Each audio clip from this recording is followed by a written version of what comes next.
What's up, Lemon? What's up, Nova? Support is really easy. Um, I know some people that might not agree with that, but what do I know? I don't play support. I need to have my light off for now. I think it's bright enough in here, but my mouse is on like 2%, so I need to charge it right now.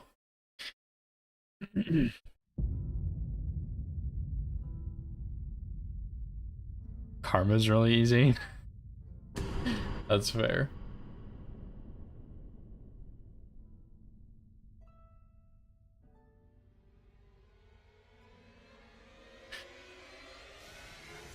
Okay, anyway, this week is smithing percent. What's up, Agent? Thanks for the good luck. Hope you're having a good evening as well. I'm pretty sure this one is pretty straightforward. It's basically any percent plus like Crystallian Moog Loretta. But I want to look at Fire Giant specifically because I got hit on him 2 weeks ago. And I might move the Crystallian kill up a little bit, but yeah, this run, I think this run will be pretty simple. So I'm not too worried about this week. Just need to run through to make sure I remember all the strats and whatnot.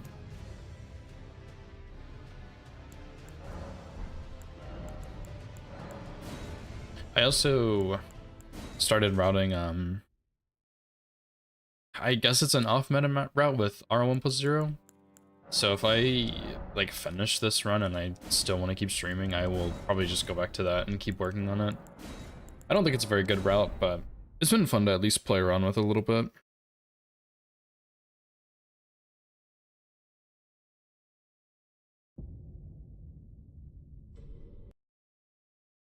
But yeah, the main thing, like this route is pretty similar to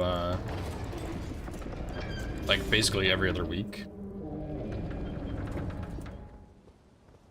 So I'm not too worried about most of this stuff, but I do want to do a little bit of Godric practice since I haven't killed him in like a couple of weeks. So, and I want to see if I can make the Ash of War work on him, because the heavy unsheath, because that would be pretty cool to be able to make that work.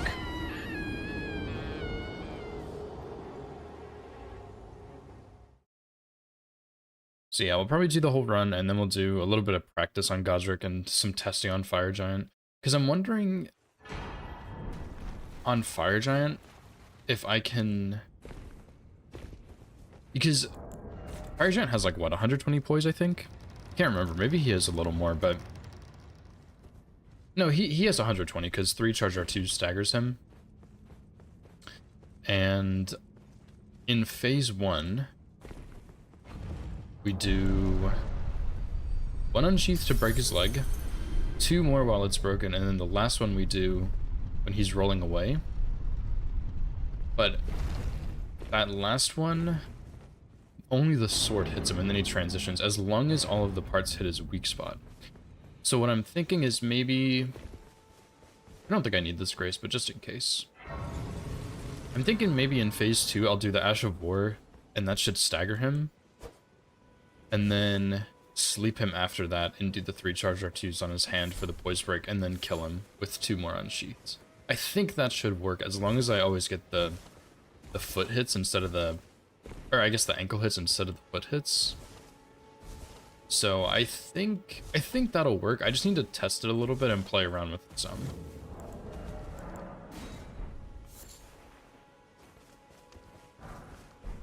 And I can also that you're not then. Why not? I am Carly. Which means I'm also going to need to come back here and buy some throwing daggers for phase 2, maybe?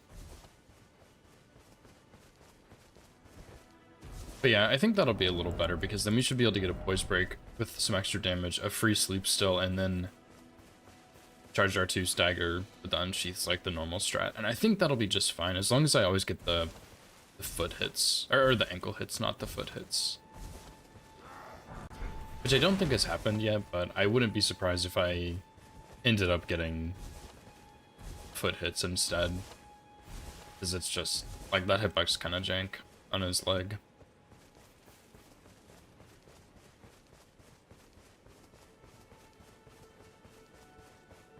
But yeah, I don't expect this route to be too bad. I think this is one of the more chill weeks. It's going to be a bit longer for sure, because there's more collection and stuff, but I don't think it's too bad. I think the Age of Stars is a little longer, maybe. They sir, but you, I can turning root to aid you. You need onto the foot. Then summon me. Ah, I bequeath. You, it will summon torrent. Treat him with.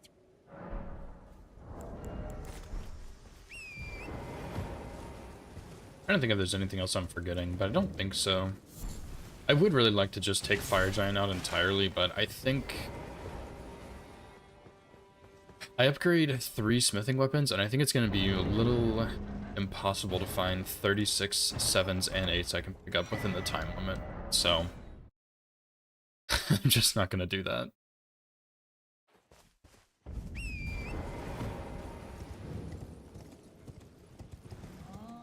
But yeah, I think it'll be good to figure it out, because I'm going to need to know this for the final week as well.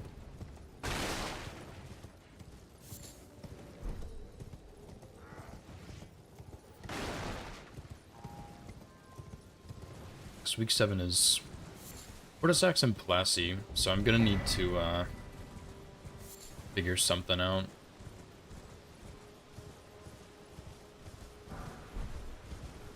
Honestly, I can probably skip all of the low smithing pickups if I really wanted to. I may as well just grab them for now, but I think when I did this before, I got a lot of them, but I didn't even need them because I had so much money left over. I had like 100k or something.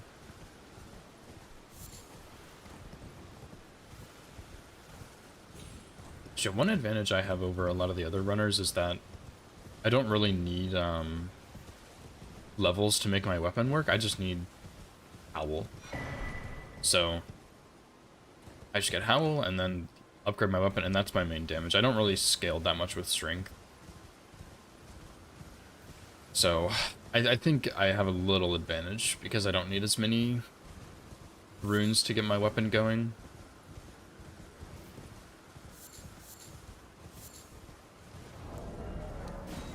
Let me turn on some music also, I kind of forgot about that. Give me just a second to kill this guy.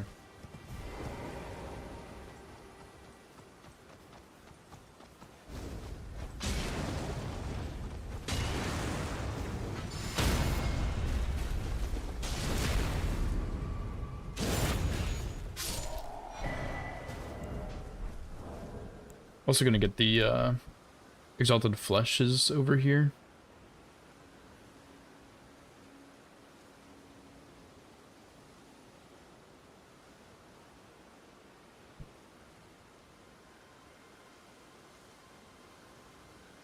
Okay, I don't want Spotify to be too loud, so let me know if I need to turn it up or anything.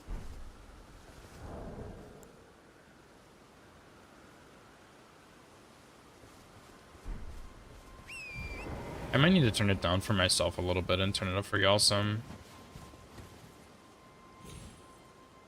Yeah, just let me know if it's too much.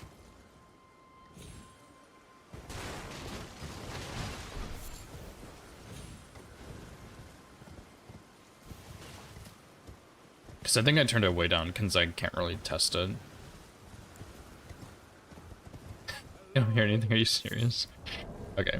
Give me a second then. I don't trust this guy, but...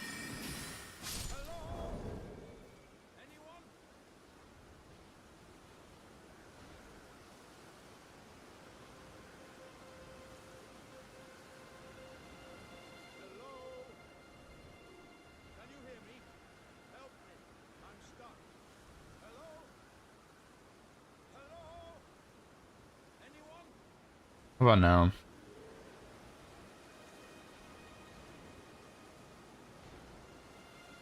I just don't want it to be like blasting through, but you should be able to hear it, I think.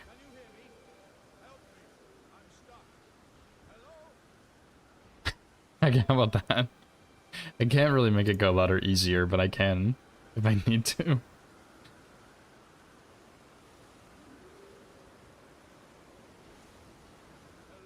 Does it still need to be a little louder? Oh, it's good, okay. If I turn it down for myself, I'll need to change it again, but that's fine. I at these. Just give and I'll pop. Don't dally. Give it your all.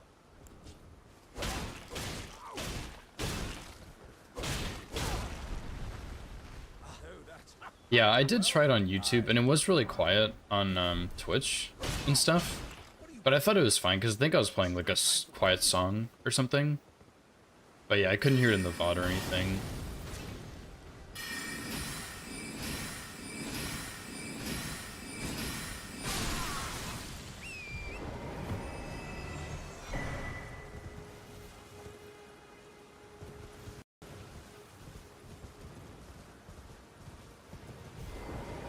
Also, I should probably make a pinned message.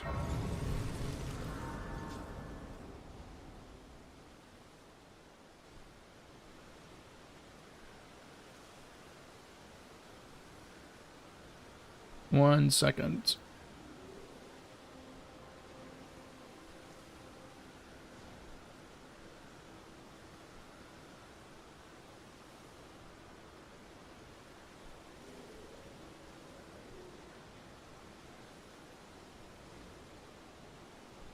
Sometimes I try and pin a message on my Twitch dashboard, or like my Twitch stream manager, and it just doesn't do anything, dude. So annoying.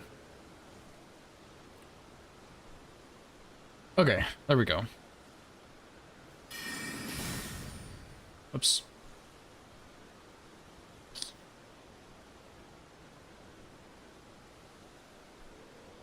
Okay. That should be good. So yeah, if you guys don't want to hear the music, you can go to YouTube stream. There's no music there. I think YouTube is like slightly more delayed than Twitch, but I don't know. Like YouTube stream is kind of weird. I like it a lot, but also I don't at the same time.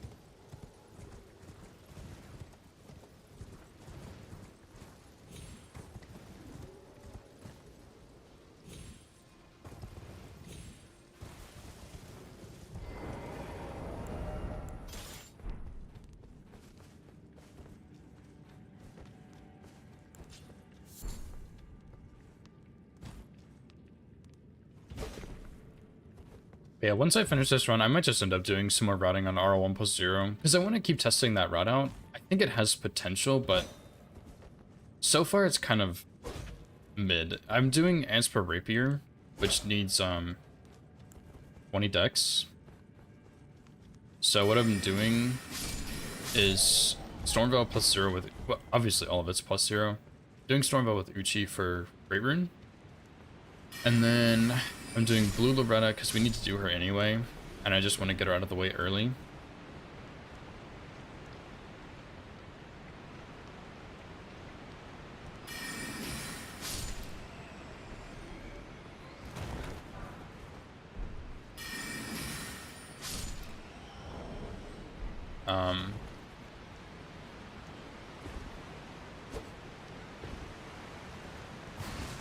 So yeah, we're doing Stormveil with Uchi. Like, we just go get Uchi and Sorcio because we need it for Uchi, and then we get Great Rune, we go kill Blue Loretta, we go to Altus, and we cheese the NPC with Ansper Rapier, and then we put Freezing Mist on it, and we go kill Radon. And I think what I'm gonna try is put Freezing Mist on with a Blood Infusion so we can have triple status, which I'm pretty sure should work. If not, I'll look and see what else I can do. But I thought it'd be decent. It doesn't really have high damage, but I thought, you know, it has Scarlet Rot on it. It's pretty good, and we can put Frost and Bleed on it. And then I thought the counter hits would be pretty good, but the counter hits are not really fantastic. So I'm thinking maybe I won't do it. I'm gonna keep playing around with it some and see, because I think we can also put Lightning Slash on it for Golden Godfrey. And I'm just curious how it's going to be, because the damage is worse than I thought, and I don't have a 4th talisman slot just yet, because right now I'm using Red Feather, Blue Dancer, Sword Seal. I think I might get the, I'm either going to get the multi-hit or the counter-hit talisman. I'm not sure which one yet, but I'm going to get one of those two, most likely.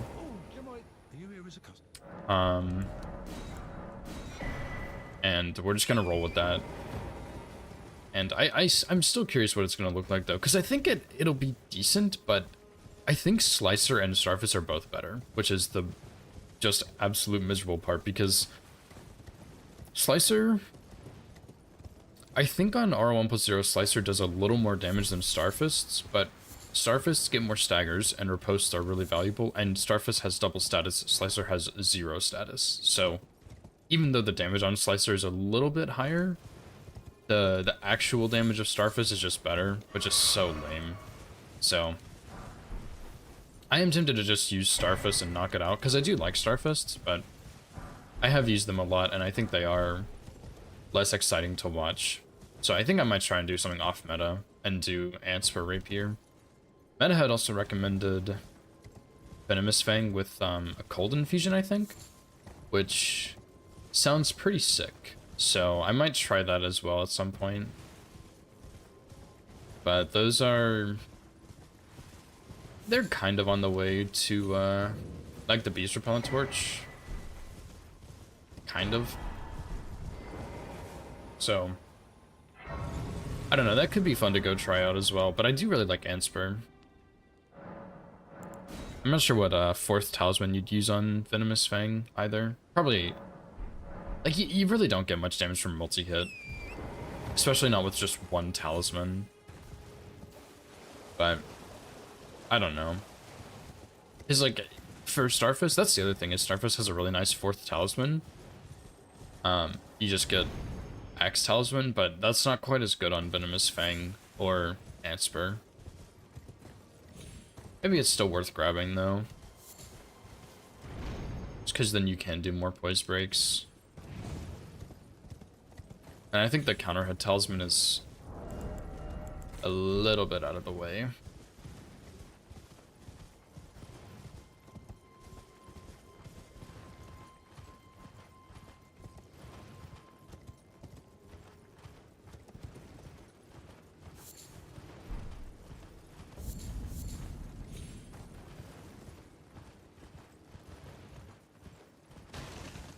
Yeah, I've routed several different Rl1+0 routes, and I haven't really felt super good about any of them.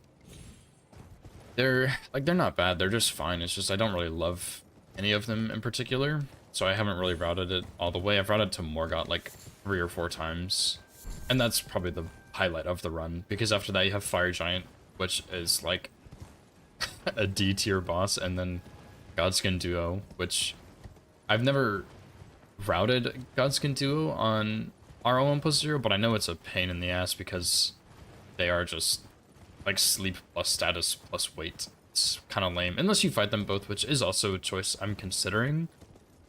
I just think it's a little bit of a worse choice. It's much riskier. And then after that it kind of picks up again because you have Malekith or Lou Radabeast, but Gideon's in there and Elden Beast kind of sucks. Honestly. So, we'll just see what happens.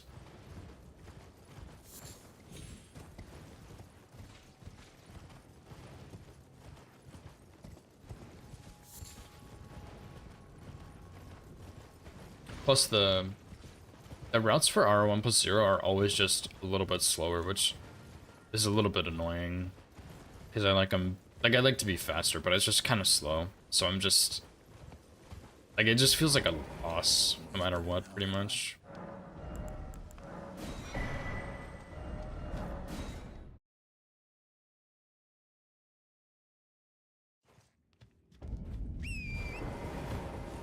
But I think Rl1+0 is always going to be a bit longer, because you have to go kill Loretta, and go underground to Lake of Rot, and all that stuff. Which just, like, that just takes longer, you know?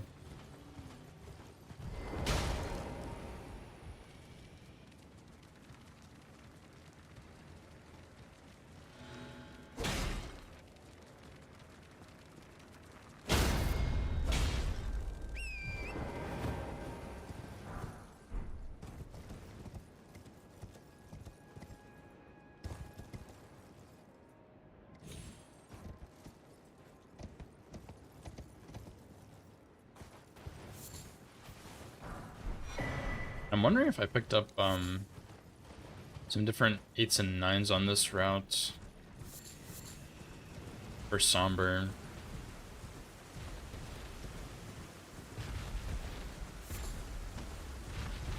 I think I honestly bought all of them because I wanted to see if I had enough money for it, and I did. But I'm trying to think if there's any 8s or 9s I could easily grab. There's like one in Farm Azula, I guess. 1 9.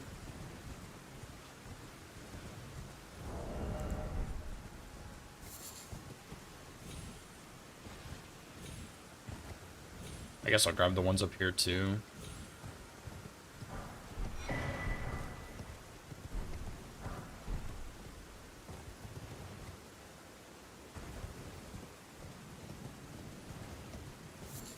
What's up, Zephyr? Thanks for the good luck, dude. How's your route feeling? I like your Crystallian duo kill, by the way. It was pretty cool. It's a little scary, but I think a kill like that is always scary. But I liked it. The rejection was really smart.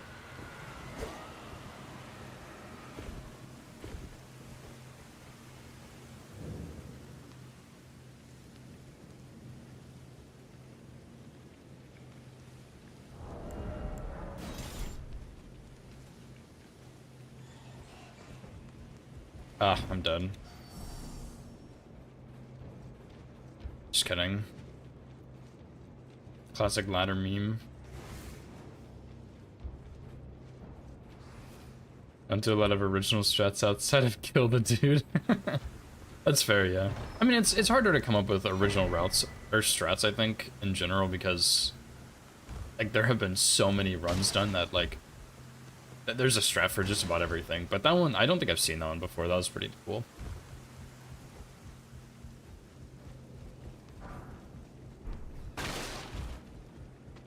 Yeah.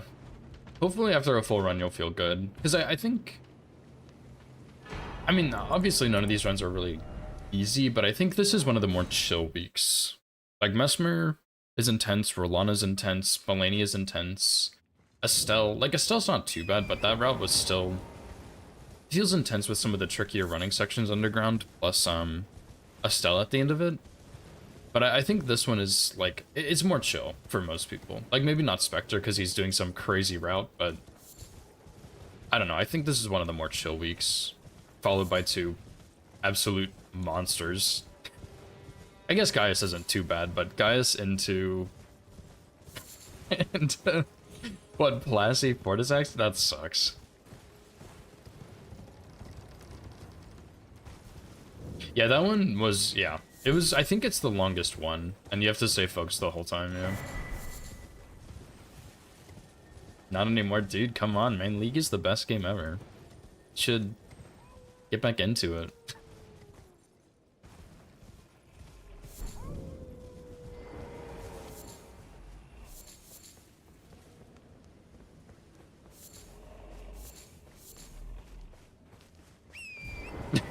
Okay, bud. Katie news ever. That's so funny. Tell me what she builds first, Lemon. Because I haven't played a ton of draft in the new season. I played a decent bit, but not like a ton. And on Caitlyn, I think I've only played her twice. And I think I went Stormrazor first both times, and it felt like absolute dog shit both times. But I've heard that Hex Optics is both really good and really bad, and playing it, it seems like the most worthless item ever. But I wonder how it would be if you rushed it on her. Like, it doesn't seem like it'd be that good, but I'm just curious. Collector, yeah, that makes sense. I think Collector's probably still just, like, best for her.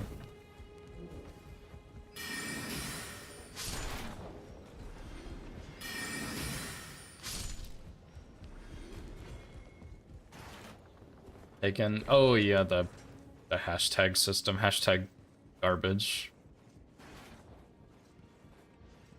So for 3 BF swords, yep, she's tilted, dude. She's tilted, that's for sure.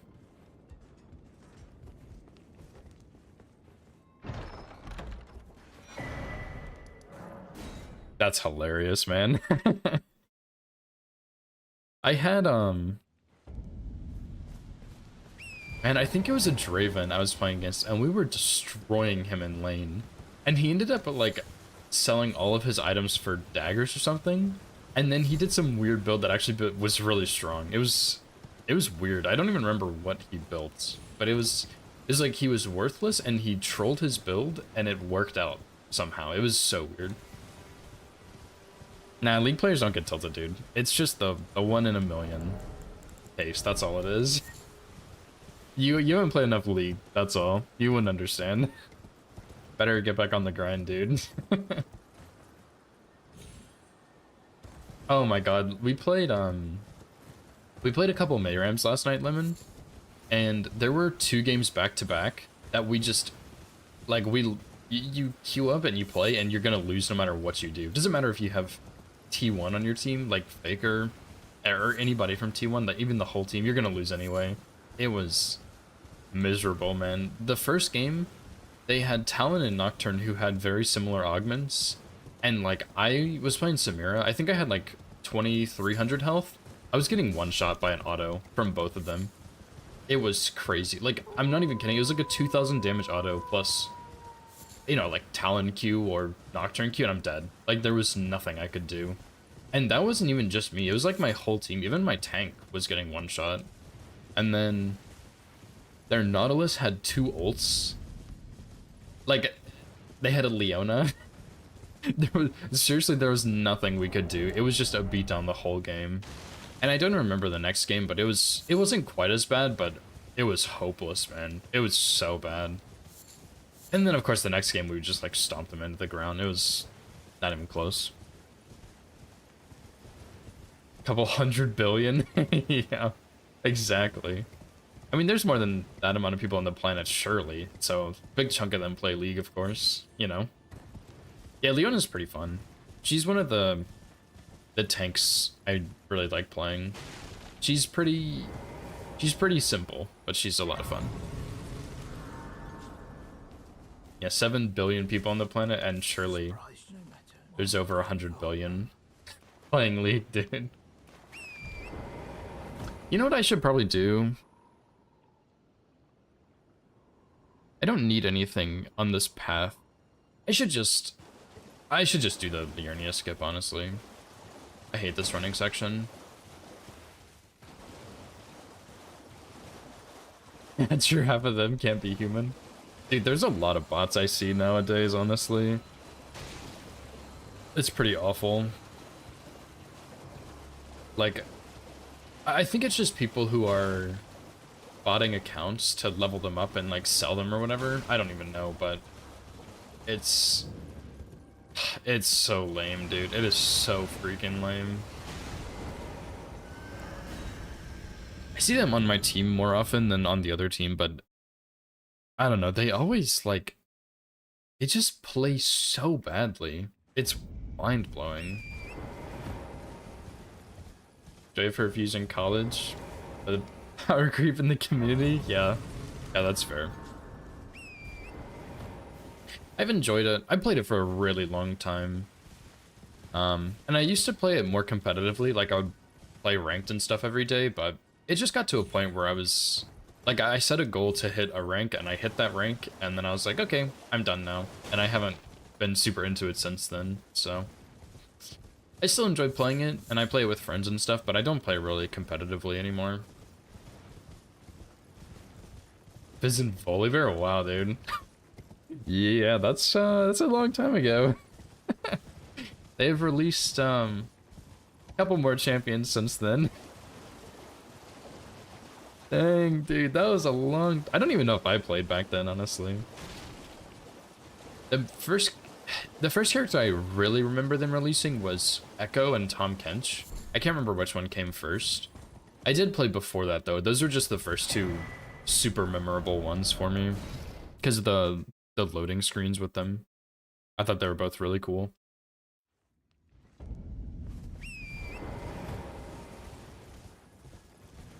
But yeah, I don't know, it's a fun game. I think there's, like, I think if I wanted to get back into it, I probably could. But I've just been so into no-hit running and Souls games and single player games, I haven't felt the urge to play it competitively too much. It sneaks up on me every now and then, but not enough to actually do anything and play it. Maybe I will one day, but unlikely. I'm washed. Just like in Elden Ring, of course. I'm washed in all the games I play, no matter what.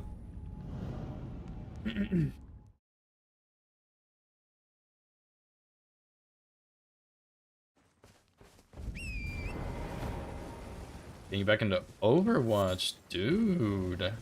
Interesting. I used to play it a little bit like a really, really long time ago.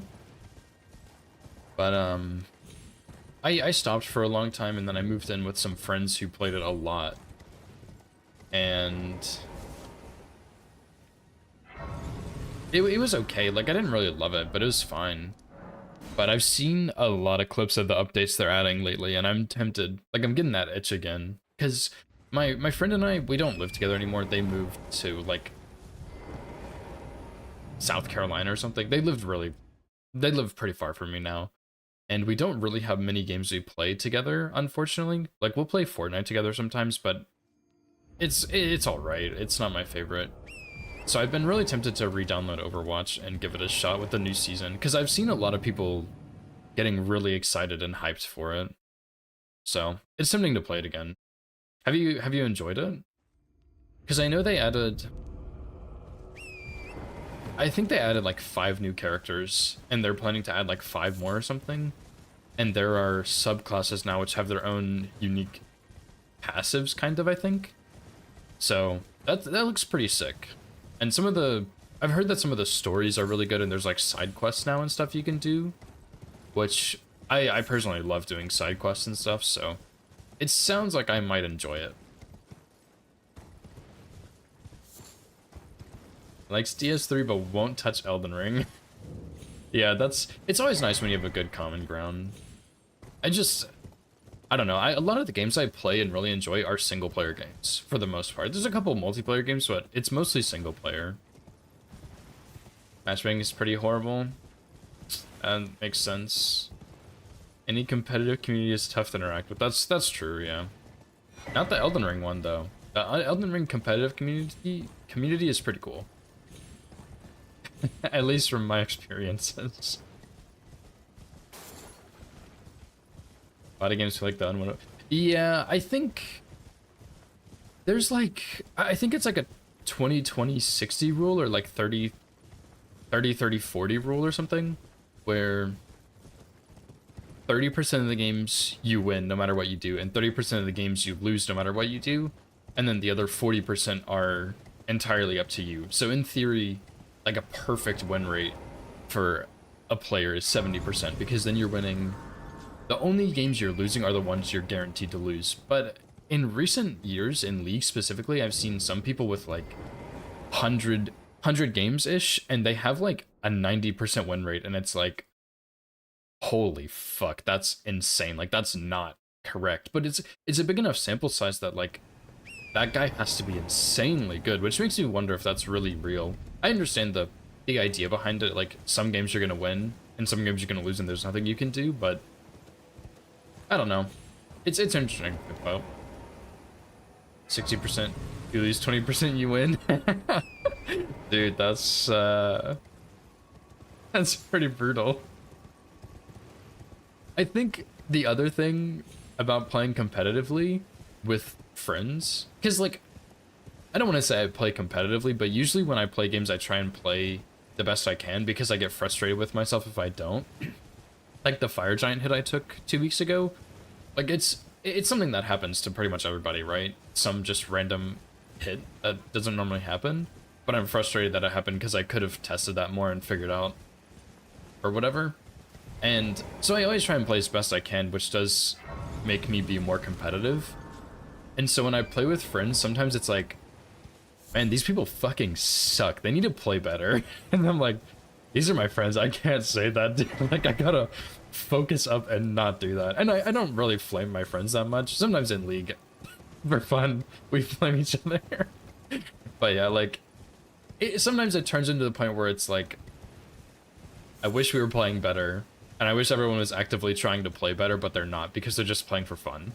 So it's sometimes, it sometimes can be frustrating because of that. But at the end of the day, like, it is just a game and we're just playing to hang out and have a good time. So, but yeah, sometimes it's really frustrating because I'm also trash at Overwatch. And so like, I'm playing like garbage and I'm tilted and my friends are playing like garbage and they're tilted and our randoms are playing like bots. But yeah, I mean, it's whatever. I have a really funny Overwatch clip on my BRB too. I was playing Widowmaker and the match was starting and I walked out the gate and got headshot by the other Widowmaker and died instantly. Like seriously, it was a second or less into the match. It was so funny. But yeah, I am not the FPS gamer. Small group friends who invite people you're not friends to play with. I gotta message my homie on the side. That's true, yeah.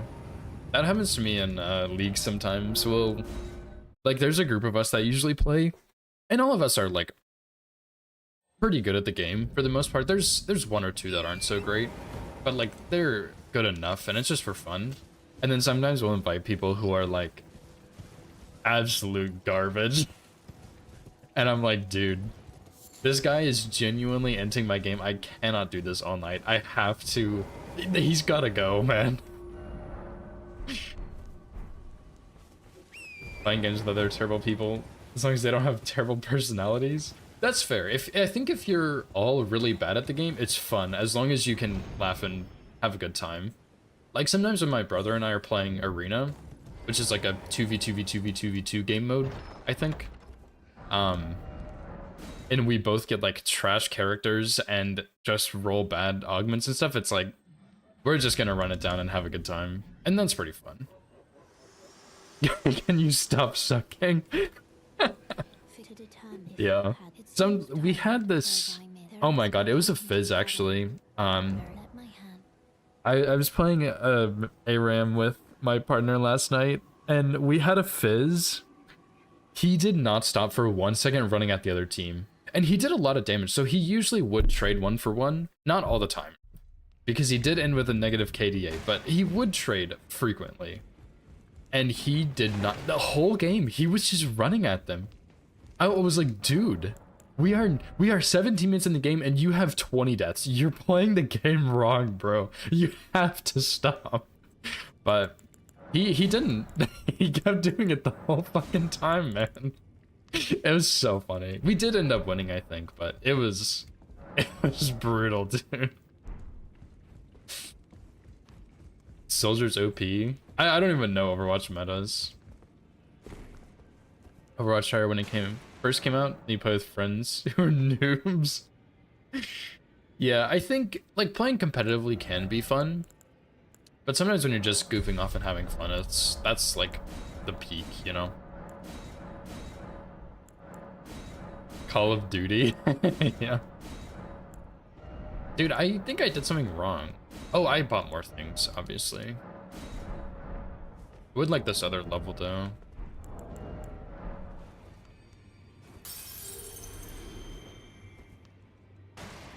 Every plat player has a GM skill level but bronze level teammates.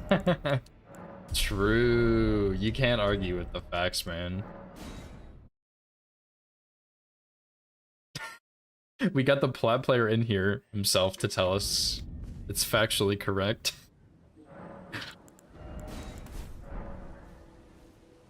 This is so stupid. Mid-tier players are such meta whores. Yeah, true. I think, I mean, I have more experience in League. I think a part of League is, like, there are so many characters, and a lot of them are viable, but it is easier to win with the better characters, obviously, but you can still make the worst characters work to an extent, you know? Which is fun. But yeah, it's always funny when people are like, man, you're playing such a bad character, like, what are you even doing? This guy sucks. It's like, well, I'm having fun. I'm playing a game and I'm having fun. What's wrong with that?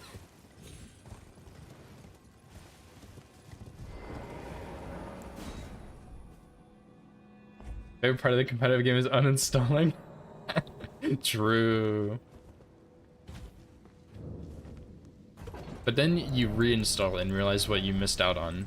And that's when you get back into League, dude. Trust.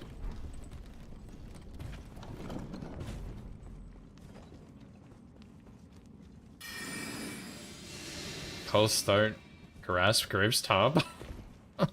That's such a weird combination.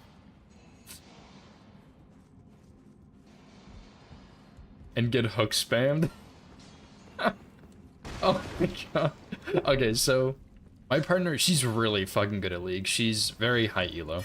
And she plays support, and she has, I don't even know the word, a vendetta against every single hook support character. She hates them. And we played League yesterday with someone else against like a Blitzcrank or a Nautilus or something. And after the game, she said to me in private, she was like, I now know someone who's worse at getting hooked than me. It was so funny because she does seriously get hooked a lot. But then this guy, I don't think he dodged a single hook the whole game, dude. It was bad, man. It was really bad. It was really funny, but it was pretty bad. What's up, Sai? Sometimes it works, dude. Blitz hook? Oh. Well. You could mean blitz hook. You never know. There's a lot of hook champions now.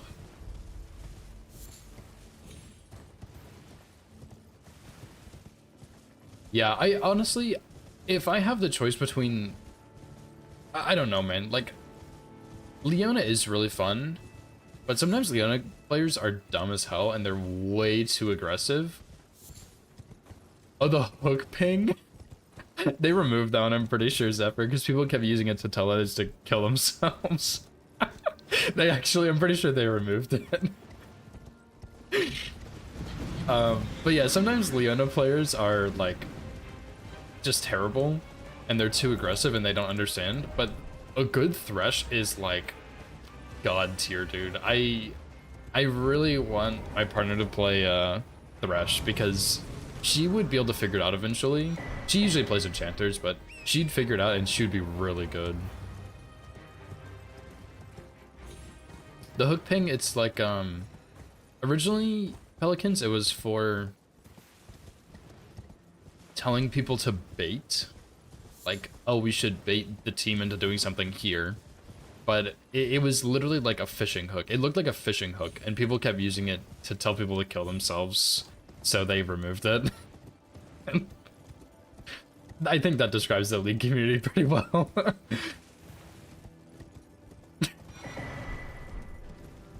Yeah, like that's the true story, dude. That's pretty good.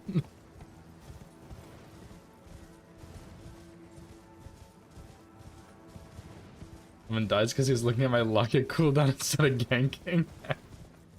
Classic, dude. Yeah, no, ADC is a pretty brutal role. For, like, I do play ADC, so I'm a little biased, of course, but I do think it's not necessarily, like, one of the harder roles, but I think it's one of the harder mental roles to play, because a lot of it is just waiting for your team to do something so you can play the game. Like, you kind of spend the whole game scaling. It's not that you're... Like, your early game isn't as important as your late game. Like, your positioning and stuff later on feels more important. But... it's... I don't know. It's not hard. It's not easy either. That's a fuck rush. It's better at ADC than I am at support, but Limit is not good at ADC. Helen feels so unfun. Really?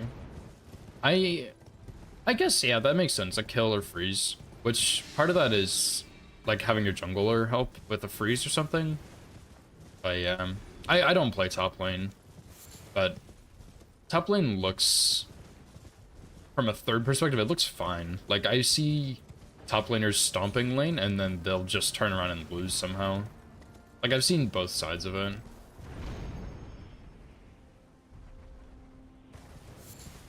True. Jungle the least impactful role, surely. Nami Morgana and AP Twitch.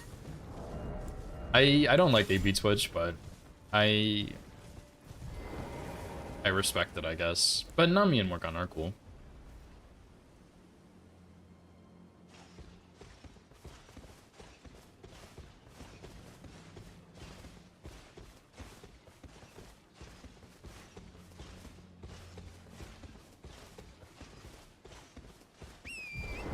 I usually make a save at DTS.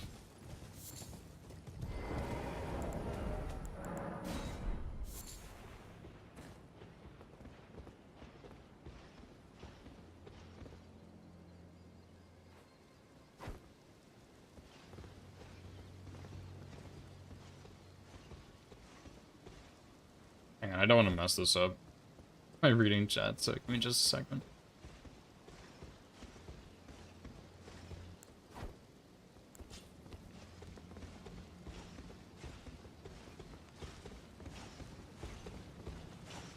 Oh, yeah, I think jungle can be more boring to play than other roles. What the? Are we cooked?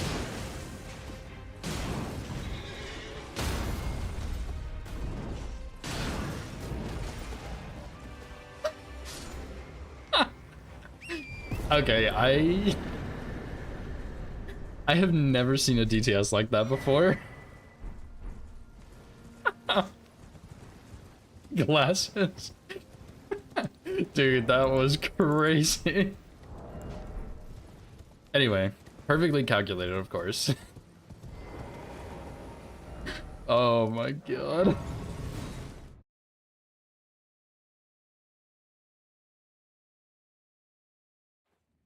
Yeah, that's true, Vakrosh, about the quests and stuff. I don't play top, so I don't really know, but from what I've seen, it doesn't really seem that impactful. But I don't know. Like, I just don't know. I would believe it, because the... What do they get the upgraded teleport? That's all it? Just, like, the teleport and then they get more XP? Which is important, of course, but... What the... I don't know, I guess that could be more lane deciding. But yeah, at that point, like... I don't know, if you...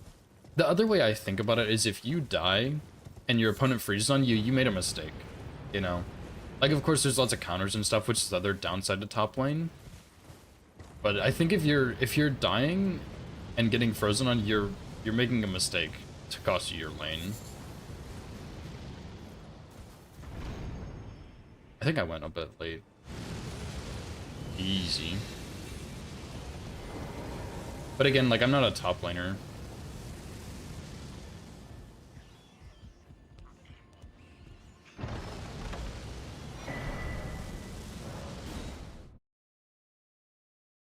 I was on top on the regular, you're always useful at minute 20. True. I presume. I am an old soul here, perhaps you. TP? Yeah, that's true. Yeah, I haven't seen many people actually start with TP. I've mostly seen people starting with, like, Ignite or something.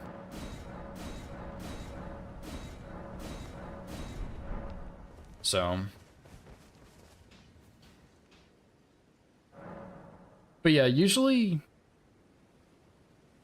top is like it's not that top doesn't have an impact, but it is less impactful than some of the other roles. So, and also there's no dragons top lane, which is the other reason junglers don't go top, is because there's nothing there. Let me actually get 15 strength.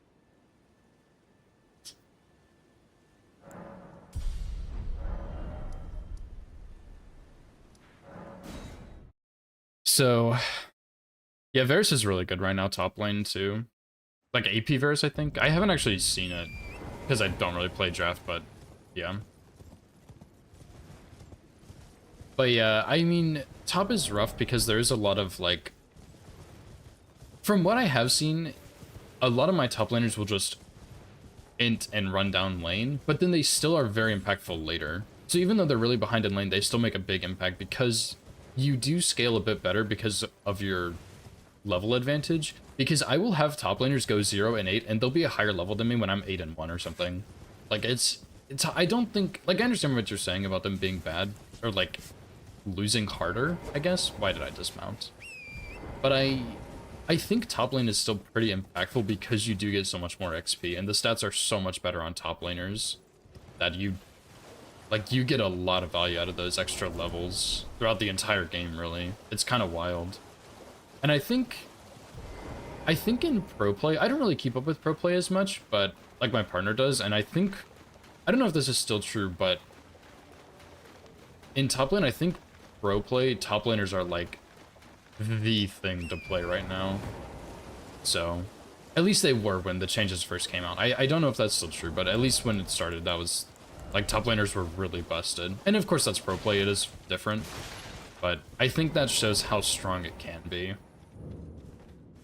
Yeah, some matchups are definitely impossible. My brother, oh my god. Like, this was a very long time ago, and my brother plays jungle. But a very long time ago when we were playing Clash, we had this, he was a really toxic guy who just wanted to play jungle the whole time, and he was absolute dog shit. And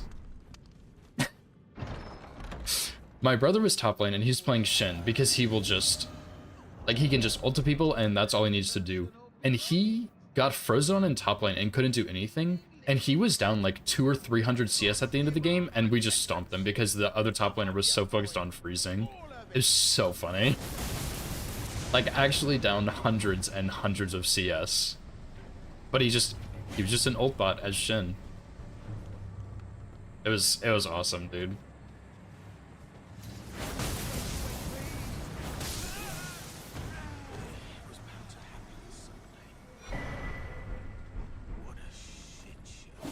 But yeah, top lane, the important thing with top lane is the counter picks and stuff.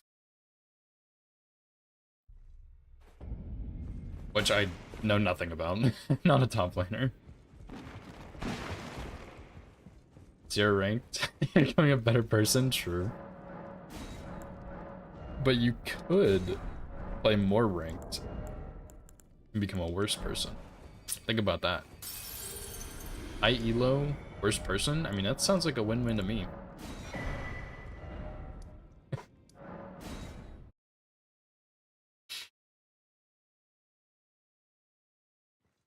But yeah, I do think that the ADCs in top lane is pretty cringe, honestly.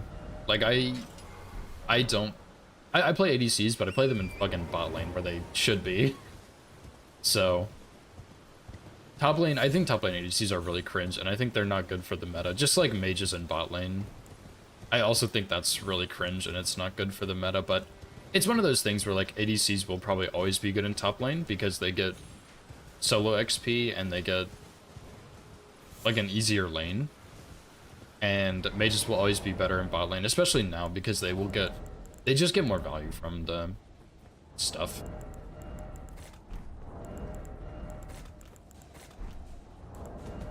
Okay.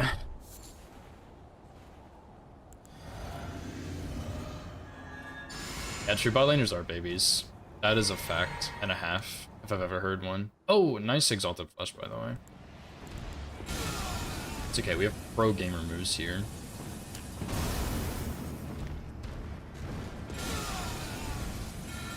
Oh my... Okay.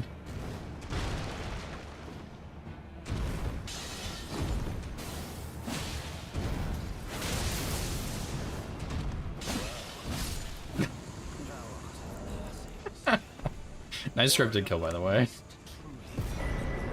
That's what I'm talking about.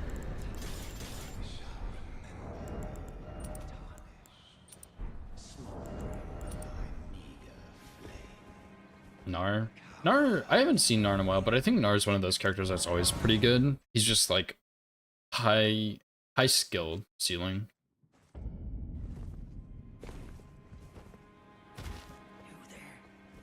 Come over here.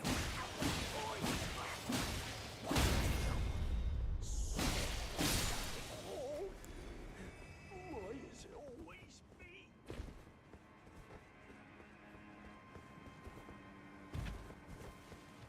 ADC's top need to be attacked by jungler slash mid.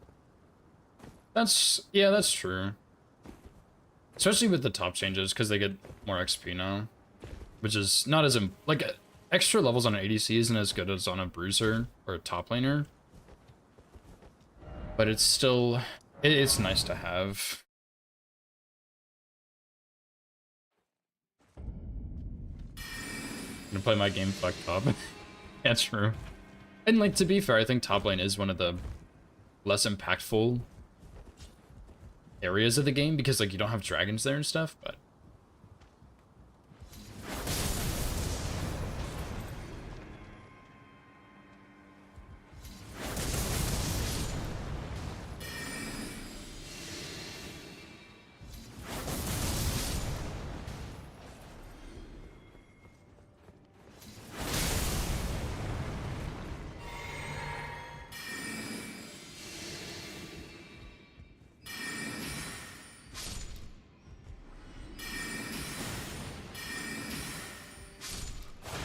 whoops, that was kind of scary, actually. I meant to jump through those.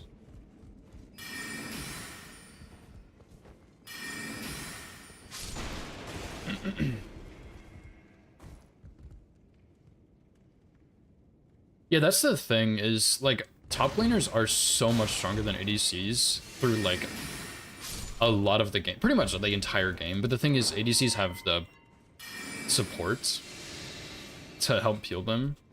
But yeah, if as a top laner you can get ahead of the ADC, you're fine. Doesn't even matter.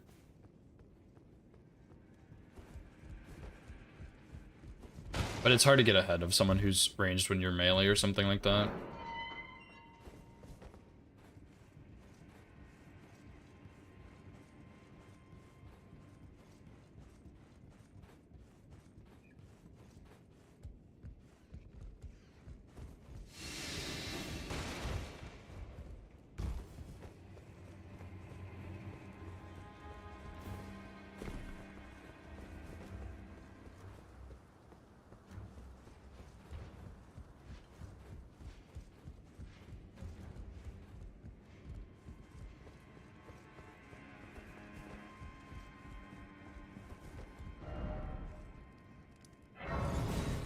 Instigate my already pissed off team. My brother does that, and it's pretty annoying, but it is kind of funny. It's very unhelpful most of the time, though. I was left on an island, that was okay. Yeah, that's true. Yeah, and sometimes, yeah, it is better to just ignore your losing lane and not invest resources into them, but sometimes that always doesn't work out. Just kind of depends. Which is the other thing, too, is, like, it depends on so many factors. It's not always better to say, it's better to do this or that. It's, like, always a combination.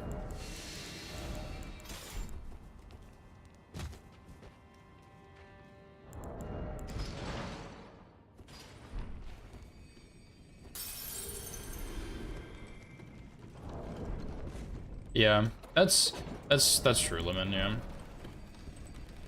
I think support is also one of the more impactful roles because it can roam a lot and help, but you always get flamed no matter what you do by your ADC.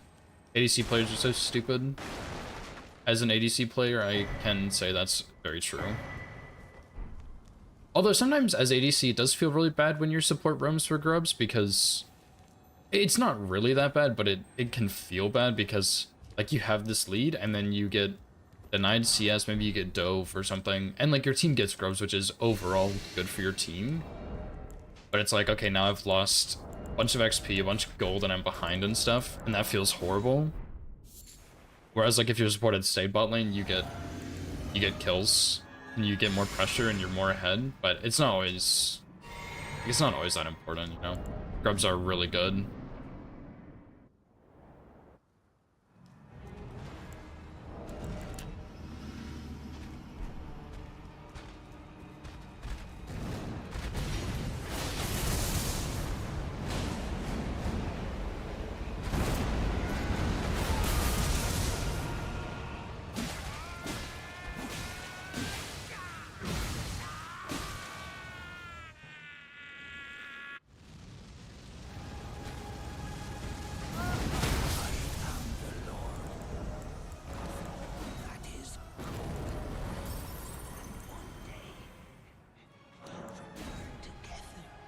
Grubs this season are bad. Okay, never mind then. I hate when my fucking garbage ass support players roam top to Grubs when they should obviously just stay in lane and help me.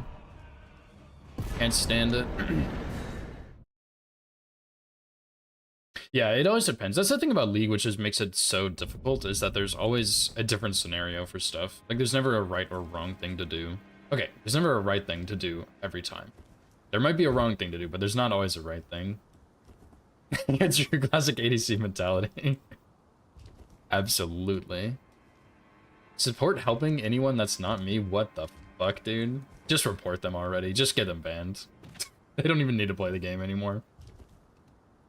Imagine playing ADC to do... Imagine playing support to do anything other than support your ADC. Can't believe it. These greedy support players think they have rights now.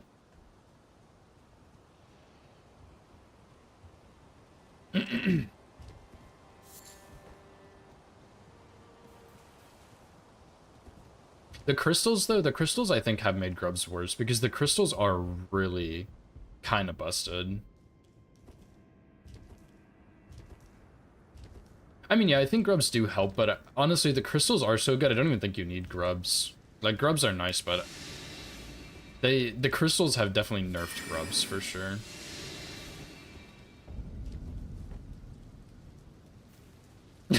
Yeah, true, Zephyr. True.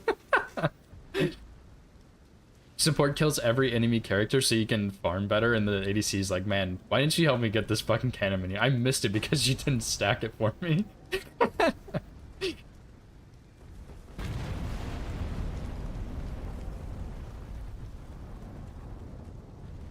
Only really exists. Wait, hold on, Lemon. Only really exists is when your top gets a solo ability, you ping them and they you ping them more. Accurate information.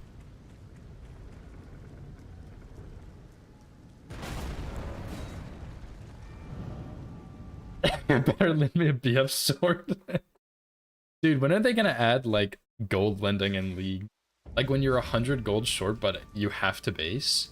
Like why can't I just give my support 100 gold? Like I'm gonna have more gold at the end of the game. Why can't I just shell it out to my teammates? Then my CS can keep looking better than everyone's, and I can actually use the gold for something good instead of buying a red pot every 30 seconds when I base. Like, come on now, give me something to do.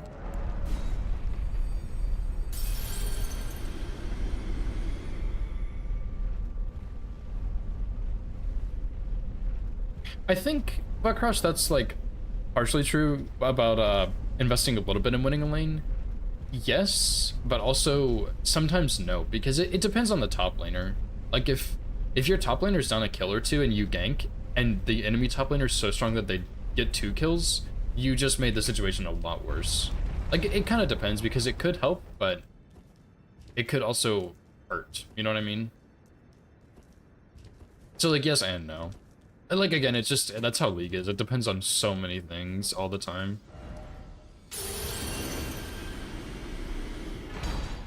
Oh, please tell me I got that. Did warp a little early. Rip Lemon.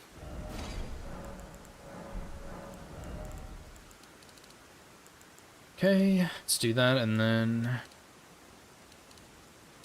Yeah, I'll get 15 strength, and then I'll just do more faith at that point.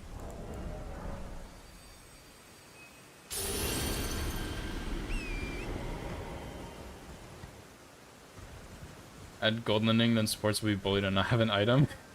True. True.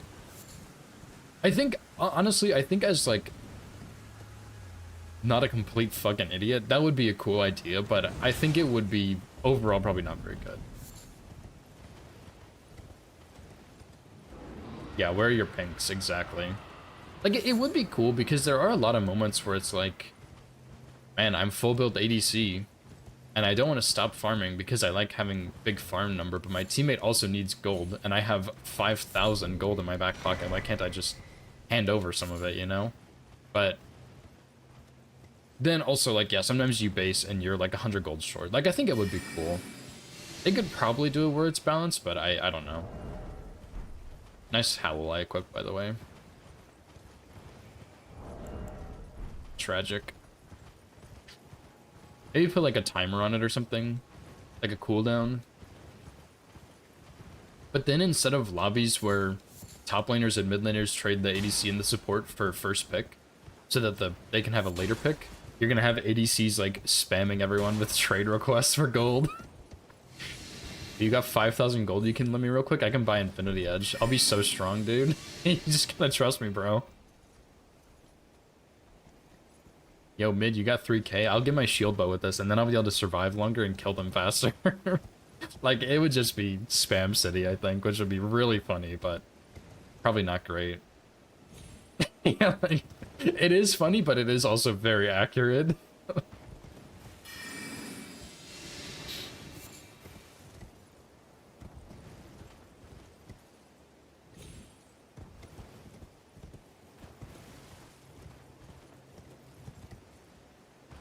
ADCs are the greediest players, dude, I swear. I'm an ADC, and I'm, like, the greediest player ever. Half the time when I play draft, I'm like, I'm gonna die for this wave, but I'm gonna get it, dude. I'm gonna farm the whole damn wave. Then, yep, I get the wave and I die, and I'm like, I knew that was gonna happen. Then I'm like, man, that was such a bad death. I lose this extra wave, and I lose my tower, and, like, this is really bad. Only I had just not stayed for that wave. Int proxy is Kane top, only by cold. Dude, that would be so funny. Yeah, actually funneling your ADC. Okay, actually though, I used to play Clash more competitively with a couple friends. And a lot of the times, for a while, what we did is we would pick tank top and tank jungle. And then we'd pick enchanter support in both support and mid. Sometimes we would also do a tank mid, and we would just funnel me everything, and I'd have like 2 or 3 meatballs and an enchanter or 2, and just, it was perfect team comp until it was not as good anymore. But it was fun. It was fun while it lasted. I had everybody spoon feeding me gold and trying their best to keep me alive. It was great, dude. Never felt so alive. It was awesome. Support's already go down 3 to 4 levels. That is true, yeah. Support would be fucking worthless in pro play. Yeah, if my mid bought their own items. How dare my teammates buy their own items instead of buying the ADC every fucking item. 5 tank team and it felt, yeah, tanks feel really good, dude. It's insane.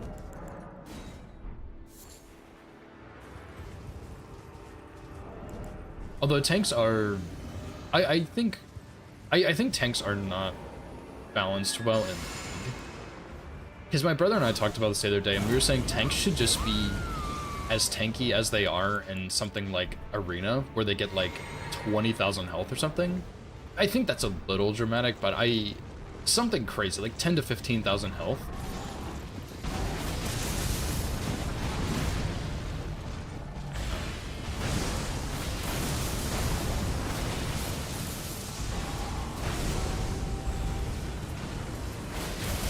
Like, give tanks 10 to 15,000 health and some CC, you know? And then make them do 0 damage. I think that's how tanks should be balanced, because then you are a tank. Like, you are a giant meatball, and you have CC to try and stop, like, the ADC or assassins or whatever. Like, you can do a lot to help your team, but you can't just walk into the backline and play Cho'Gath and one-shot the ADC from full health with true damage. Like, I think that's stupid. I don't know why that's the thing. I think it's really dumb. So I think that, yeah, tanks should be more tanky and not do any damage, because that's stupid.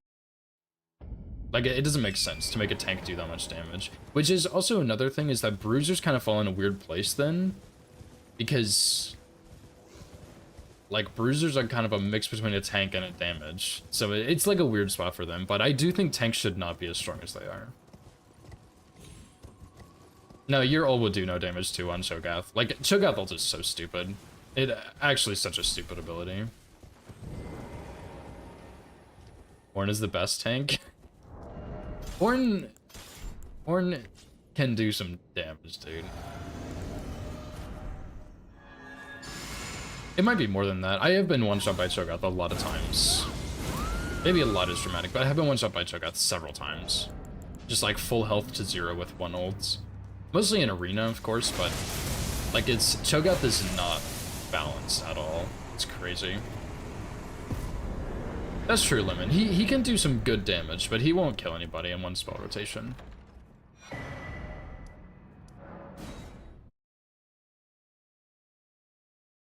The Juggernaut update? Yeah, true. Yeah. I agree, Zephyr. And I think one thing that's really stupid, first of all, Mundo's E passive is like the dumbest thing ever. I don't understand what the thought process was there. Like, his E gives him damage based on health, which is already stupid. And then they added Heartsteel, which is like an Omega tank crit. Like, it does more damage than an actual crit. It's insane how much damage Heartsteel will do when you have health. It's ridiculous. And it gives you infinite scaling health.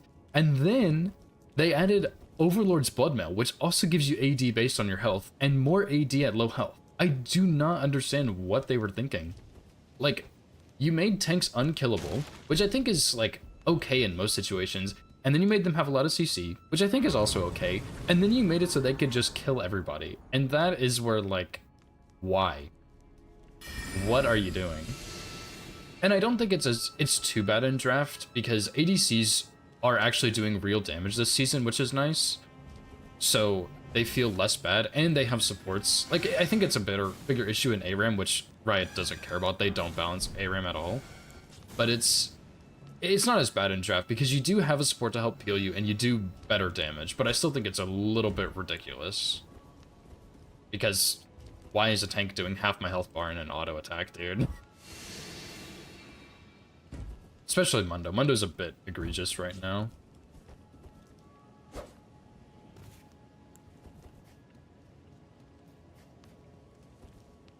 I shoot missiles versus the I'm made from mountain? Yeah.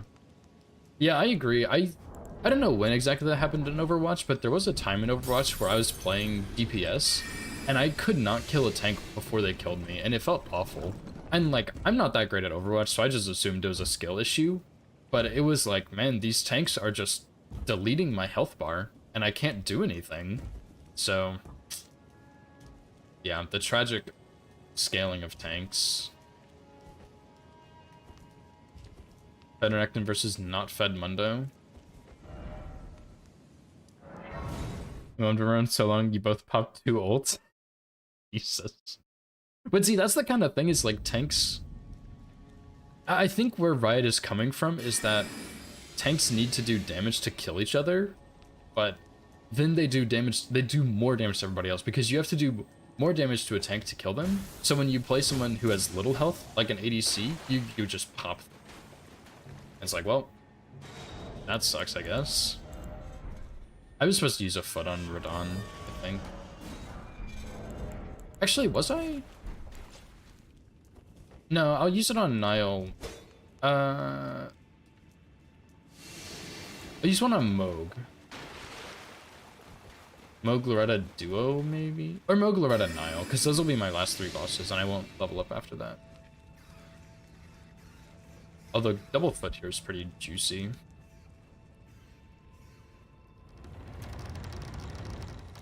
Diamond 4 Widow. The supports aren't dead, the tanks are immortal.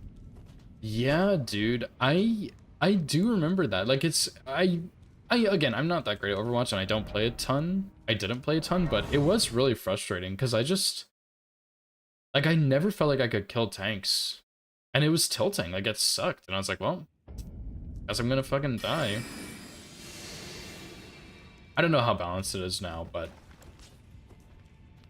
it doesn't sound that balanced. Which is the other thing, is both of my friends played support, and so I think they were perfectly fine with the meta, because you can just kind of sit behind your tank and heal them, and I didn't really have that luxury as a DPS. So that might be part of why they enjoyed Overwatch more than me, but I'm not a big shooter guy for the most part, unless it's a PvE shooter game, because then I can win while also being bad.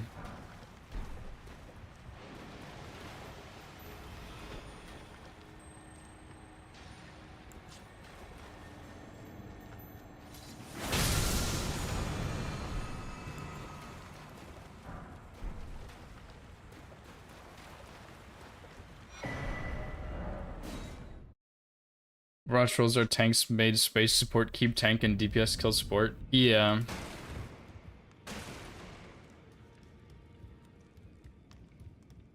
Armor has damage reduction. Oh yeah, you're right. I do remember that actually. I think that was like a newer thing when I started playing. Maybe I'm misremembering, but oh my god. Nice splits. But yeah, it was tanks. Tanks had like just gotten that health update, I think, or like it was brand new to me or something, and they took no damage.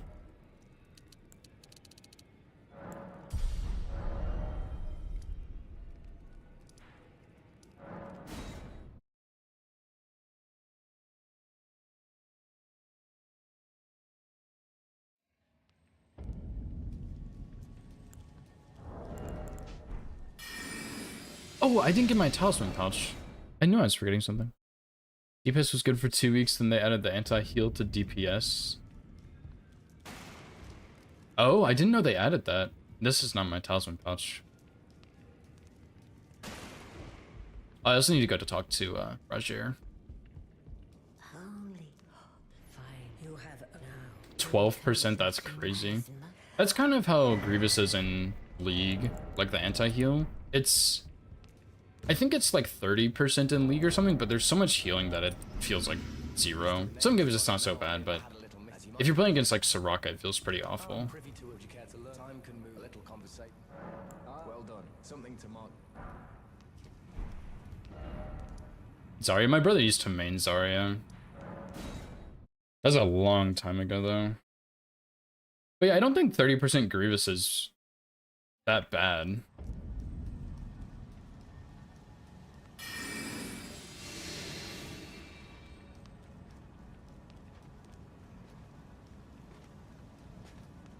You're the tank and you don't have all the damage you're not doing. You get to flame DPS. Yeah, true. It's not, oh my gosh, one day, okay, this is kind of not the best example, but I think it is kind of crazy. So my brother and I were playing Arena, and I think I was playing Milio, who was a support, and he was playing Mundo, who was a tank. And it was Arena, so your stats are like inflated a little bit if you high roll on augments and items. And he was high rolling pretty hard. He could have gotten better stuff, but he was getting pretty good stuff. And usually in League, like good damage is like 70k, I would say, in like a draft game. Arena, you'll hit like 100k. In this Arena game, he had 280k. I've never seen damage that high. I've never seen anything come close, ever. I think the highest I saw again was like 170k or something. But he did almost, no, on Mundo, almost 300k on Milio. We did come in first. So we did get like the maximum value out of fighting, and he was high rolling on Mundo, but his damage was absurd. And the second place team had like, I think they had a Skarner that was really tanky, and he had like 170k, so he had like over 100k. And it's like these two tanks are hitting damage numbers that are just impossible if you're not playing a tank in Arena. Like, it was crazy.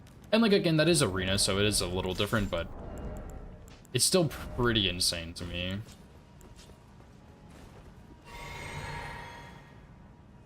Yeah, they were kind of like, that's the other thing, is you're kind of just beating the shit out of a tank, but we're not playing a tank against a tank every round, so.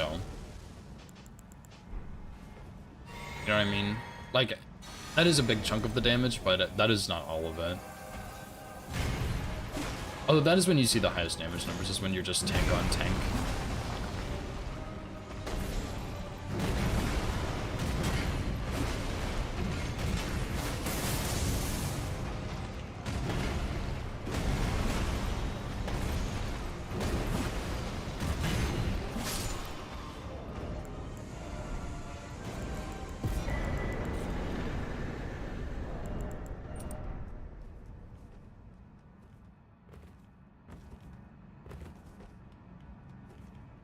I have 50k on Tryndamere. Yeah, Tryndamere is another good one to do high damage on, because you have good damage, but you can also not die for 5 seconds, you know. Every champion 18 mobility cooldowns. What do you mean? Oh, Cassante, true.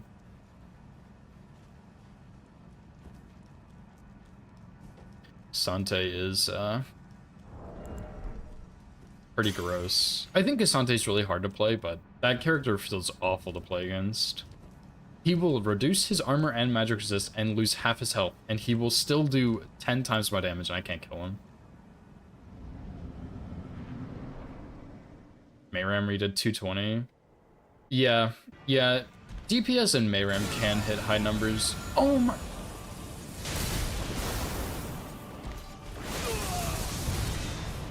Nice one, dude. I keep pushing R2. I was using Uchi last night, so...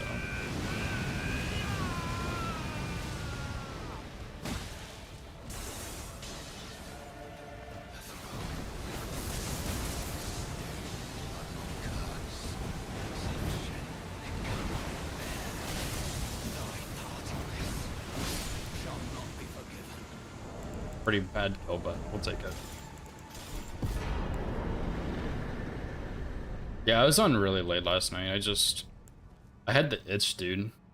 I felt so alive after the +0 Mesmer. I just had to keep playing. Rise with fight. Yeah, Rise. The thing is, in Mayram, if you get good augments on a DPS and there's a tank in the game, you can hit really high damage. But Rise is like Rise. I think is pretty good character in general, but he has some of the best augments possible in Mayram, and I swear you see them every game. So you just like if you play Rise, you always get good augments. It seems.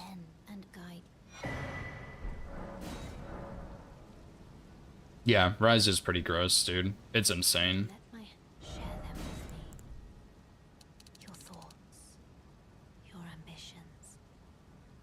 I'm gonna stay at 25 strength, so I should always be able to reach that here. What a chance of people like, oh, stay safe and sit under tower. Yeah. I was at Nexus, yeah. That is how some of the new characters feel, for sure.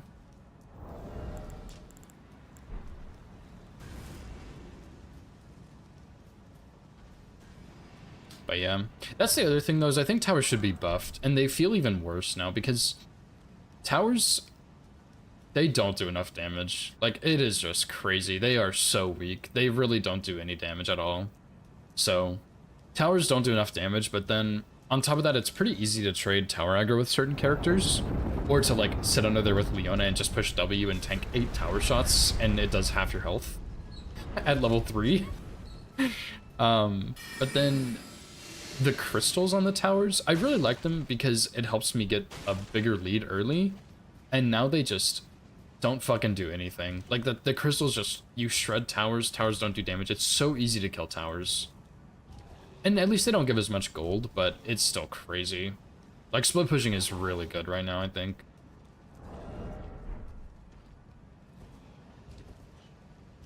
Yeah, towers used to be a lot stronger. And I don't know if it's just that, like, the items and characters have gotten stronger and towers have stayed the same, or if towers, like, have been secretly getting nerfed or something.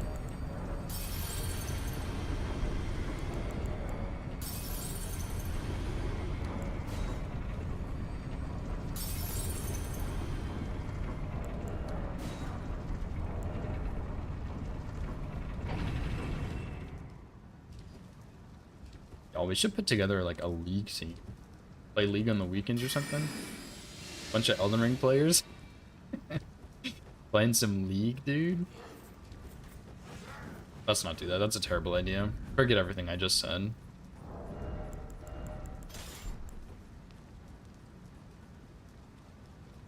Hey, you're 200 ping.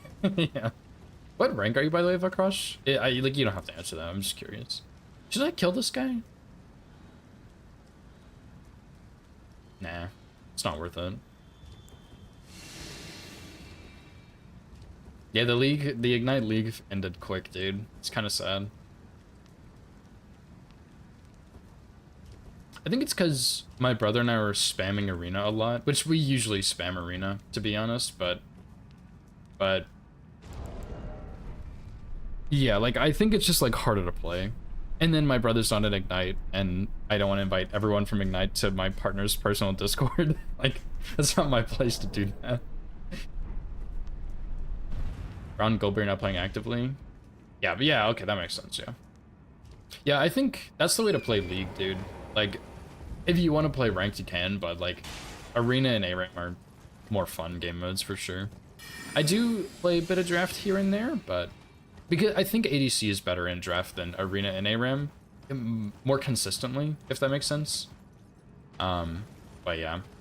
Those are the game modes I play the most. It's always funny when I'll see one of my friends online, like someone I haven't talked to in ages, and I'm like, oh, I wonder how you're doing. Like, are you playing ranked? Are you playing arena? And I hover over, and they're like master. And I'm like, you are not a master player, bro. What the heck? That's crazy. And then I click on their profile, and it's like, Masters TFT Bronze 3 ranked. I'm like, hey, the TFT grind, I respect it. It's so funny, dude.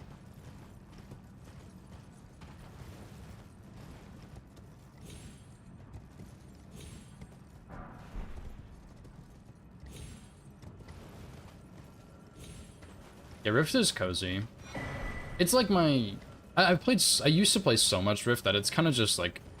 I can turn my brain off and play decently still.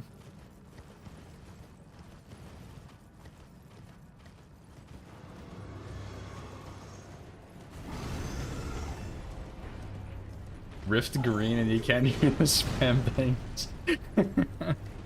Yep. The classic, dude.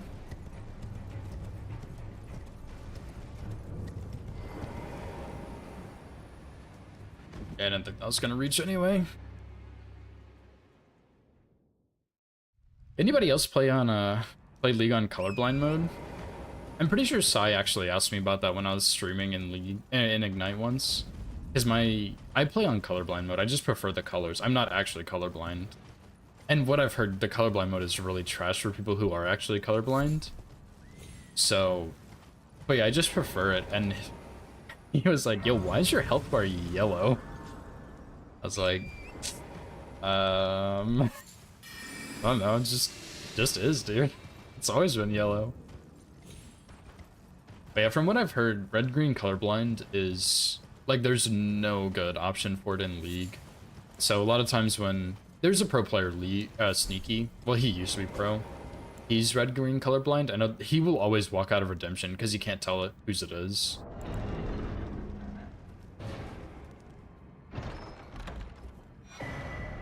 I don't like this song. I need to take it off my playlist. Yeah, I was watching one of his YouTube videos, and he like won a 1v1 and it was really close or something, and he had very little health and his support redemptioned him and he like flashed out of it or something. And then his chat started flaming him. He was like, I can't tell which one it is, it's gray. And like, I can't imagine that. That would suck. It's like, oh shit, whose is it? Good luck. But yeah, thankfully I'm not colorblind. I just prefer that colorblind mode. Which I don't even really know what it changes other than your health bar. Like my health bar is yellow instead of green. And that's the main thing. Other than that, I don't really know what it does.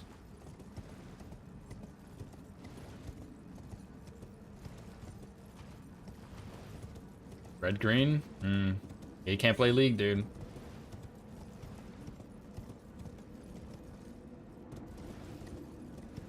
Really? I didn't know Sure was colorblind. That's interesting. Oh, I fucked up. I yapping and forgot. This has been such a scuffed run, dude. I've been autopilot the whole time.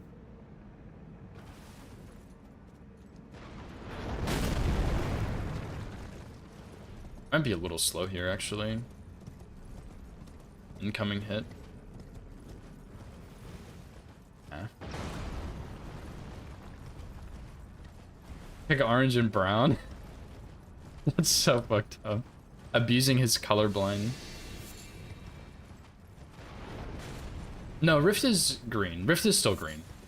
We're just talking about colorblind mode in League. Oh, sometimes it's not green for like events and stuff. Like I think over Christmas it's mostly white and snowy. I think, but it is green. Oh, you're also colorblind? That's so funny. Everybody's colorblind, I guess.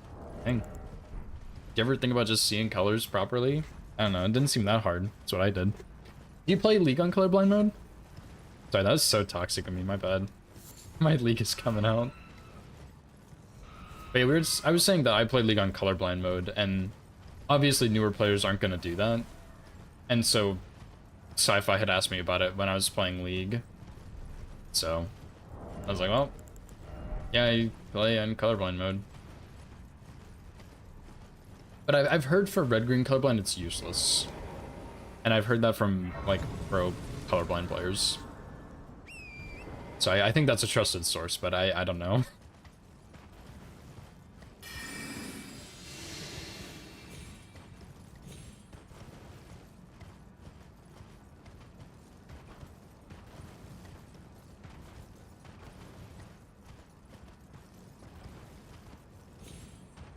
Don't know what kind, you just failed the test.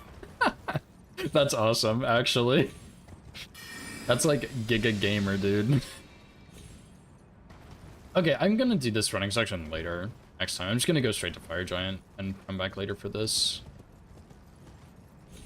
Because I'm gonna go the Lake Way so I can get the Bell Bearing and the 7s. Excuse me. I don't think I'm colorblind. I've never taken a colorblind test, but I don't think I am.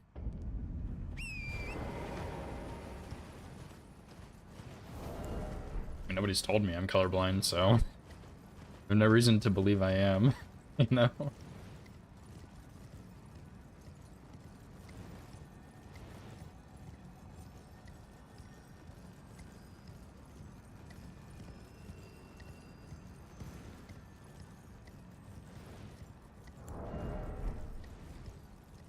Wow. It's a long time to go without knowing you're colorblind. So I guess it would be possible that I'm colorblind. Yeah. I mean, I don't think... Okay, this might sound stupid, but the only colors I feel like aren't colorful are like gray and black. But like, they're different colors still, you know? I can't really think of anything that I see that would be out of the ordinary, you know?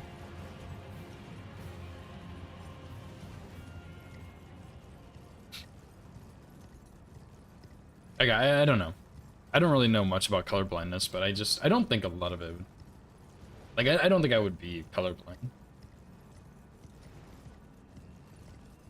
Yeah, I imagine it's, like, for someone who...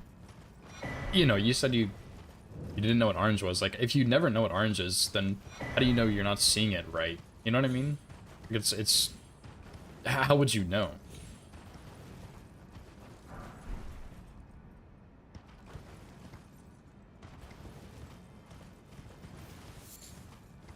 No, green was so dull. Yeah, true. Yeah, it's not something you would know unless... I don't know. Like, it's weird. See really subtle colors. Oh, Donut, thanks so much for the raid, dude. How's your stream, man? I saw you were routing this run earlier. How was it going? What's up, Spectre? What's up, Mr. Bunny Wizard? What's up, Numa? What's up, Tombstone? Subtle difference of color. Yeah, I've heard... I think I've actually heard of that before. But yeah, I think I know what you're talking about Crush. Which is actually really cool. It was awful. That's so funny. Writing notes. Yeah, that's kind of what I did at the start, but I just... Eventually I was like, okay, I'm gonna get these stones because it's the easiest. Let me just go ahead and run it, and it worked out. 242, yeah, I think mine's like 220, 230-ish. Thank you, Spectre. GG on your run too, man. That was crazy. See, I mean, and I think you experienced the same thing that both Donut and I experienced, where your runs the day of, in your case, the previous day, were just like trash. Like, you just get hit on every attempt, and then the actual run you get it. Because that's what happened to me and Donut, I think. Cook up evil seeds with Shura. Alright, thanks, dude. Good luck with your seed cooking. Yeah, I do Haligtree. I do Haligtree and Moog, because I do Loretta for money and Moog for money. And that's pretty much all the money I need. And I just get all the stones there, too. Yeah, no worries. If you need to go do any post-stream stuff, don't worry about it, dude. I understand. Thank you again for the raid. Yeah, without the Mesmer restriction, I did see that, yeah. What's up, Recycle? Thanks for the good luck, dude.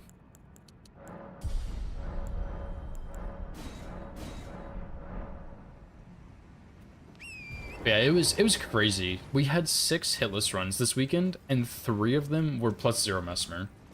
Like, that's crazy, dude. That is so crazy.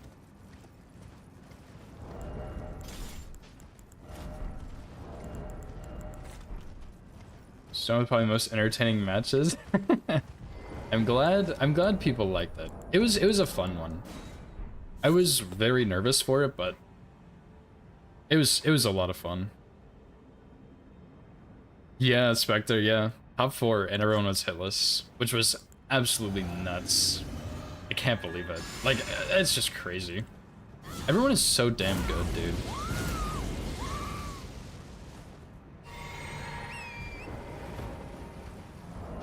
And Numa, I know you said you aren't planning to do a season 2, but I really hope you do because it's awesome.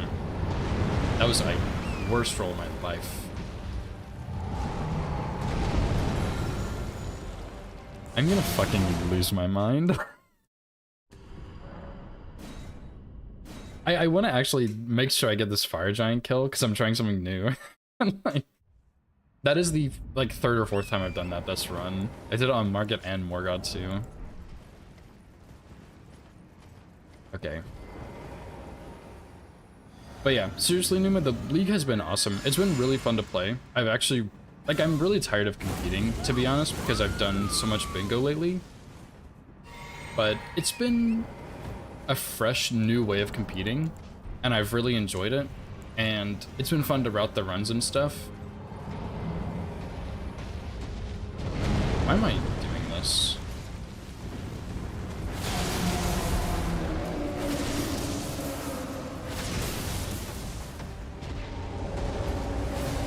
So yeah, like I gotta say, it's been really fun, dude, and I hope you do a season 2, but I understand if you don't.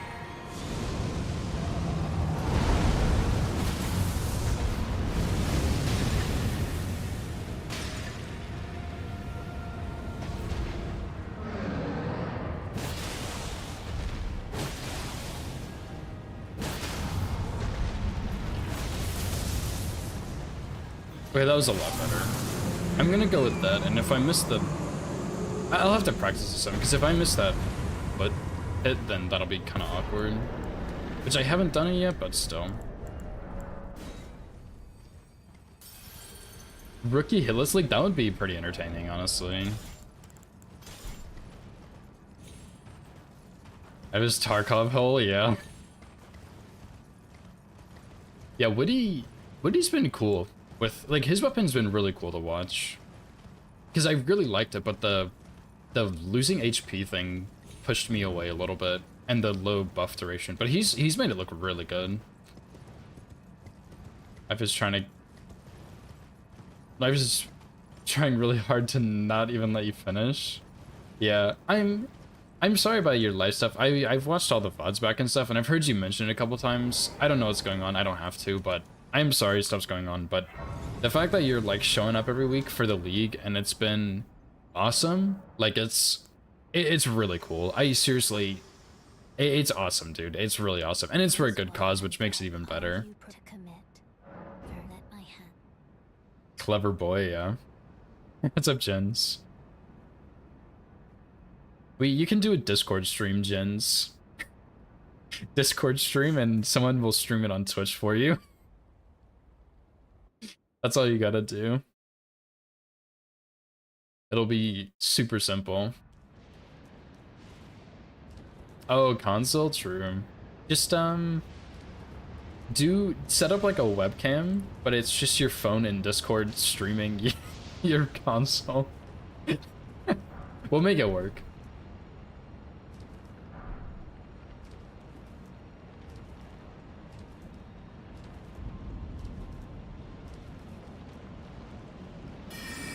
But yeah, I think a Rookie League would be pretty cool.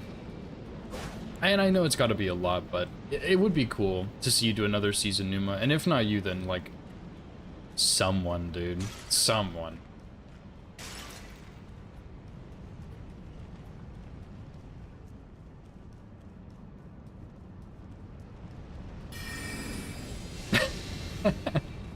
That's fair, Numa, that's fair. Yeah, red card and Mesmer both +0. Red card not as much, but yeah.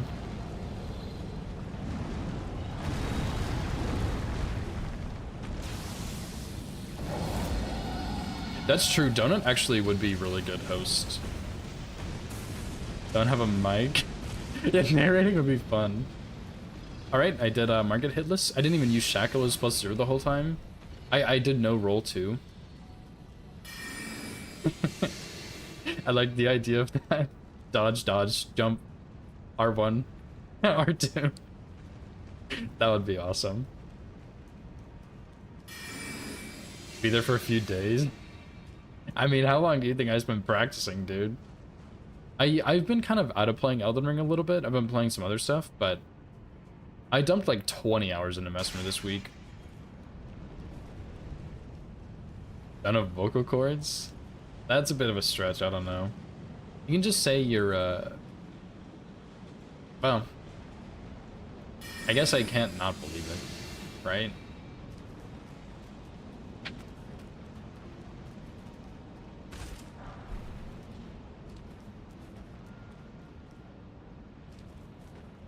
Oh, I did need that bell bearing lemon. Fuck me. I can't even go back, can I? Which one is that? Can you not go back and get that one? I didn't get a single grace. Oh my god. You are not serious. Can I... 7, 8? Yeah, I think I need that one. I can go back and redo the fire giant, right? Oh my god. Nice one, nice one, nice one, nice one. Yeah, audio description, headless friends. Also, Tombstone, by the way, thank you so much for the follow, man. I appreciate it. Surely, dude. Oh, what are you supposed to do? Oh. This game sucks. This is the worst game in the fucking universe. You can't be serious. I think you can go backwards, but that is so stupid. Do you have to go to, you have to go to the Dragon Temple or something? Oh my god. I think you can, yeah. I just don't know where. Get there in Veil Break? Yeah, I think you can go back. I just don't know how. And fall after the match with Donut? Yeah, I guess... Yeah, I guess that's fair.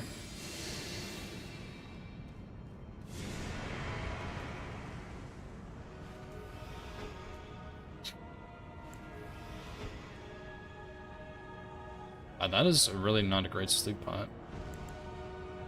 Why does Apostle take so much longer to walk over sometimes?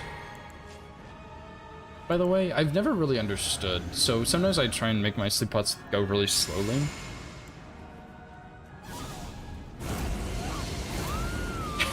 Bringing accessibility to hit list, true.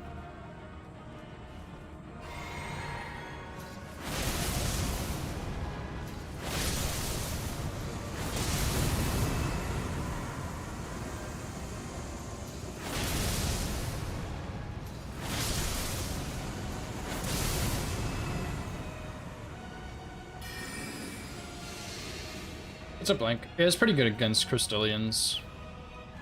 Do you know how to get backwards to the bell bearing in Far Missoula from this point, by any chance? Just for testing purposes, of course. No, I didn't forget it.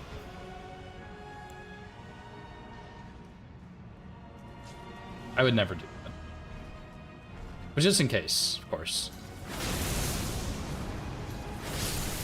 Oh my, that is Dragon Temple, yeah.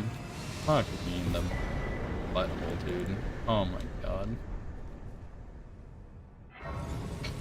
It's fine, it's fine, it's fine. We will go, we'll do it, we'll do it. Just in case, so I know how to do it. It'll be good for me. I don't even mind. I'm excited. Learning new routes. Yippee. Why did I can't believe I did that. This is so stupid, man. Need to go get 2 stone sword keys. Go to the Dragon Temple, Grace. I don't even know where the fuck that is, by the way. I think it's over here.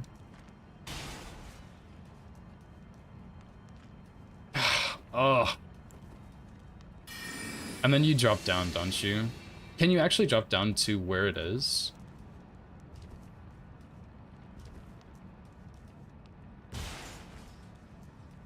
Oh my.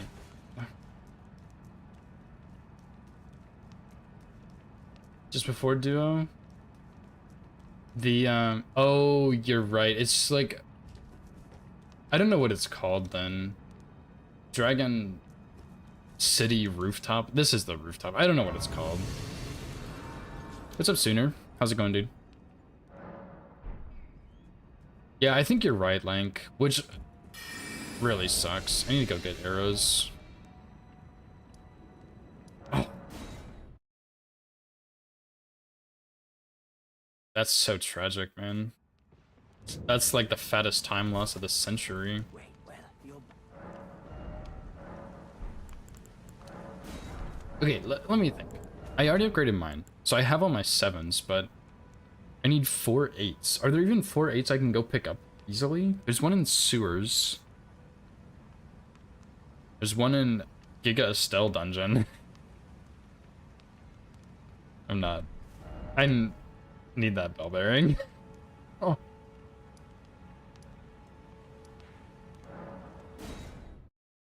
Why did I do this to myself? Knights kind of do it? Like, I'm not doing that. What the hell? Not only are there better stones that are faster, I just don't need that one. Thank you for the follow, Sooner. I appreciate it, dude. I mean, yeah, I could cheese them, but that doesn't mean I should, dude. Lake of Rod, true, there's one there. There's one there.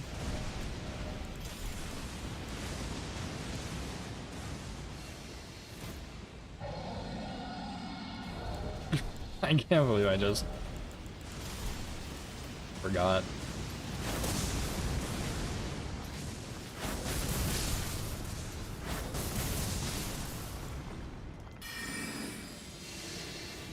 All bosses should, true. All bosses should be cheese.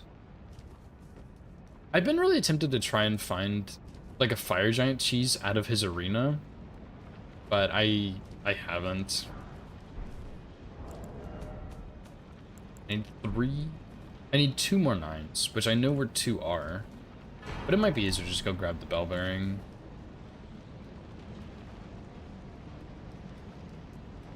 I haven't actually recycled. That's a good idea. Does it drop a smithing or somber? It drops a smithing, right? I don't really need smithing, but I guess I could. Because then I could skip the one at Theodoric's.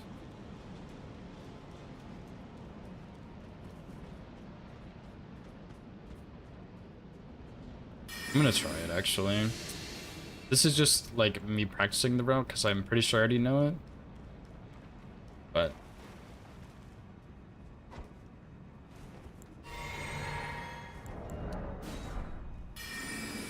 I don't know how I used to do this.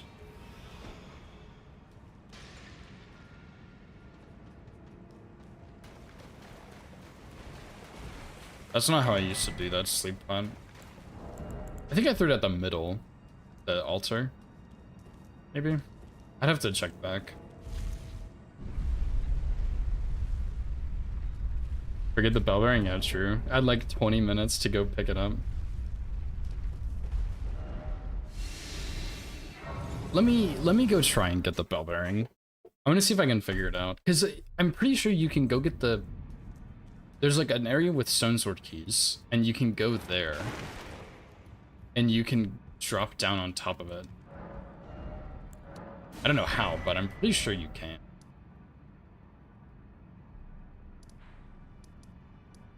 So where would this area be? I think it's after Duo.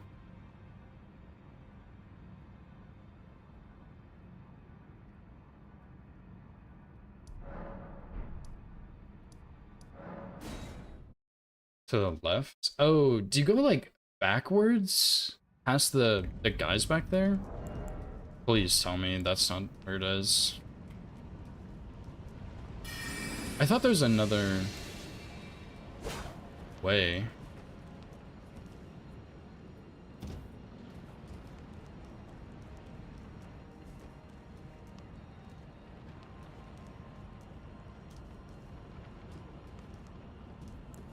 Surely that guy's really friendly. But it's not back there, right? Can't be.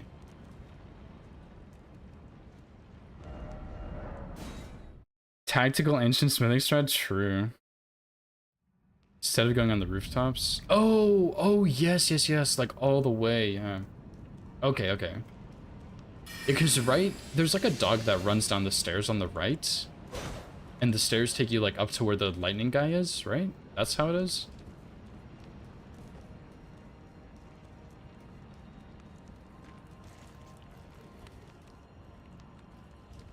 This is such a brief by me. But okay, think about how cool this would be. I skipped the bell bearing and everyone's like, oh my gosh, he forgot the... Left here? Excuse me, sir.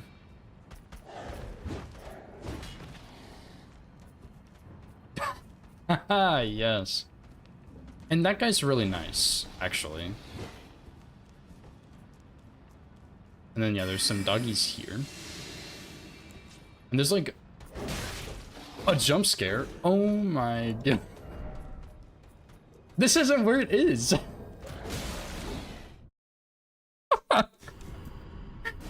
This isn't even the right answer. This is just wrong.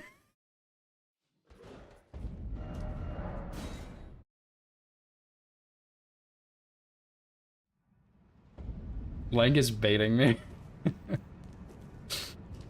I'm not doing this ever again. This is too traumatic.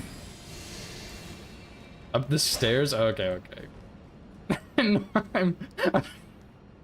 I skipped a bell bearing, Zephyr. And you can't go back and get it. I didn't get a single grace. But this is enough trauma that I'm never forgetting this shit again. Oh my god.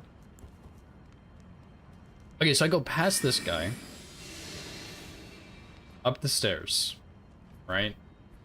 That's our story now, right? Not left anymore. It's the other way now, right? Right. And that guy's surely also very friendly.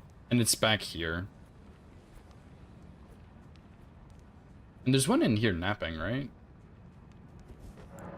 Okay. Link is sabotaging. That's a blame Link moment for real. Okay, so it's not too bad so far. What's up, Hyrule? How's it going? Thanks for the hydrate. I missed that. I haven't had much water today, though.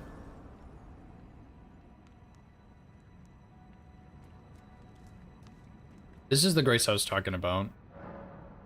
Dragon Temple lift. That's close, see. And then... That's a rune.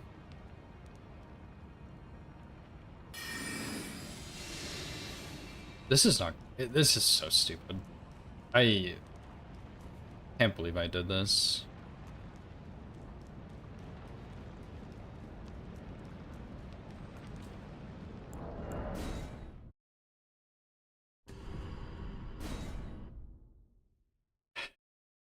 I don't remember a single thing. Me either, dude.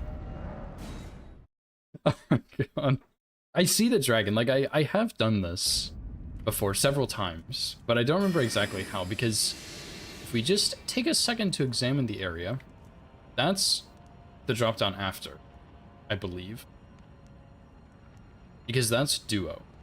So this is like the the running section before where I got the 9 and there's the jump scare guy. Which means I have to get up, like that's the dragon, where my head is. And I have to keep going all the way up.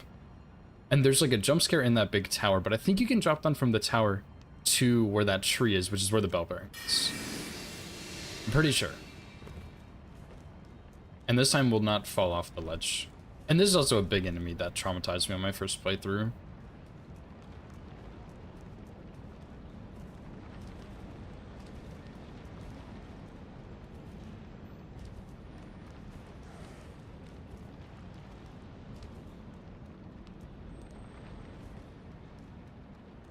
And of course I'm gonna try and kill the dragon.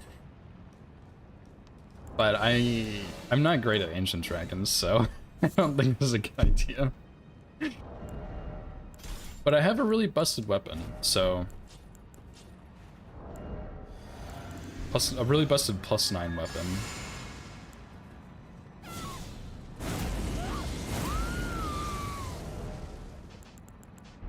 I can't believe I skipped this over. Buddy, how's your nap?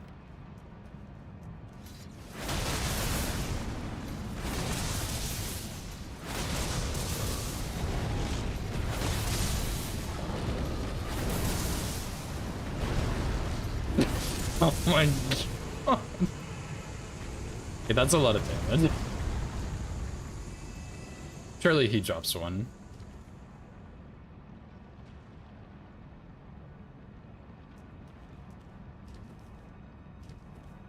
Okay, so that was a waste of my damn time. he didn't drop anything.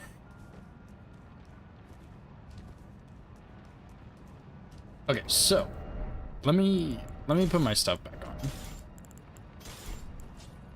We'll examine the area.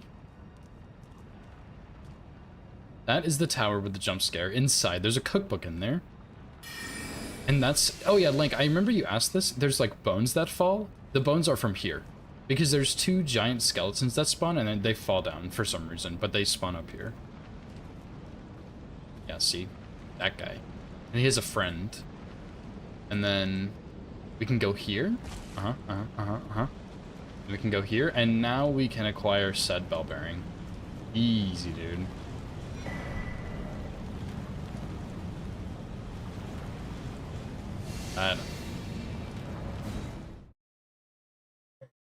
That's it. Didn't pick it up, surely. Yeah, I guess surely. It would be pretty sick to kill the one. It's just a simple 5-minute 3-hit detour, dude. It's not that big of a deal. It's really, really quite simple when you think about it. I can't believe I just ran past the bell bearing. I just wasn't thinking. I've seriously just been on autopilot this whole time. Although I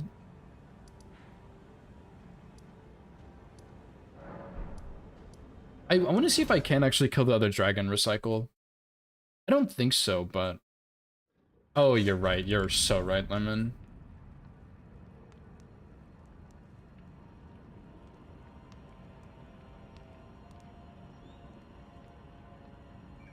There we go. That's pretty good.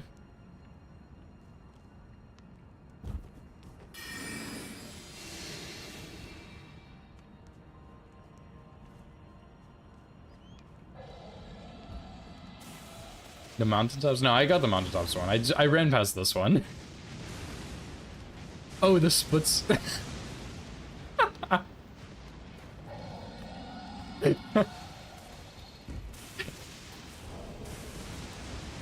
It's fine. You don't need to see the splits anyway.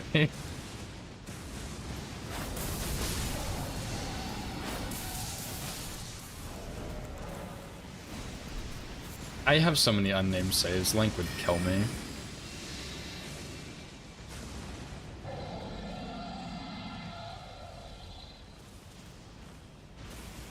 Yeah, see, there we go.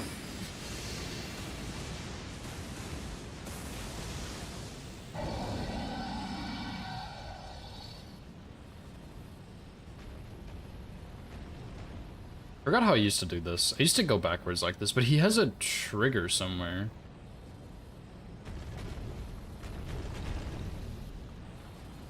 can smell me.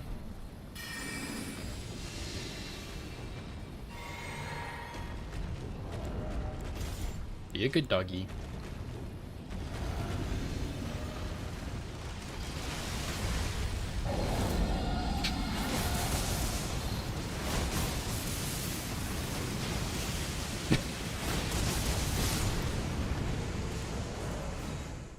Maybe I shouldn't kill him. Maybe it was a bad idea.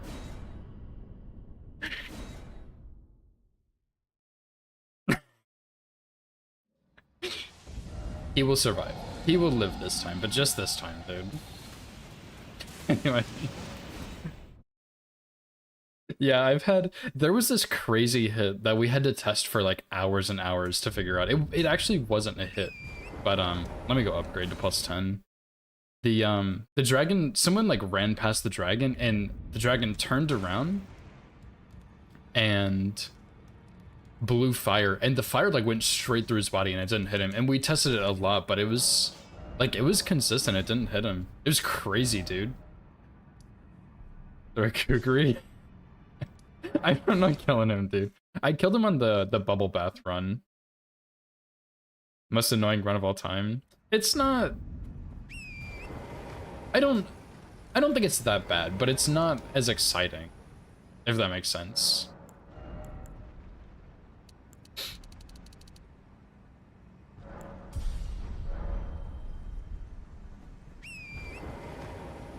Still missed you? That's insane. Like, how does that even happen? How does stuff like that happen? It's wild.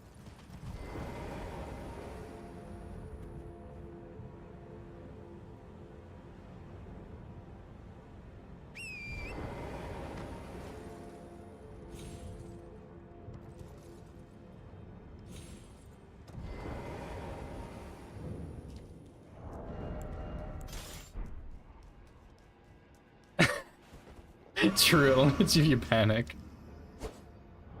Best tech ever right there. I'm out of lilies. That's fine. I'm gonna have so many extra runes on this run. I'm killing like all the random stuff.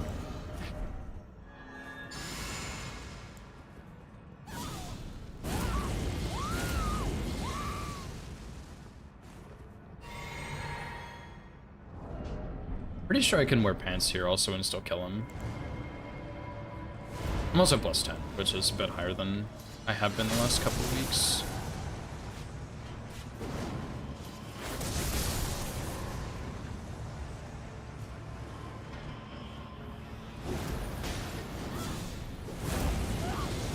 Yeah, 7 total, doesn't matter what kind.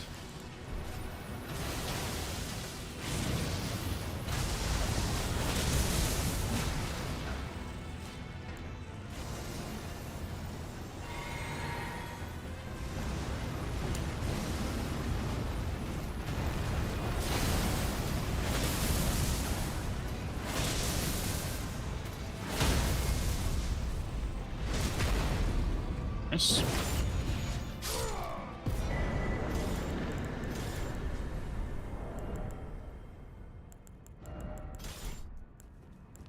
Oh, I actually need this grace. Forgot.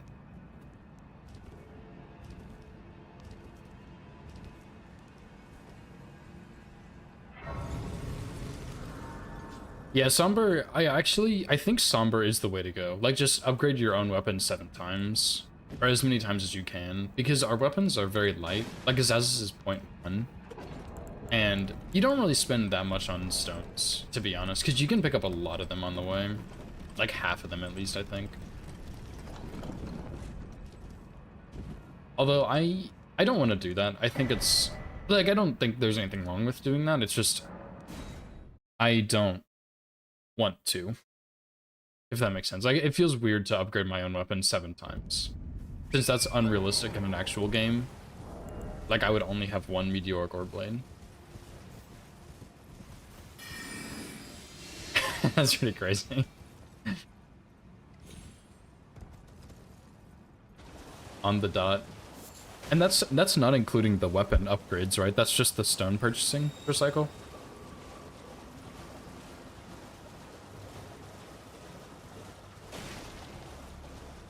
Yeah. So yeah, you have even more on top of that, because the prices vary.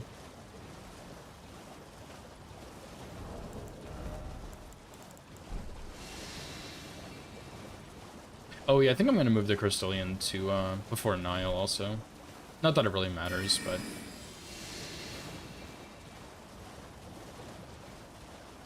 yeah, smithing is expensive, dude. The stones I think are cheaper overall, but you have to buy so damn many. Dude, 12 of each is just crazy.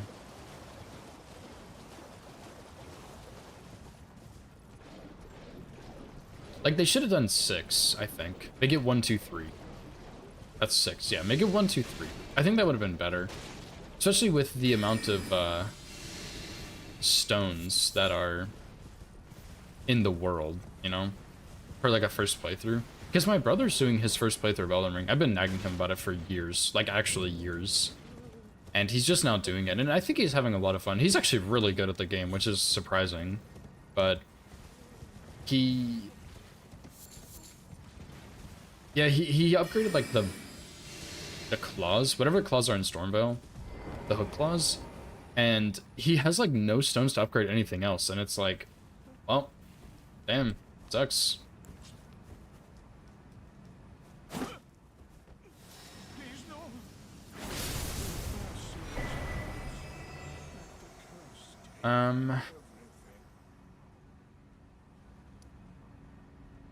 I'm just gonna go ahead and do the Crystallian, dude. And I skipped the Grace, too. I didn't even get the key, actually. No, I did.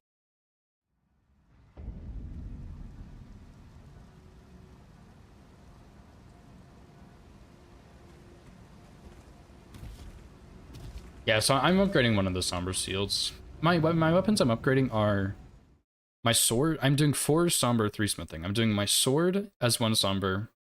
The Seal and Altus. Somber Seal and Altus as 1. That's my second one. And then I'm doing Niall's weapon as my 3rd one, and the legendary weapon in Castle Soul as my 4th, because it's really light. And then my smithing ones, I'm doing Treasure's Rapier and Patch's Spear, because they're both re-upgraded. And then I'm doing the seal, the regular seal I have.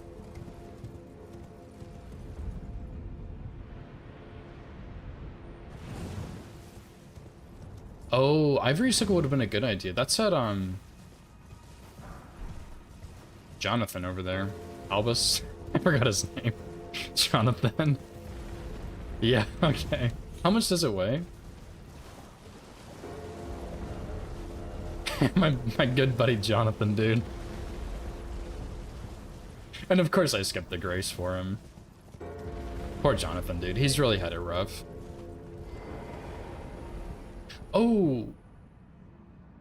Dude, I've done this in such a bad order. I should do...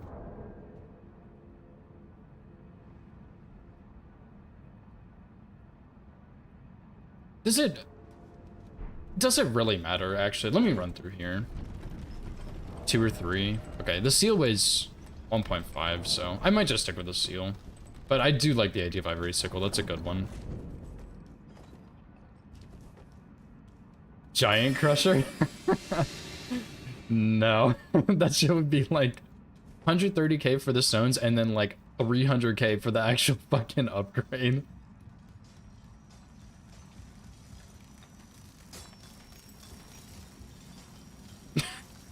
I can't afford that. As awesome as that would be, I can't do that.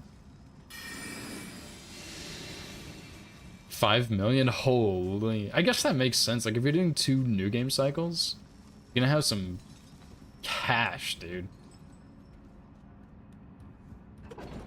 Oh, 0? I mean, that's true, but you gotta upgrade something. Upgrade 7 weapons or upgrade Giant Crusher. Those are the requirements. You can pick. Oh my god. Isn't that the heaviest weapon in the game? Or is the greatsword also that heavy?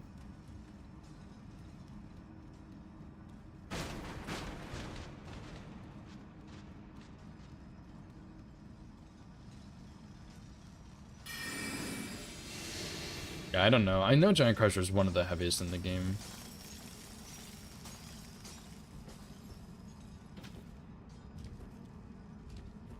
Oh, yeah, true, true. Yeah, Source is vibes, dude.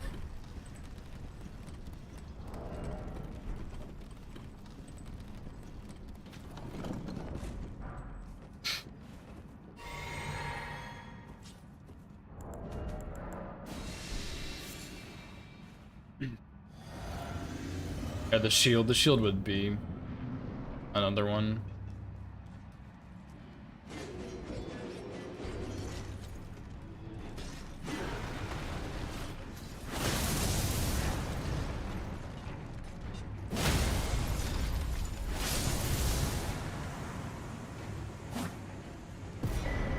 Oh yeah, true, fingerprint shield, yeah.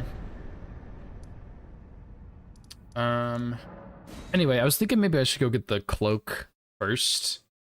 Because the thing is, like, I want the cloak for the Silence Footsteps, but then it's like, well, if I'm getting the cloak, I may as well go get, like, go ahead and do Loretta at that point, but then I'm putting up the Crystallian, but I just don't think it matters. I may as well just do Crystallian last. If I took 2 seconds.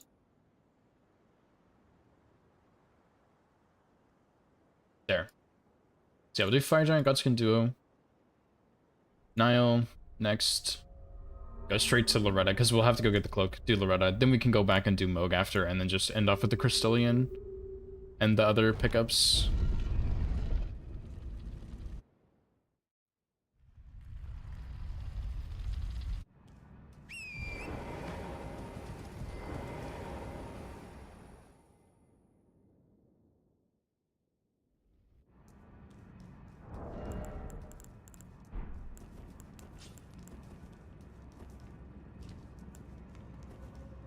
And I'm not going to count the one-handed farm Missoula, because surely I'll just remember to pick up the bell bearing. Although I guess if I forget, I know how to get there. That was pretty simple to get back, once I figured out the right way to go.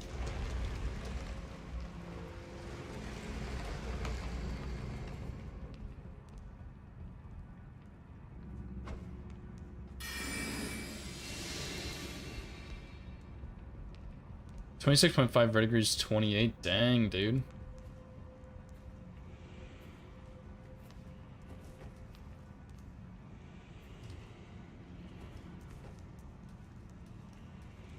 So I guess verdigris is heavier. 26.5 weights, obviously. What else would it be? Pounds? Nah. Ounces? No. Kilograms? I don't know what the I'm American, so I don't know what the non-American measurements are super well.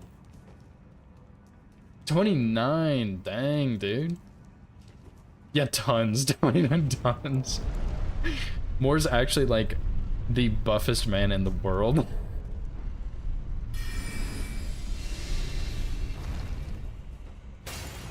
That's actually what the, they don't tell you this in the lore, but the original hole underneath Sewer Moog is actually from, the fingerprint shield. It was just sitting there and it's too heavy, and it fell down. They don't tell you that in the lore, but trust me, I know. Oh my god. I like the idea that it's 29 tons, dude. That's pretty good.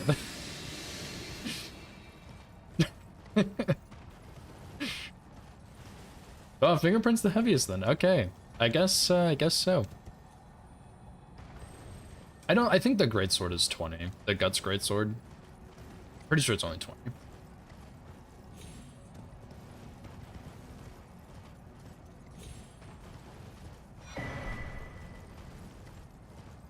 Knowing things, true. Zephyr the all-knowing. It's not Gideon anymore. Sir Zephyr the all-knowing. Yeah, it's probably kilos, because that's what Japan uses, right? And it's a Japanese-made game, I think.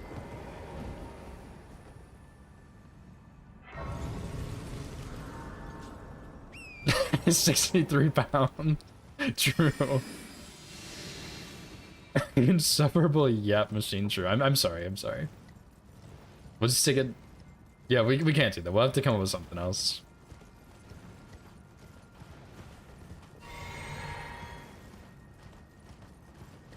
Oh, is it really? I don't know my kilos. I barely even know pounds, dude.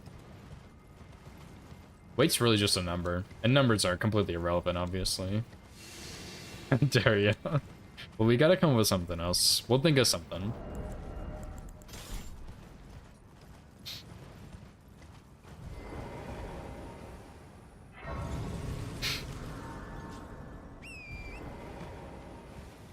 At least you can get the money here. Some of it, at least.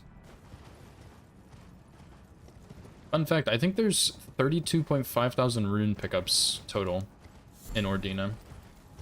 And some Frostries.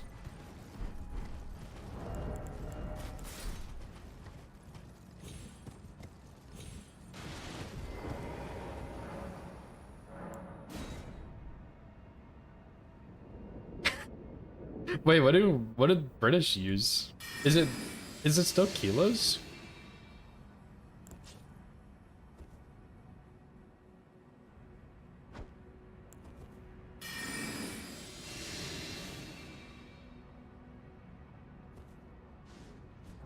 I do need more sleep pots, actually.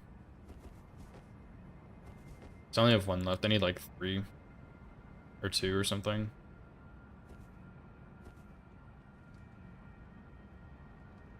Says they use pounds, but they have stones too. Are British pounds different from American pounds?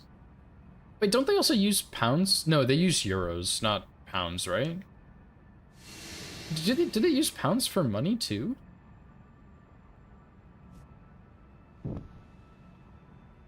All stones weigh exactly the same. Yeah, pounds currency. Okay, that's what I thought. Euros is European, not British, obviously. I'm your average American, dude.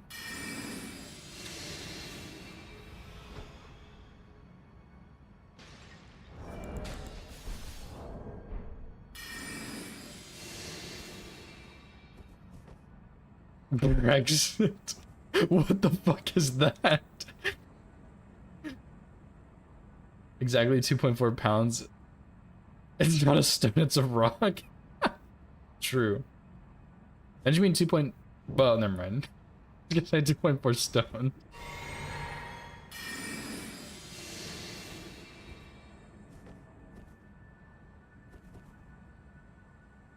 Oh, when it left the EU. Okay, okay. I don't know that. Read a book. True, actually true. Couldn't tell you the last book I read. But it sure as hell wasn't about Britain and Europe, that's for sure. Any book will, yeah, they all talk about the Brexit, dude. I thought it was some like weird breakfast or something.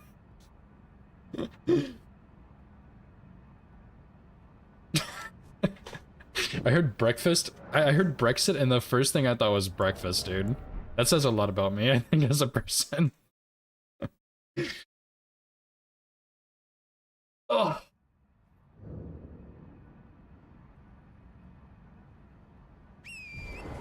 It was before my time, clearly. That's why I didn't know about it, obviously.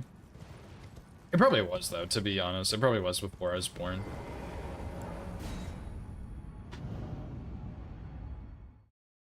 Pause and discuss British politics. That's awesome. I'm 12. Surely. I think I'm 23. Oh, wait. I'm in 2020? Are you serious? Okay, I was definitely alive then. Like, 2020 was the pandemic. That was my peak gaming era. How was I supposed to know? Things happening that weren't in fucking video games, couldn't tell you about it.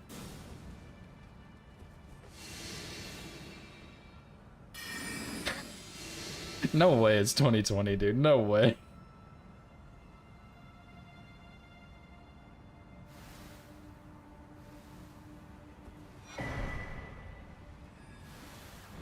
I was probably alive. I think I'm 23.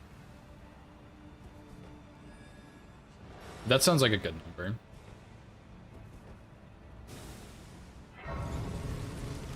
$6 years ago recent. That's true. I mean, I don't know. Yeah, it could go either way. Oh, wait, do these lilies only respawn after you kill Malekith? Yeah, I think it's Malekith.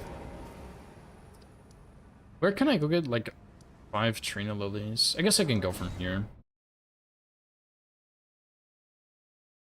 Yeah, depending on what you're talking about. What's up, Painter? How's it going, dude?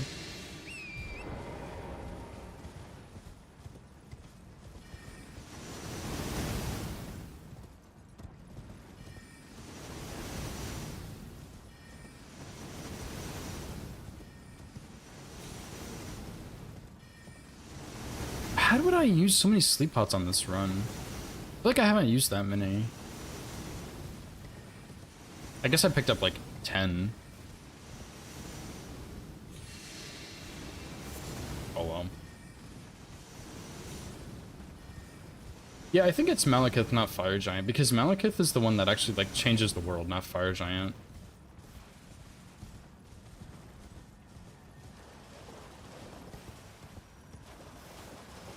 Where are they in here? It's like 3 or something. 4. Yippee!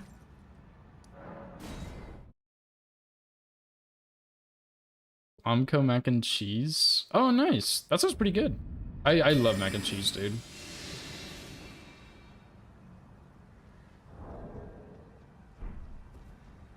Yeah, true.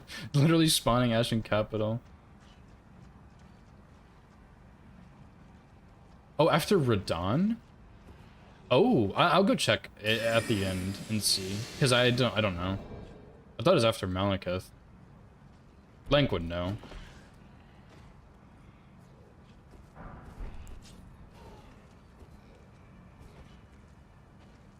Oh yeah, Radon makes the crater. Yeah, that makes sense. Okay, okay, yeah, I guess you guys are right. I didn't think about that. I knew they respawned, I just didn't know when. Clearly, I guess.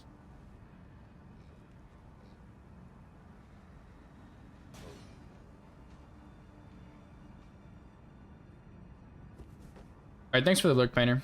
Hope your mac and cheese turns out good.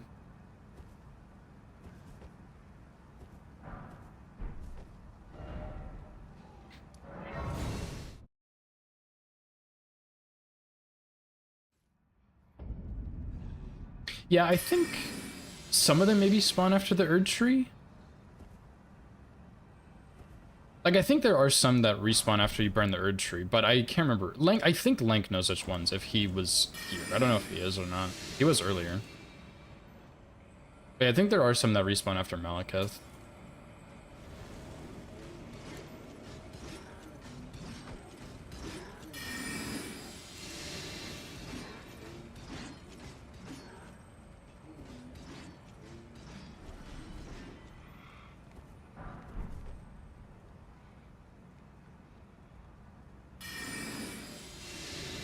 Psycho's about to walk into something crazy.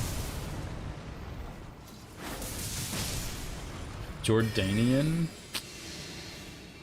That's crazy. Never heard of that. I think I know where it is, but I've never heard of that.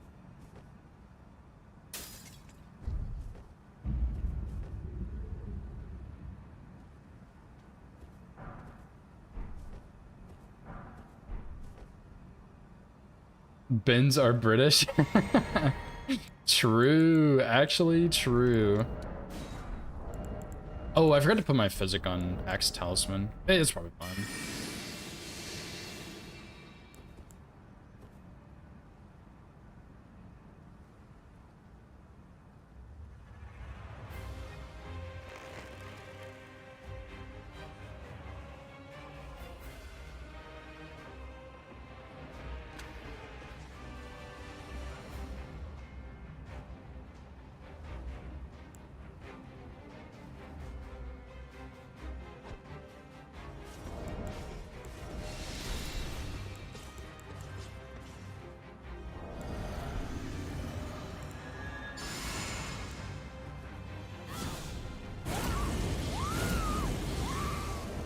Call everything a bin.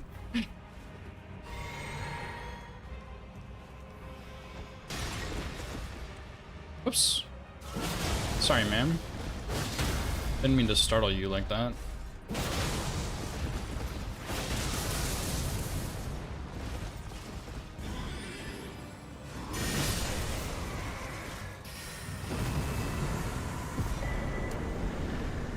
Yeah, I need to get the physic changed there, but it's fine without it. It's just a bit tighter.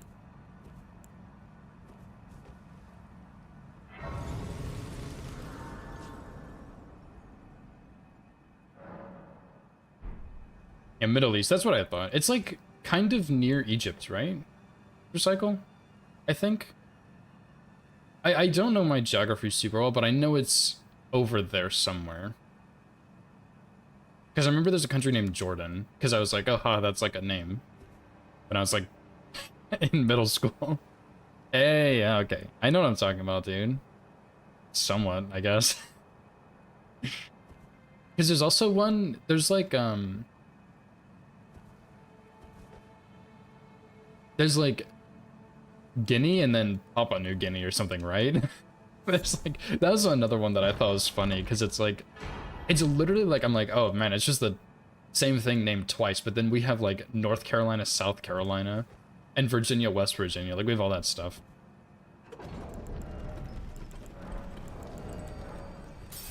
Yeah, it's that's in Africa.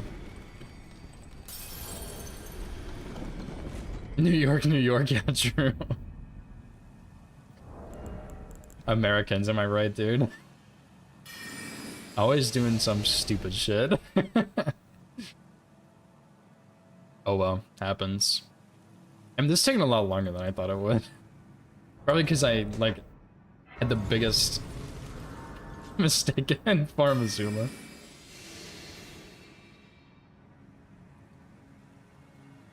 ABCs?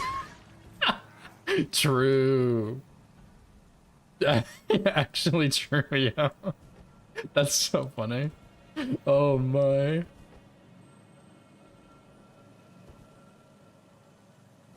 Put New York in front of European cities.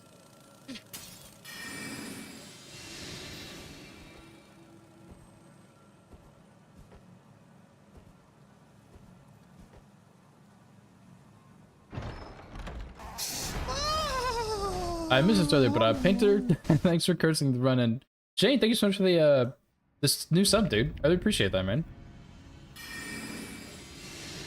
Palestine, Syria, Saudi Arabia, and Iraq. That makes sense. I couldn't have named any of those, but I've heard of them.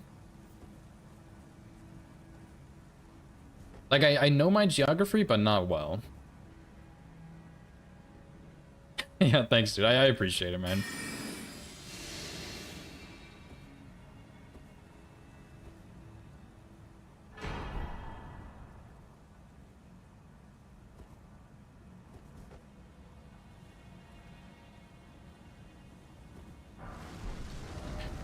Okay.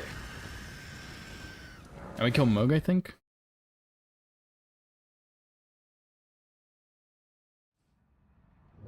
Yeah, I just, like,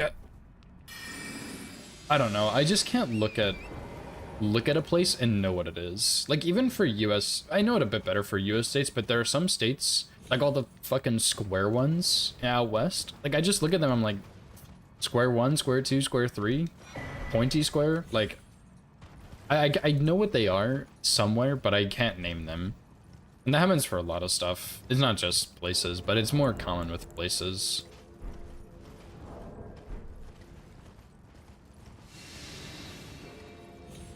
Dude, the second you graduated? Yeah, that's fair. There was one point in time, I had like, I took like advanced, maybe it was just like regular US history, or just European history maybe? I don't remember, but I had to know all of the European countries and capitals. So I did know all of those at one point, but I've definitely forgotten them. Square 1, square 2, money square. Yeah. Bro, it's like Colorado is one of the squares, but that one's more like a frying pan, right? And then there's like, again, New Mexico And then there's Nevada. Nevada's the pointy one.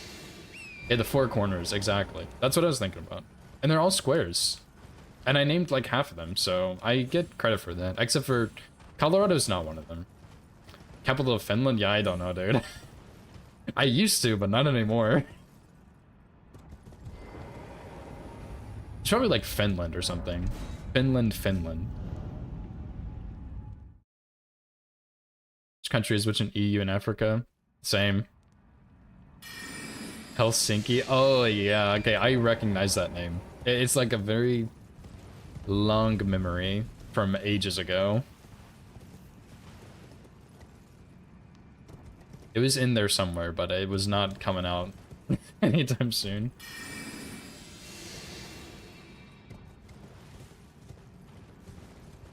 You know, you know about Mimel, Zephyr? Good old Mimel.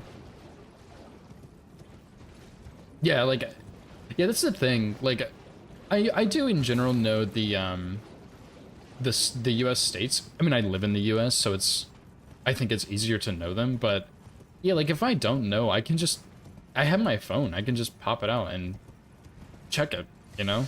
Or like my computer, my laptop, I have things that will look at this information for me, you know?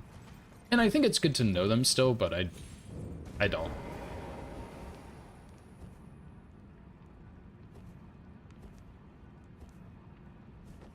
The F in France. Okay, Jens, that is pretty good, dude. That is good.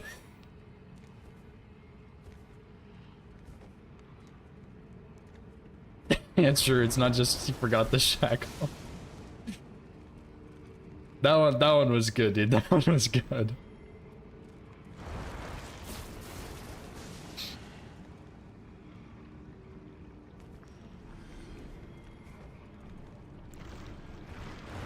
Also, I saw that Banjo, I think it was Banjo, said he just runs through here. And I was like, there's no way, you're a psycho. I will not do that, ever. I believe it's consistent, but Link also has been aggroed here and got chased up the elevator. Like, I don't know what the running strat is, so I'm scared to do it, but that's crazy. That was the worst throw in my life.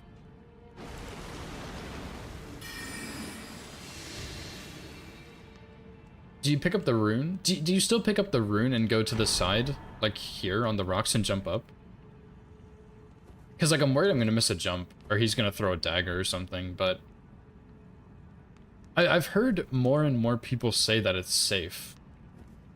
Get the rune and take the path. Really? Is there another one that spawns over there, or is that only in like a certain trigger region? Because there are some smithing 8s back there, but it triggers another guy. Seems to make you more visible. Really? Interesting.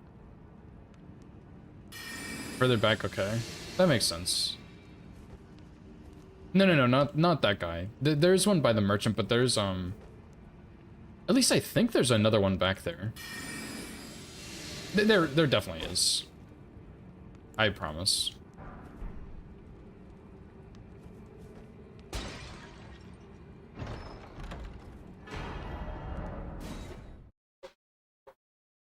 No, there's another one that's not the merchant.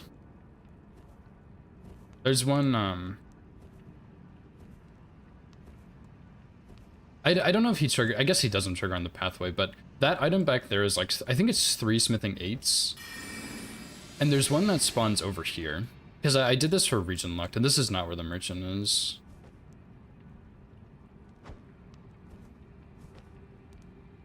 But yeah, I guess this trigger's really far back.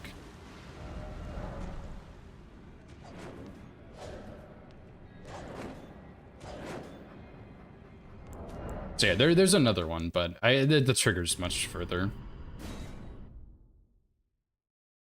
But yeah, I guess like that trigger's a lot further back than I thought it was. I thought it was closer to the main path, but that was like really far. So yeah, never mind. Yeah, he would be too slow for sure. The spawn is like 5 hours long. That's also true.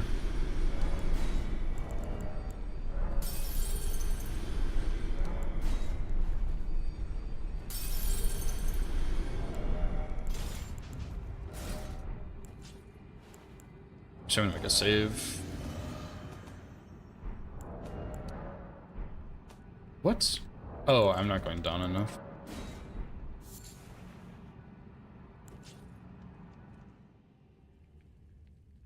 Yeah, no worries ever. Thanks for hanging out, dude. I'm looking forward to seeing your route as well. It's always fun seeing the different routes, especially one for this where there's actually like a lot of different options.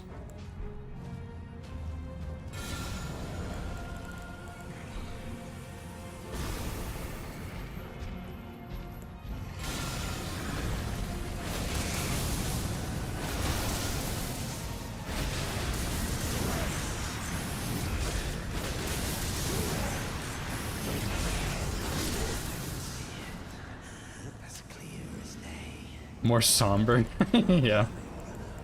But yeah, that'll still be fun to see. Because you also kill Anastasia, right? The Snowfield Invader.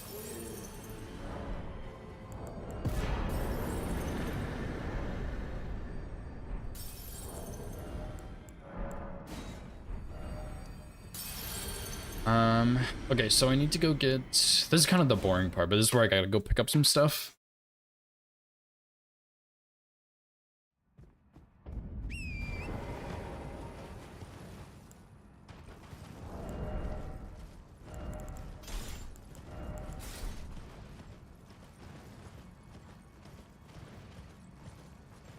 So...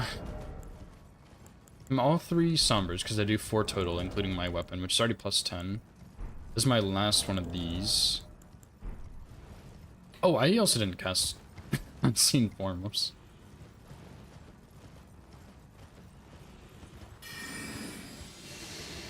I'm tempted to go get all of my Somber 9s, too.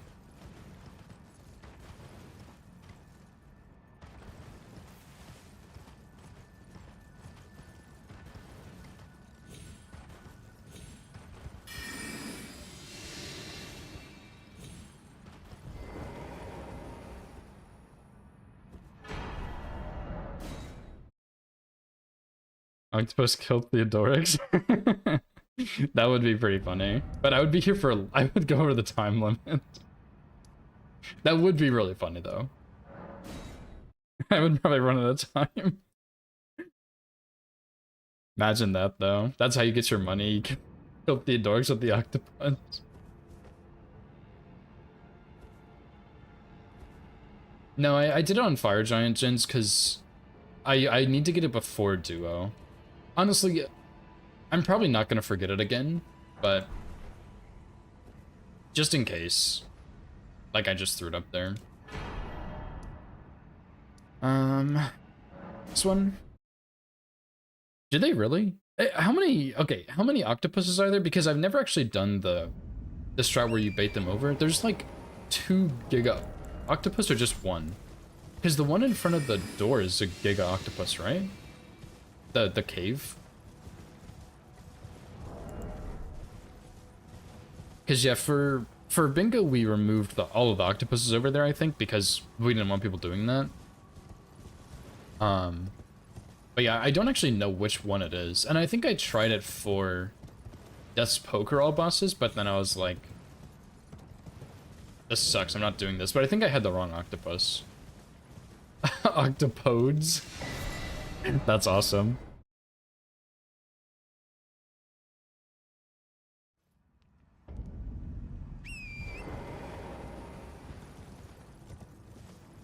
Oh, my neck is kind of sore.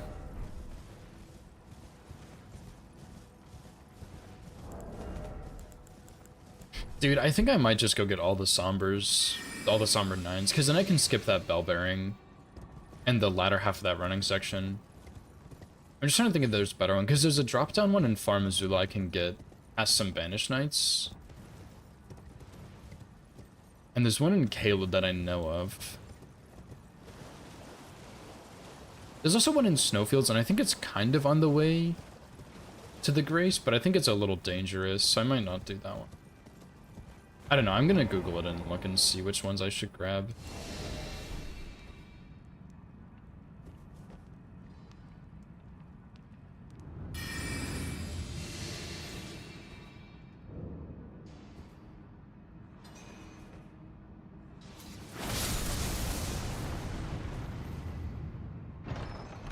Yeah, you should be able to.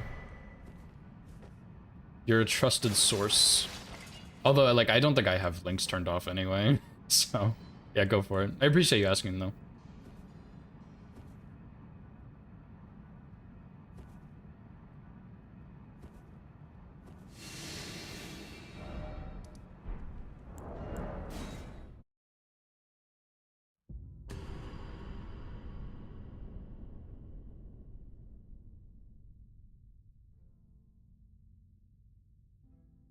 What the?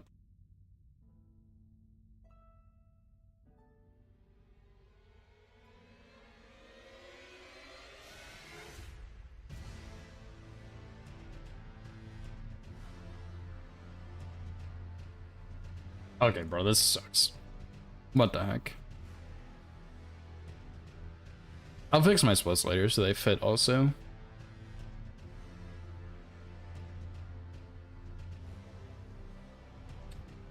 Wait, what the f... They do 2,000 damage a hit?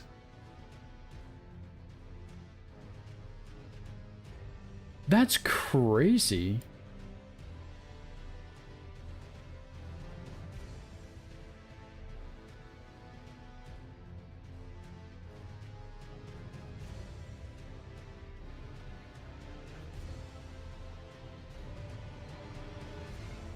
Holy moly. Wait, I want to see how he did this.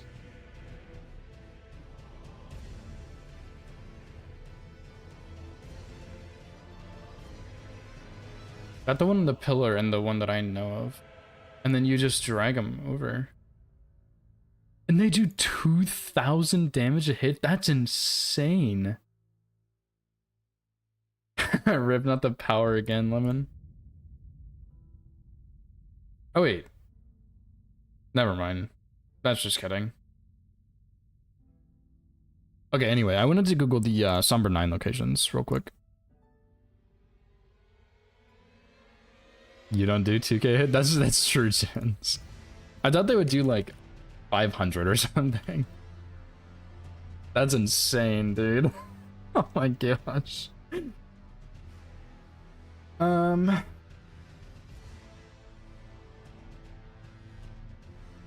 So we get the one in Farm Zulu, we get the one in Caelid. One of the ones in Caelid.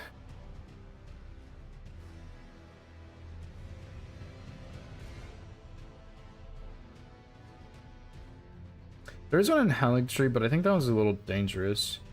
Found on a corpse inside a small building in Michaelis Haligtree, found south of the Haligtree Town Plaza site of Grace. Oh. I don't know which one that is, never mind.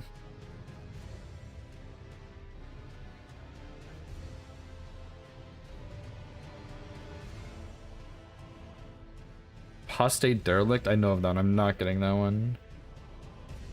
There's the invisible one, actually. I forgot about that one.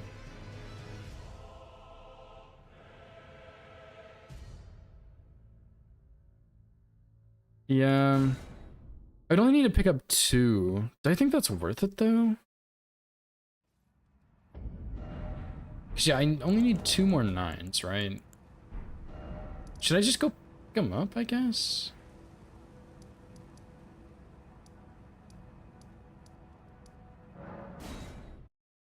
I would save a lot of money. And I wouldn't have to get the Bellbearing, which means I could port out right after the Dragon. I think I might.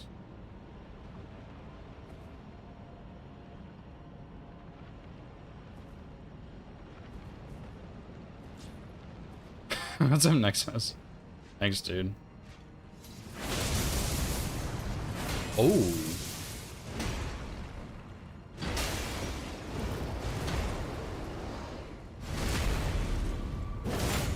I think that's one-shottable.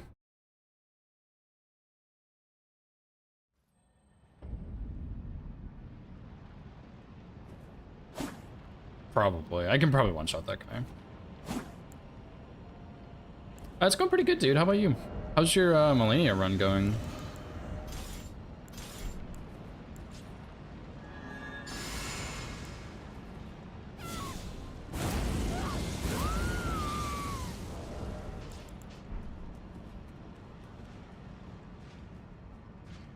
Oh, nice, dude. Distance to Morgoth's pretty nasty.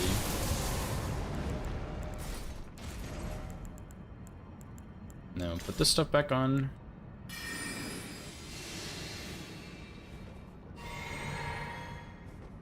Yeah, I saw you practicing Morgoth that one day in Ignite, and he looks really tricky, but the no-roll strats are pretty cool on him.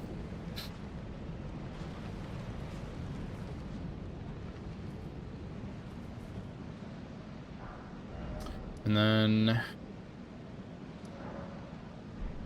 it's probably faster to go from here. Top 3 hardest, yeah. He's honestly, I've been learning Morgoth a little bit more lately, and he's really tricky. Even with rolling, he's like super tricky, but he's become one of my favorite bosses for sure. He's really fun. I still have a lot more to like figure out with him. Like I can no-hit him, but I want to know him better, you know?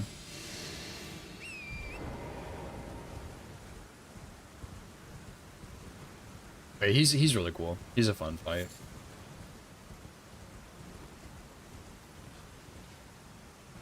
What's your hit be?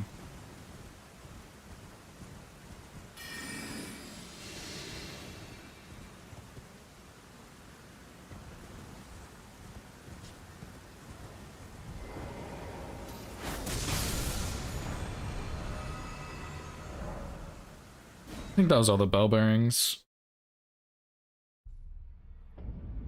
5? Nice, dude, nice. Yeah, he's definitely a lot tougher than people give him credit for.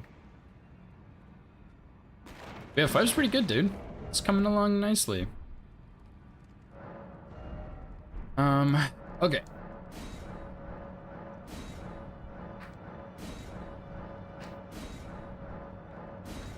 Now for the hard part of counting all these. So I need 3 of these, 3 of these, 3 of these, 3 of these. I have 3 of these. I have 12 of these. I need 12. Oh, yeah, this is where I have to count because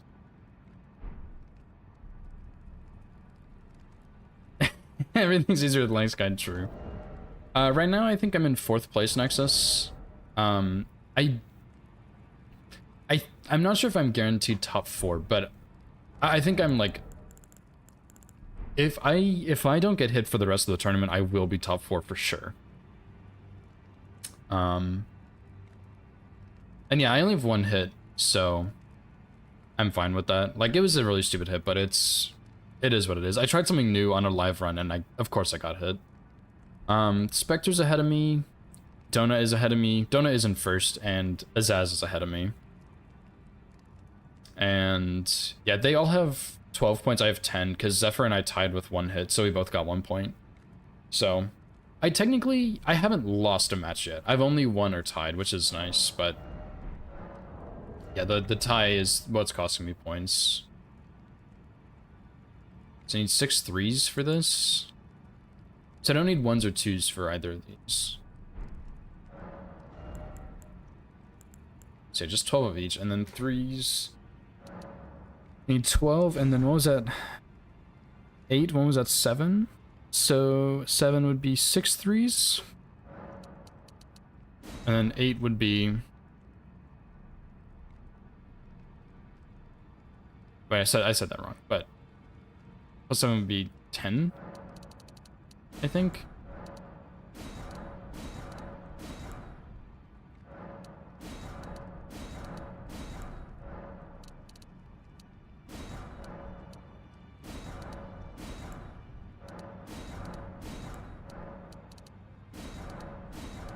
Okay, pretty sure that's all I need. Yeah, so I'm still doing really well, and I'm happy with how it's going. Plus, even if like I don't make playoffs, I've had a really good time. It's been a lot of fun to play. I don't really care that much. Like, it's just been super fun. Okay, so this one.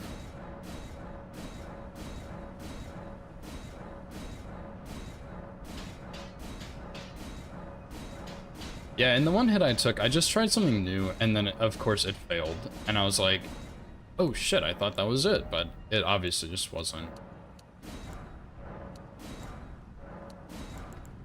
I think I need 2 of these.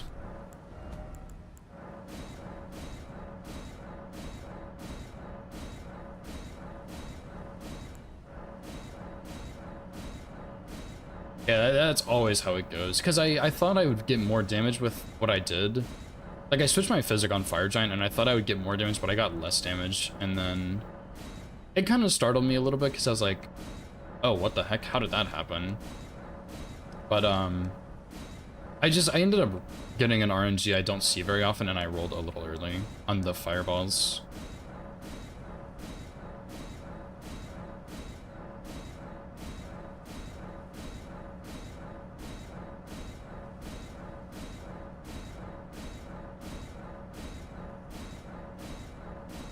Holy shit.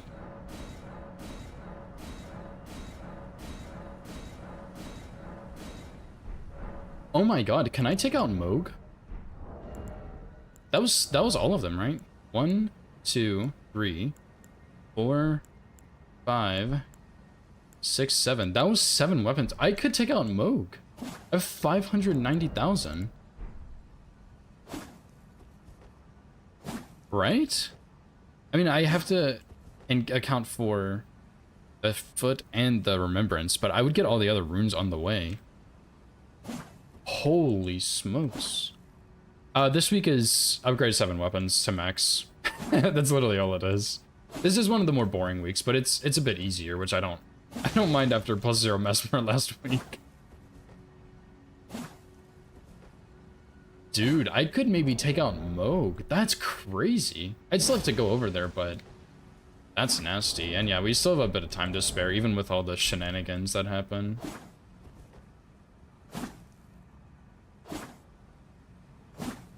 No, it wasn't mandatory, but Donut did. If we hit 2,500, he was going to do +0 Mesmer. And to practice, I usually do +0 on bosses, and I felt comfortable enough that I did it. So, it was just for fun, but yeah, we both did do it. It was pretty cool. Mesmer is a lot of fun. Okay, so let me change this. Put a question mark here.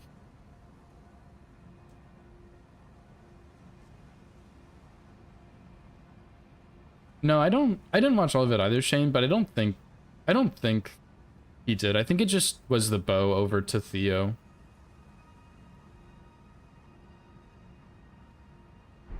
Yeah, it was pretty fun. And then Spectre, one of the other runners in top 4, did +0 no do Mesmer the next day hitless. We had 6 hitless runs on Mesmer, which was absolutely wild. Wow, I like, that's so free. I just don't even need to kill that guy. Okay, perfect. I might get a different Summer 9, but we'll just see what happens. Yeah, it was crazy. We had 6 hitless runs, 3 of which were +0, one of which was Rl1+0. Like, actually insane, dude. It was really cool. It was a lot of fun to watch all the stuff this weekend. I think Rl1+0 was a really exciting week, but I think Mesmer has been more exciting. And this week, I don't think it's boring. I think it's a unique idea. And I have liked routing it, but it's not quite as exciting because you're not really fighting a big boss, you're just upgrading weapons. But I think having a bit of an easier run after Mesmer is nice because Mesmer's intense. And then we have an easier run, then we have Gaius, and then Classy Fortisax. Hardest boss on 2 summers? Yeah, I didn't see the beginning of that run, Jens, but I heard it was kind of rough.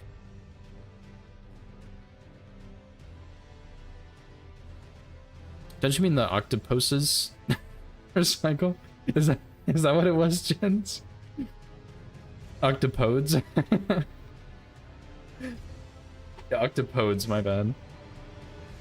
Okay, I think I'm gonna take a quick break. I kind of need to go to the bathroom and stretch a little bit, but I kind of want to route the Rl1+0 I worked on a little bit yesterday. I don't know how far I'll get, but I want to do a little bit on it because I'm curious how that route is going to turn out. And this one is, like, pretty simple.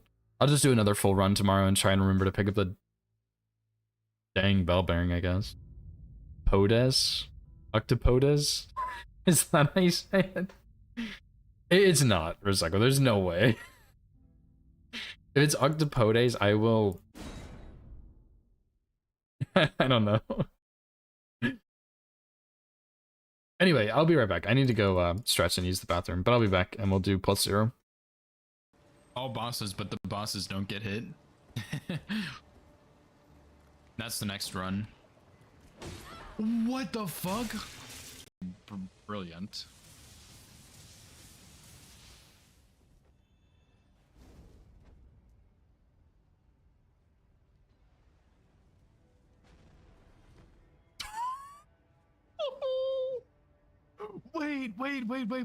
Wait. There was an explosion. Oh, I do remember this. I killed a hand here. Stop. Oh, he's cheating. Ah, shit.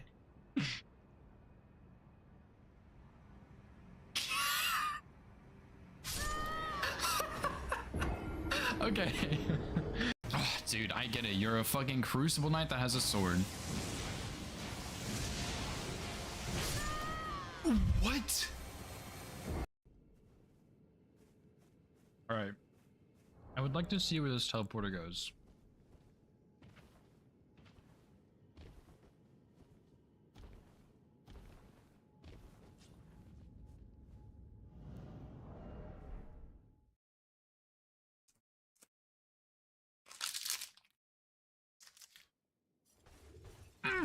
Wait.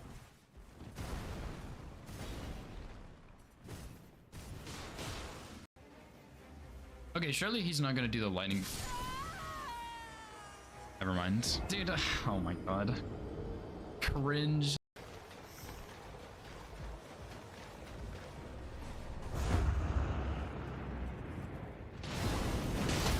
Oh my fucking god. I'm gonna fucking clip that, dude. Hell yeah.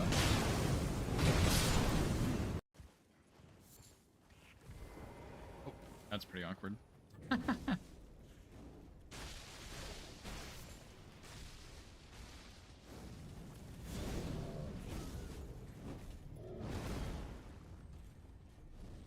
Making my way downtown.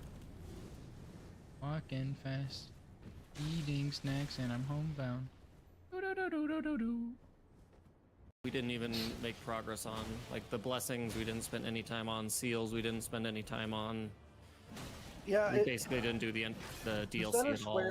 Center Square confused me at first, mainly just because after you marked imbued, I was really afraid Cronus was going to go for Blessings America to threaten that column 1. Yeah. I mean, the center square was like at that point in the match was super pressure. Yeah. Depraved perfumer. There we go. See, I knew. Okay. His attributes are not on here. Fextra life, you're fucking useless. Woohoo! Okay.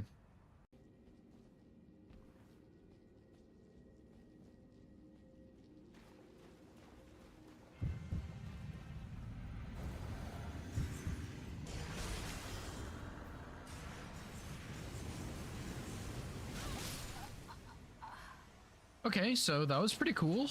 Very good fight. Really interactive.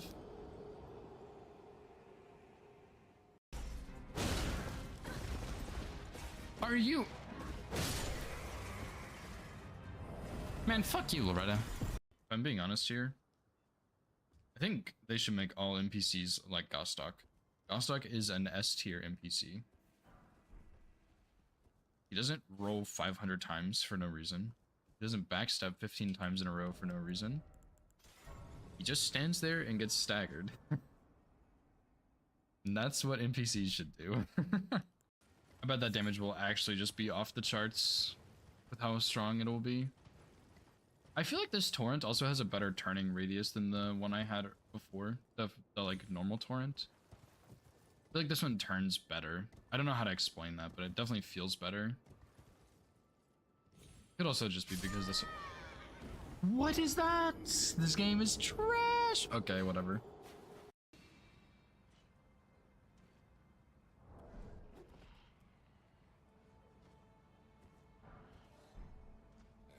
I forgot about this guy. Shit. Rip. GG's to the all great runes, dude. Yeah, I need to take a look at this section. Like, who the fuck is this guy? Dude. Oh my god. This is so bad.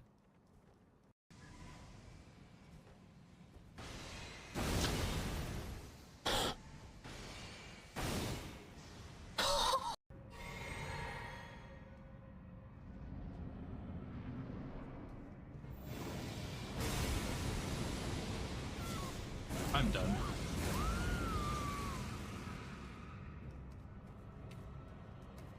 I am the luckiest person in the world. You know what my genius brain just thought of? Why am I even doing this when I have Dragon Maw? Bam, 20% bonus damage from Blue Dancer. It's just that fucking easy. He will die in one shot unbuffed. It's like, it really is just think harder. It's a game about thinking harder. You don't have to play better, you just have to think harder. Ow. Like, just bite. This weapon sucks ass for this boss, I guess.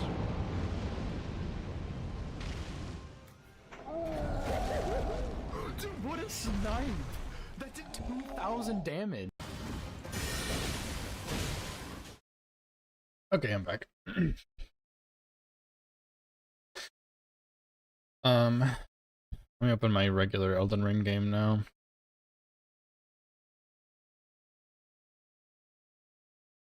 Oh yeah, talking about octopus. So stupid.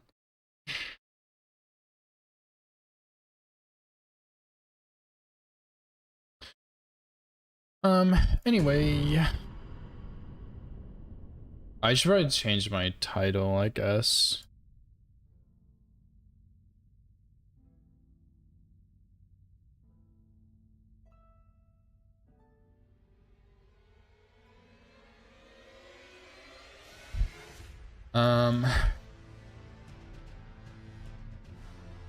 So yeah, I wanted to try like a unique build for Rl1+0. I don't think it's particularly good so far, but I don't think it's particularly bad either. Let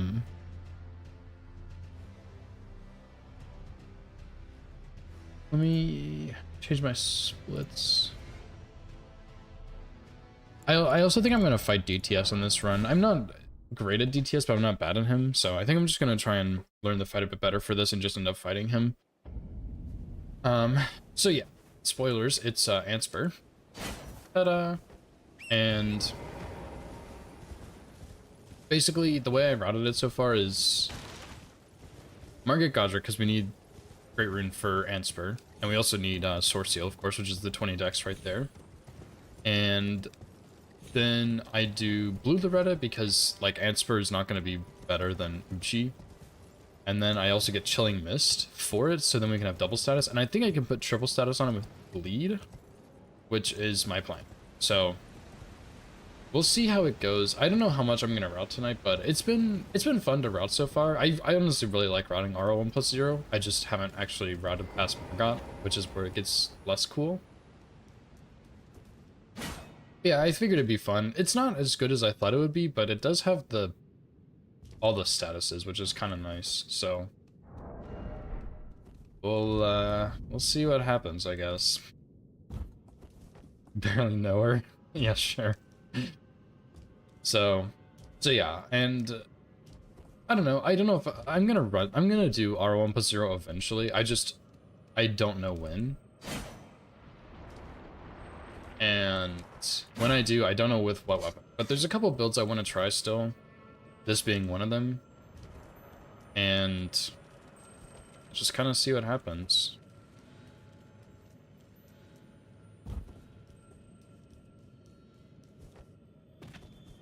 But yeah, I think Starfist is still #1 for like strength on this. and Anspur is not.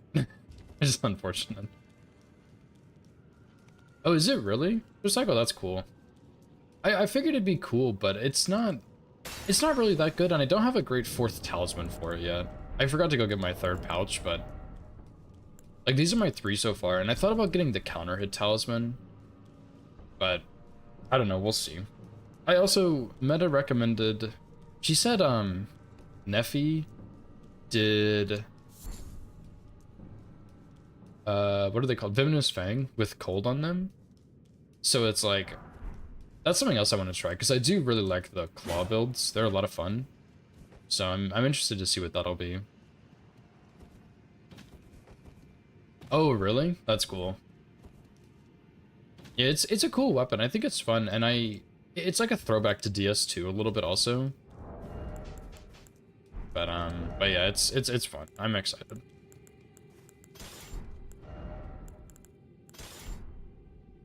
You put it in your you put it in your right hand, don't you?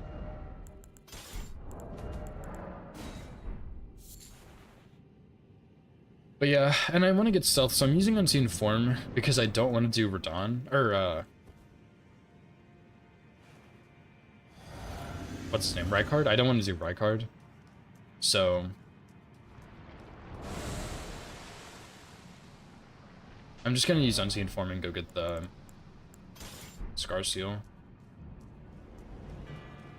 I did not unequip my arrows or my kukris, huh?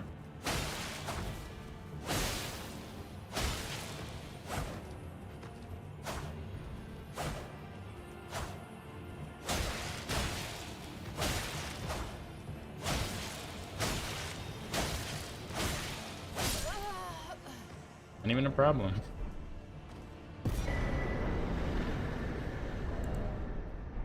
Oh yeah, I forgot to put Mimic in here.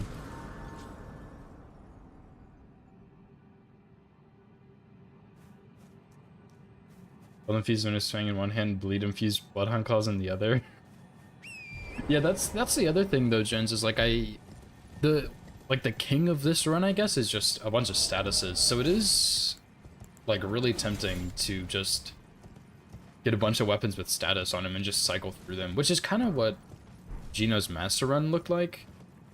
But I think I want to try Master Run, but I want to run it differently because I like the idea of no stat boosting because you can get so many levels that it's not really Rl1. Like, I completely understand that, and I can agree with that to an extent, but I also think those tools are in the game, and I want to use them because I have such limited options otherwise, right? Like, I can't use Anspur, for example. I can't use the Bloodhound Claws or anything like that. So I do want to limit how many stat boosting properties I can use, but I want to still use some so I have a wider variety. And I think what I'm tempted to do is let myself use either like Soar Seal, because like realistically you're not going to go get, okay, I say you're not going to go get Scar Seal and I'm literally on my way to get Scar Seal, but you're not really going to use this for damage, you know? Like, this is just so I can use Unseen Form. So I think, yeah, like, you miss out on a lot.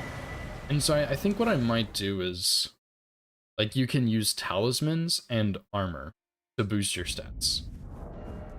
I think. I'll need to, like, play around with it some and see what I actually end up picking. But physics, I think, don't really make sense because you only have 3 minutes, and on Master Run, your fights are probably going to be longer than that. So you get less value there. So I'm less inclined to use physics. And Godrich's Great Rune is a good option because you do get a lot of stats for it, but I'm wondering if, like, maybe that would be too strong. But I don't know. Like, I want to use, like, you're gonna have to use the same build on every Master Run no matter what. And I don't want to do that. Like, I want to switch around my builds if I need to. Yeah, it lasts 3 minutes, which 3 minutes, I think, right? And that is a good chunk of time, but I'm just wondering if that's enough on a Master Run. Like, I don't know how long those boss fights would actually be, you know?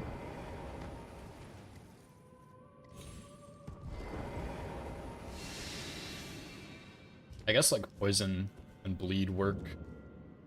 Poison, Rot, Bleed, Frost, they all work pretty quickly.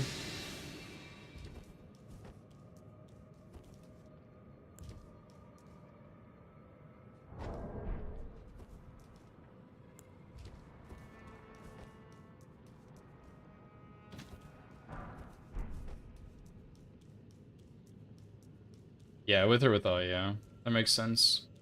So yeah, I don't know exactly how I'm gonna plan that run, because the other thing is, like, I think Endurance in the Physic would be nice to have, and then, like, Axe Talisman would be pretty good, right? Or the Axe Physic, not Talisman. So, like, I don't know. I'm thinking it might be decent to try that, something like that. I just need to go get my, third Talisman pouch. What am I... Oh, yeah. So I should be able to put... Oh! Wait, can you not put Chilling Mist on in Occult? I thought I could to get the triple infusion, but I would need the Cold Wet Blade, wouldn't I?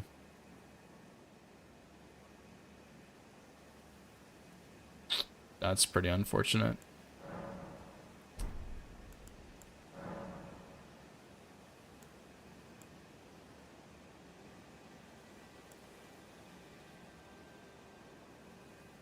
Yeah. Well, damn, that kind of ruins my whole idea.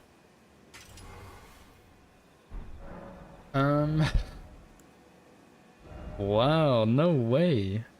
I guess I wouldn't get the Bleed Wet Blade then, or the Black Wet Blade. Unless... I also got Venomous Fang. I feel like getting Venomous Fang is overkill. Man, that's really sad, actually. I thought I could do that. Seppuku Poison? I would have to get that after Capital, but...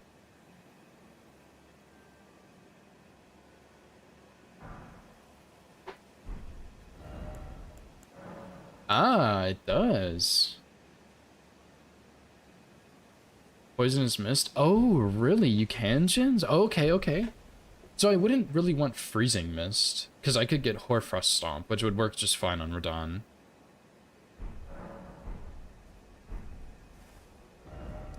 And I would... likely... I should have gotten a Grace, when I went through... Well, I guess I didn't go through, but I could go through here, get Poisonous Mist, and go through. But yeah, I could get... I could just use Hoarfrost Stomp earlier on with Radahn, because that would be easy, like, that's no problem. And then... switch to... Poisonous Mist for Morgott. Because even though Frost is really strong, you still have the triple status. And then... after, you can put Seppuku on. Seppuku, however you say it, I don't know. Bloodflame Uchi. Yeah, I've been tempted to try that, because I think that's... it didn't meta do something like that? For at least the start of her run, I think? But what I did is I just did regular Uchi, no Bloodflame on it, just... Uchi. For Margit Godric, and then I did... Blue Loretta, Altus, Anspur, Radahn.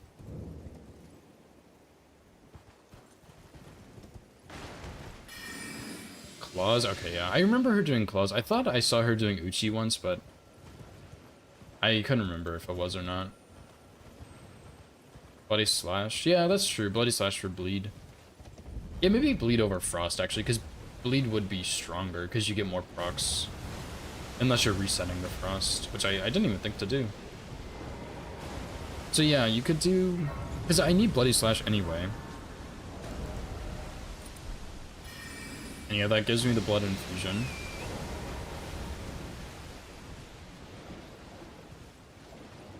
And plus you have the Rot already, of course. Okay, okay. It could be good. I'll have to go back and try it at some point, but yeah, that could be cool.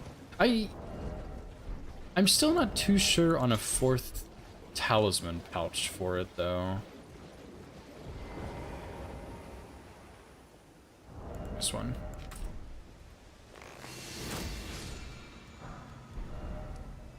Like, should I get the counter hit talisman? Would that even be worth it? Like, or should I get like Turtle Talisman? Because Turtle Talisman would be nice. Oh, also I meant to go get or I didn't mean to. I forgot. I will need to get Lightning Slash, I think.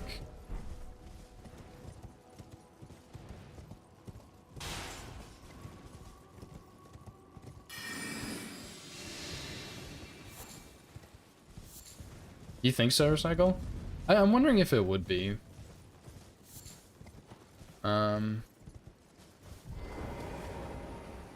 Surely I can't just, like, kill this guy right now.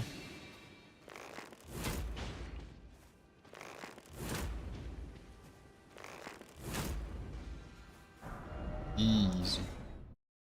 You think so? I'm tempted to get it, but I don't know if I got the first Grace in Leonie. I think I did.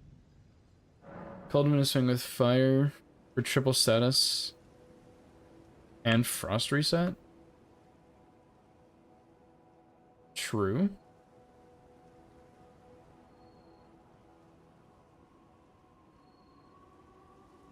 Yeah, I guess you would get cold, poison, and fire plus the frost reset. Oh my god, that's too much. Full claw build, 0 poise. Okay, so we'll do Poisonous Mist with... And then... I will go get Spirit Talisman after DTS, because I'm going to need to practice DTS a little bit. Because I'm not great at this boss, and I'm going to have to learn the punishes, because I kind of know the shields, or the sword side. Or, I guess it's not a sword, but his weapon side. I kind of know the weapon side a little bit, just not super well. And then, of course, I'll need to learn the punishes for this weapon. And I never even got my talisman pouch, but it's fine. The only downside to Rl1+0 is I feel like all of the runs are really long, which is sad. Like, I don't know if it's just bad routing on my part, but the runs always feel like they're extra long, which is not ideal. Although I think part of it is it's just going to be long because your damage is lower, and like there's a little more boss RNG involved, of course, but you also have to go to Blue Loretta so you can go underground and get the route pots and stuff.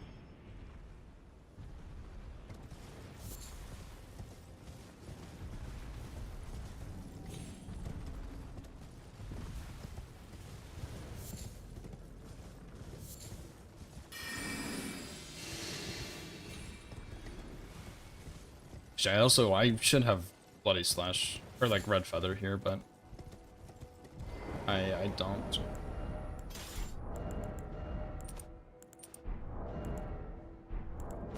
I was tempted to get Ritual Sword, but then I thought about having to kill Gillica, and I was like, you know what? It's not that important. We can just use Red Feather instead. And that'll be easier.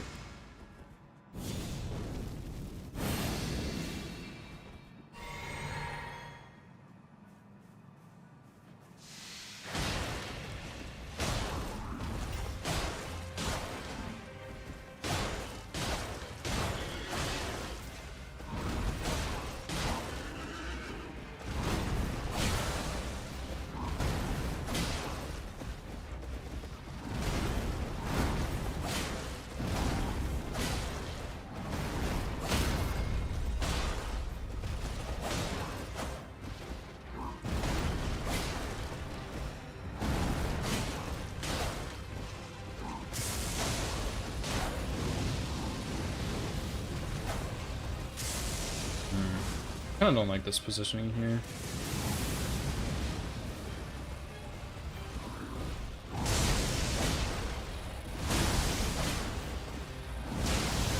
Oh!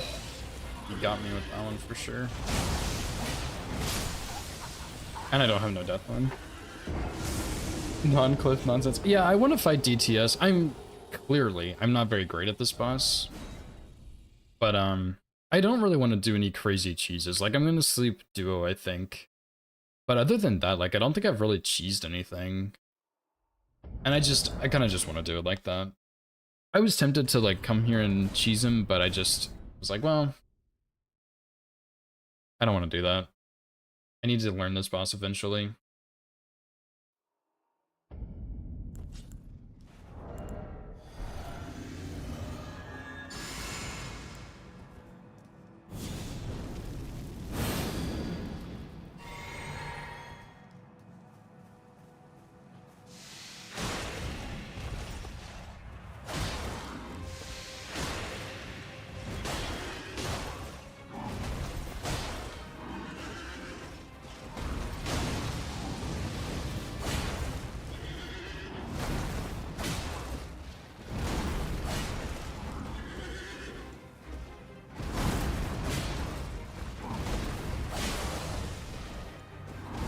That's a bit early.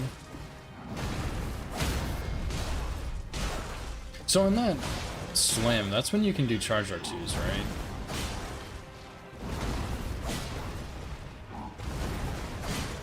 This one.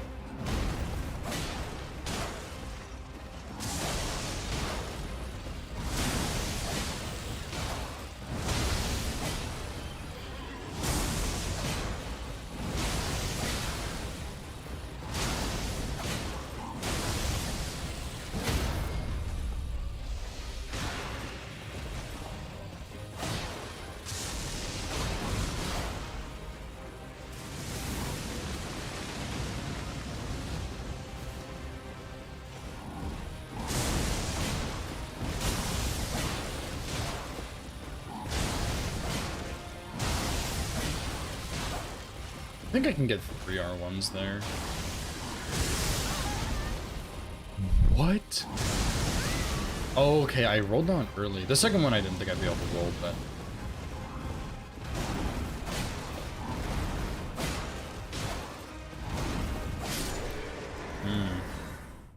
That was still a pretty good fight, though, other than the big one. I guess I just rolled early on it. Yeah, you can roll both, but the roll on the second one is really tight. That was more of like, I can't roll it. I have before, but I'd rather not have to. Because usually what I do on that is roll in the first one, and then roll, or run from the second one.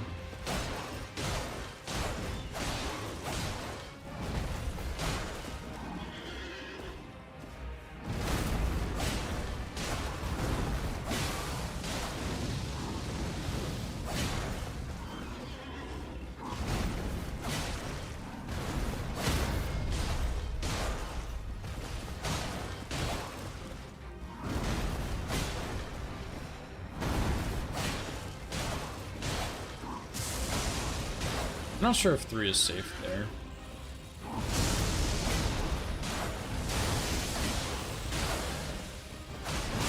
That was a bit greedy.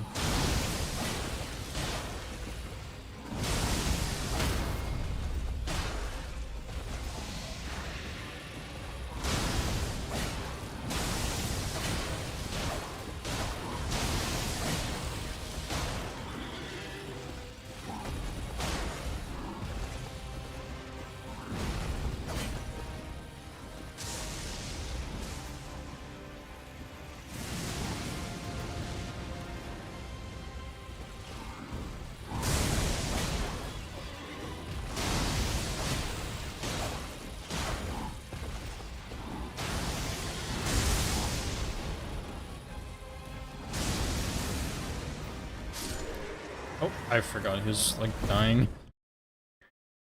It's more about the position you roll into. If you iframe his hammer, you dodge it even with rolling early. Really? So you should just roll into his hammer if you're trying to dodge it? Because I think that's how I've usually dodged it. I should just look at the hitbox for it at some point. Oh, that's kind of cool. I didn't know that.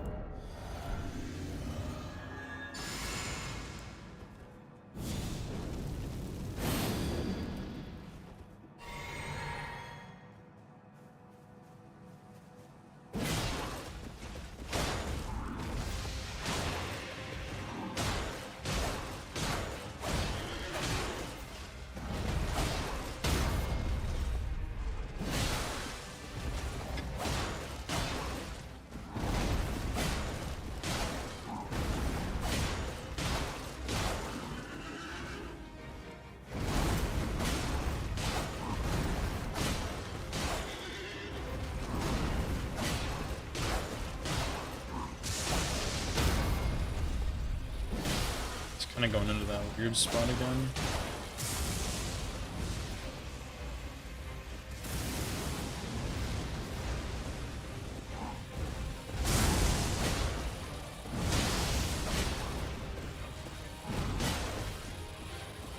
Yeah, I just end up behind him some, and then I end up on his shield side, which I kind of don't want.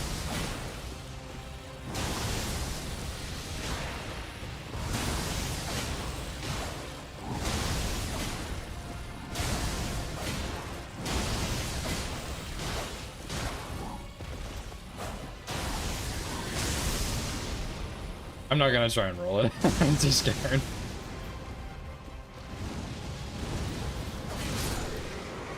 Nice, nice. That's pretty good. I'm feeling better about this. I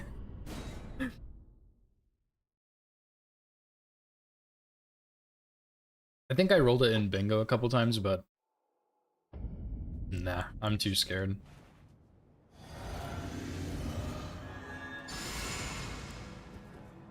Dude, I kind of dig the ant spur, I'm not gonna lie. When I was running this last night, I was like, I'm not sure how I feel about this weapon, but I kind of dig it, dude. I just get to push R1 a million times.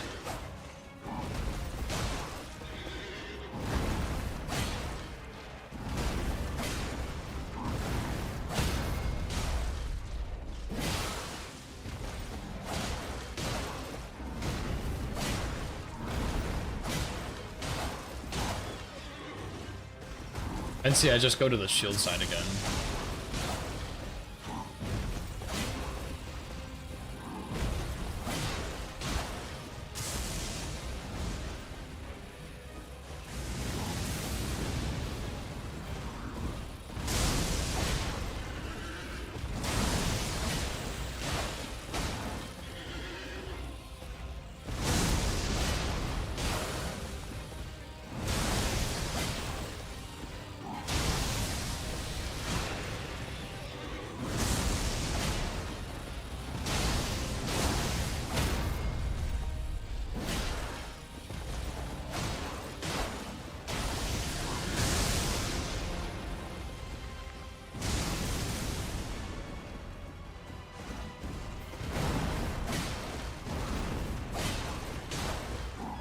Oh, I should have done there, whoops.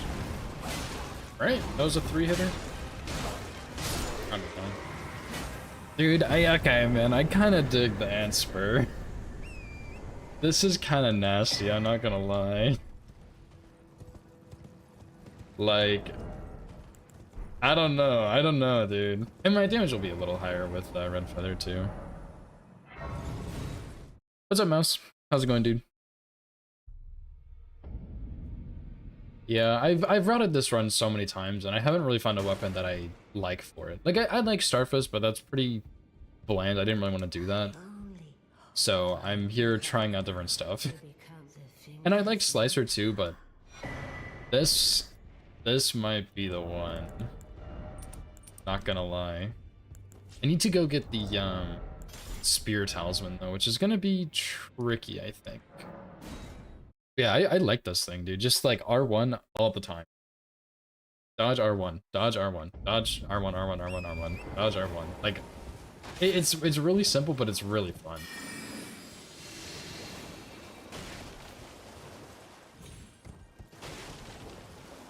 So, I don't know. I might actually route this one all the way through the any percent and see, because this is a lot of fun. I do really like it, and we can do, like, we have a little bit of leniency with it, because once we get Seppuku, we can do bleed poison, I think, or was it bleed frost? I don't remember.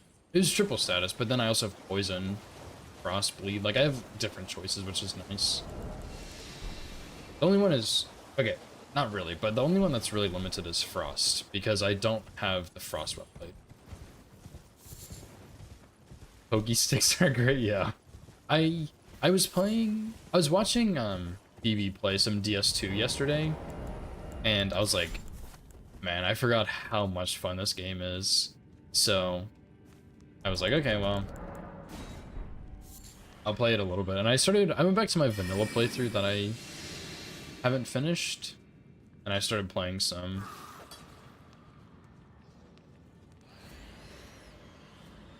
Did that guy actually aggro? I don't think so.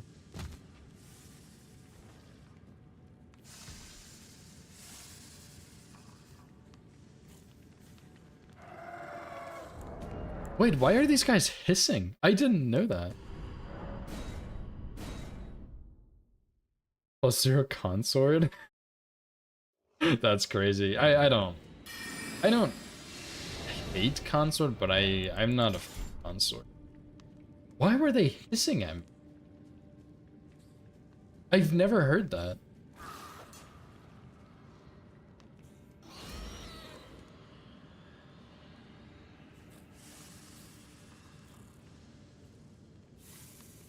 What is that?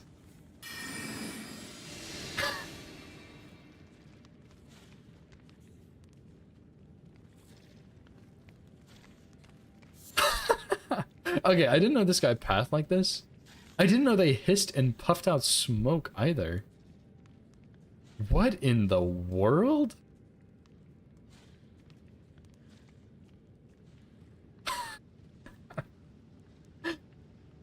Anyway, yeah, I was watching Phoebe play DS2 yesterday, and I was like, and DS2 is a lot of fun. I want to play DS2. So I started my vanilla playthrough. I've been playing vanilla only a little bit. I've done a lot of Scholar. And I was like, yeah, I'll just play some vanilla, finish my playthrough, whatever. And of course I was using a rapier because they're so good in that game, and it made me think of Antspur, and I was like, screw it, let's get back to routing.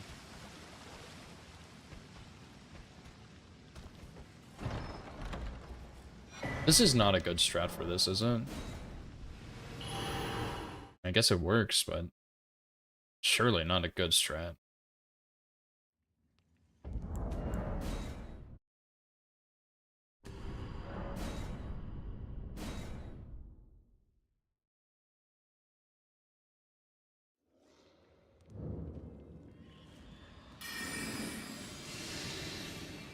And why do the demi-humans puff smoke out of their mouth? What are they smoking?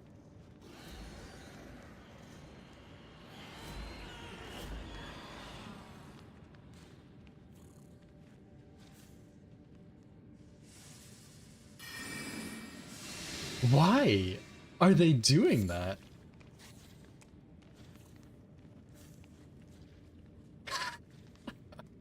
I've never seen that, dude. That is just crazy to me. I can't believe that's something that happens. Oh, anyway. Excuse me, sir. Yo, what the heck? Okay.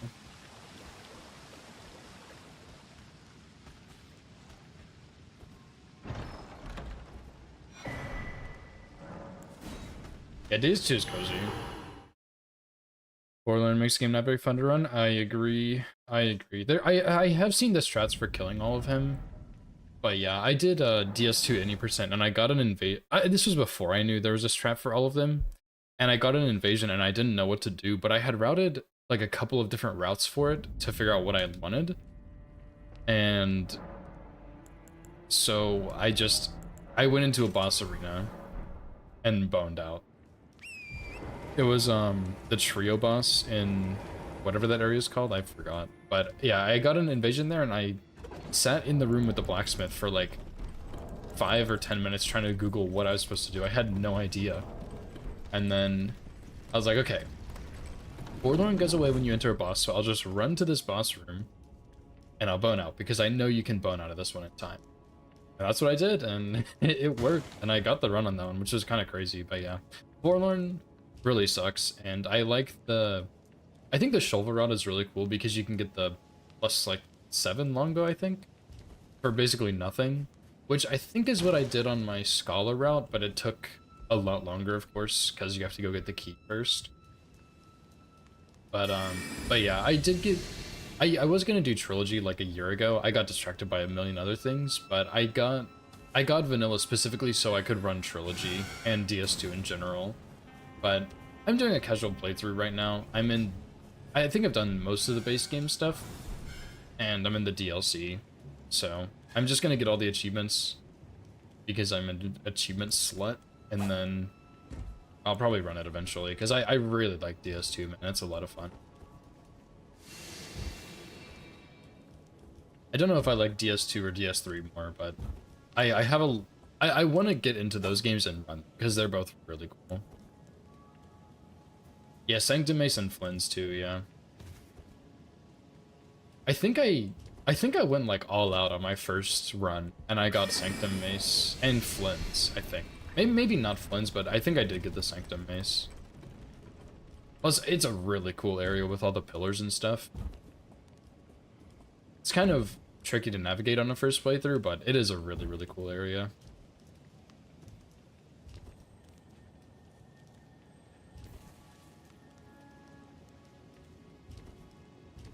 Oh, I also forgot to put Bloody Slash on the Uchi.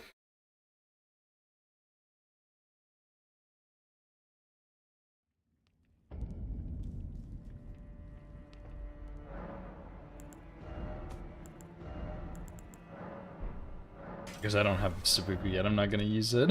That's cheating.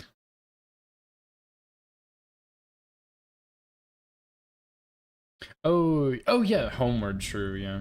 I haven't routed it since my first run, and I did not route Homeward into my first run. But I remember Gino, I watched his All Bosses Scholar, and he used Homeward a lot. When he needed to, of course.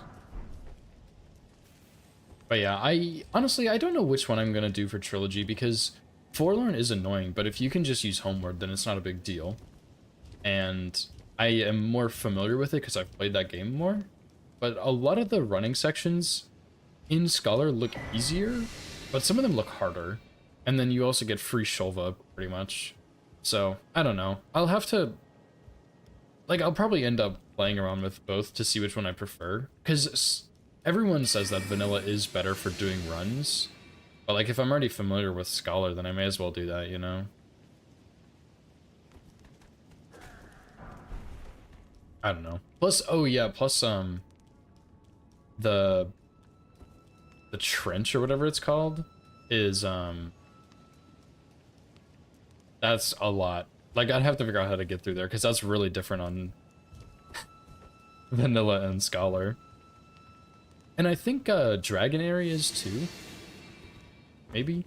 I'm not as sure on that one, but I think so. Because I think on Scholar, there's just a zipline that takes you all the way across. But then on Vanilla, you have to actually run through the whole place.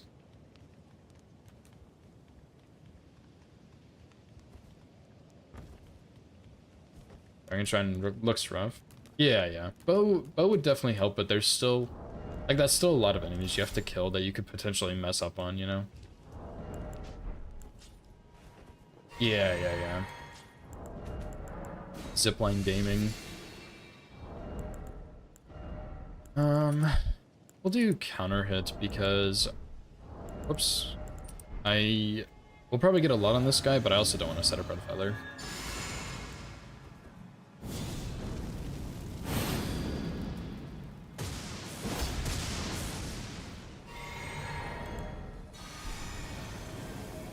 So yeah, I don't know, there's pros and cons to both, and I feel like it's more about what you prefer.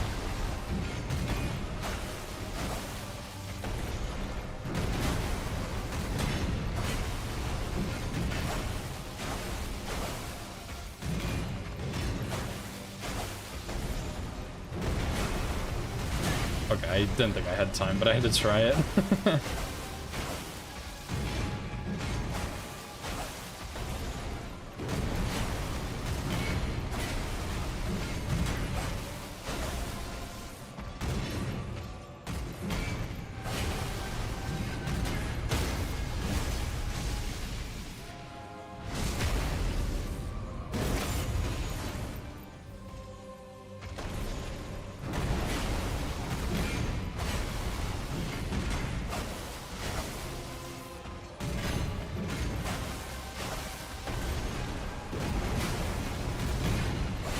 Yeah, this has a good poke charger too.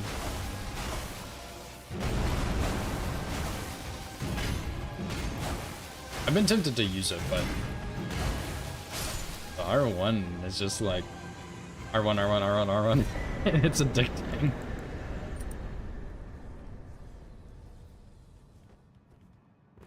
You think the Charge R2 is worth it? I've genuinely just been R1 spamming the whole time because I skipped the Charge R2 stuff because I didn't think it would be as good, but if you think it'd be good, I mean, I should try it at least, you know?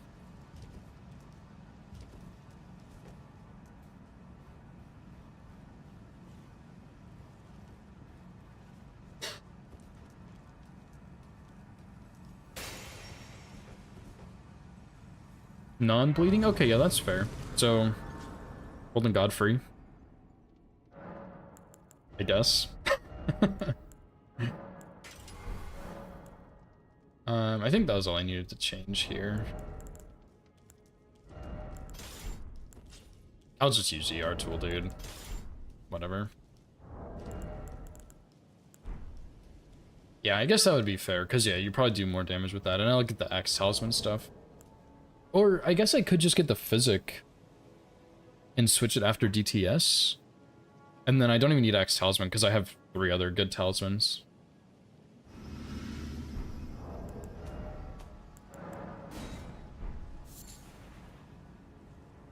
Oh, they are, yeah. Okay, then.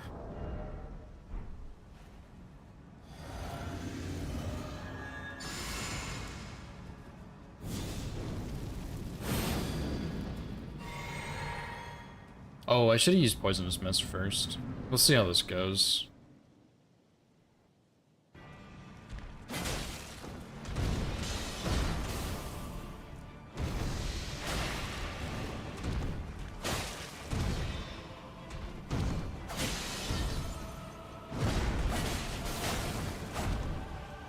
I think 3 was a bit greedy there.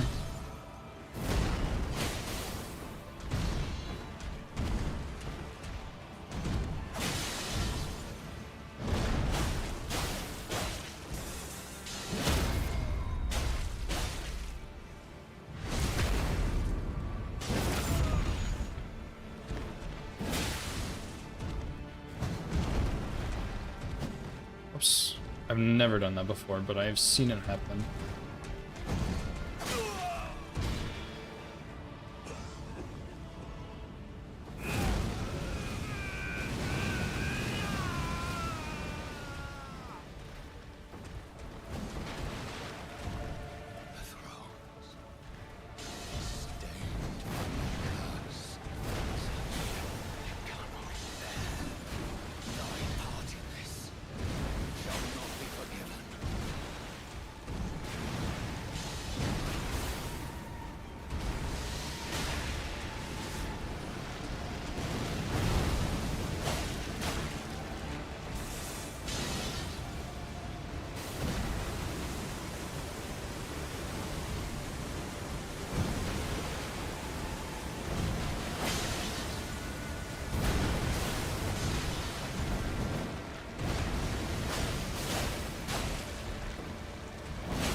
Nice.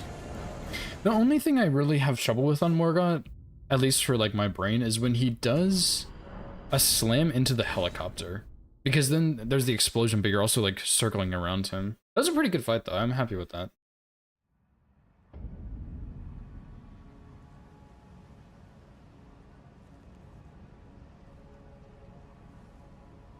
Recycle, are you still here, perchance? Let me name some splits real quick so I don't forget these.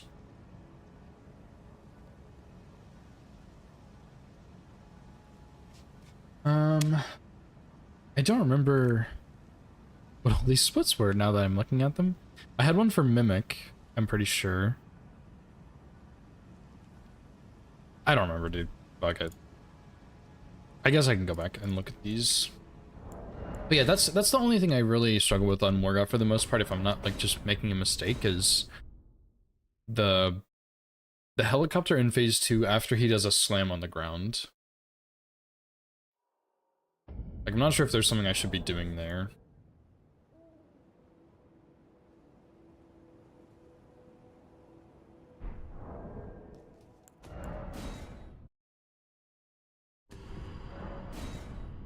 Oh, this was, counter hit talisman.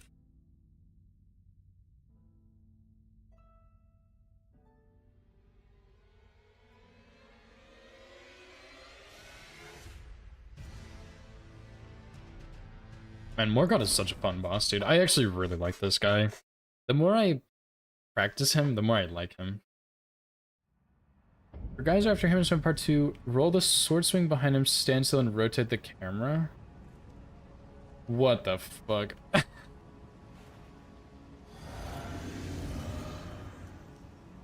Hang on.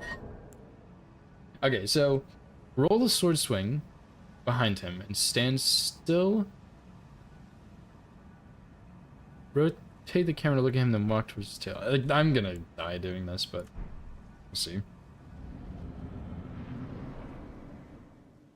I'm not always the best at, like, baiting out attacks and stuff.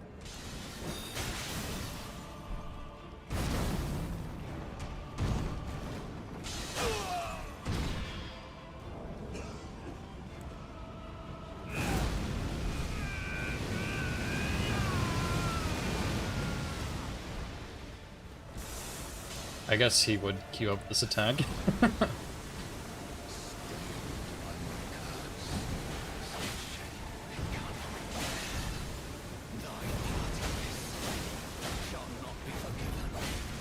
Super comfy. No, I'll try it. We'll see what happens.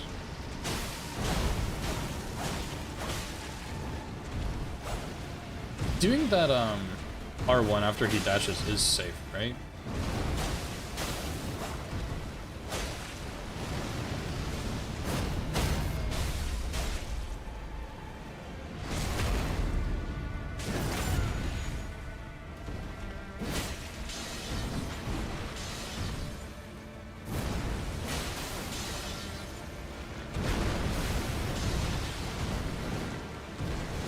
Kind of like that. I definitely panicked a little bit, but that did feel better.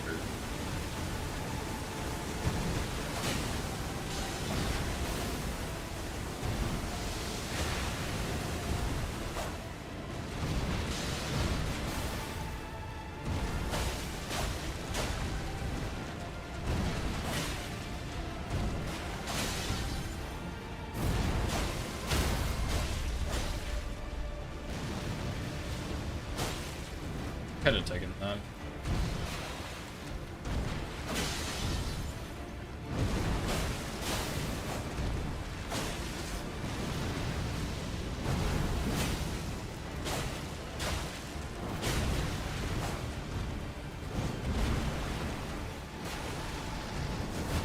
Oops, I did not input that B-roll, but I also can't tell the difference when he's gonna do the two.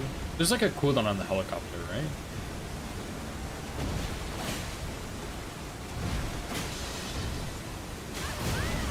I should stay locked on for that.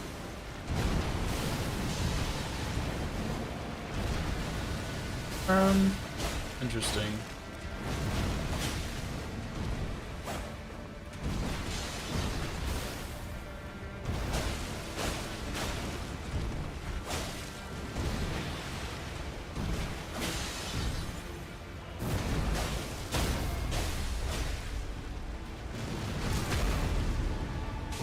Treasure tone every hop? Really? That's crazy.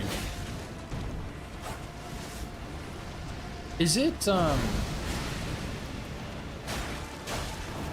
seconds? Yeah, I can't count that much. That's too many. Is there a way to make him... I know I'm rolling in, which is baiting out this... that attack, the sword hammer swing, but I really hate dodging that one.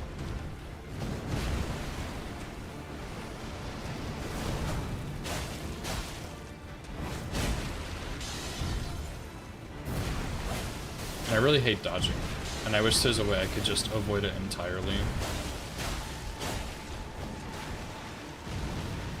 And I just started doing the strafe again, but I kind of like the strafe.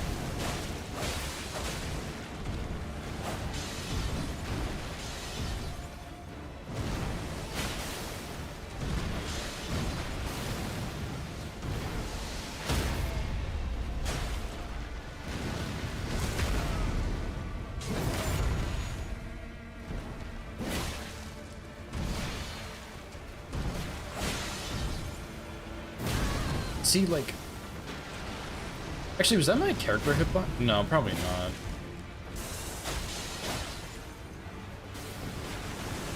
I still have trouble with this sword timing.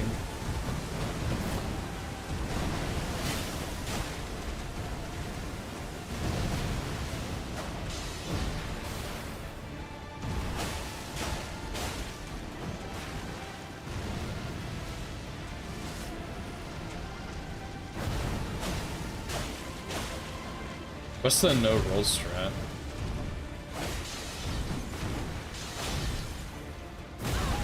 See, like, I don't understand how that hits me.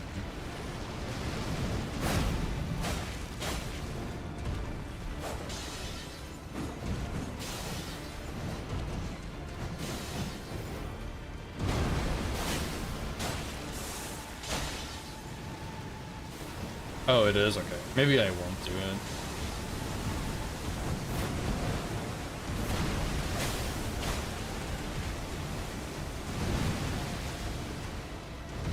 Because, like, I keep baiting it out here, but then I was dodging it well for a while, and then I started getting hit to it again.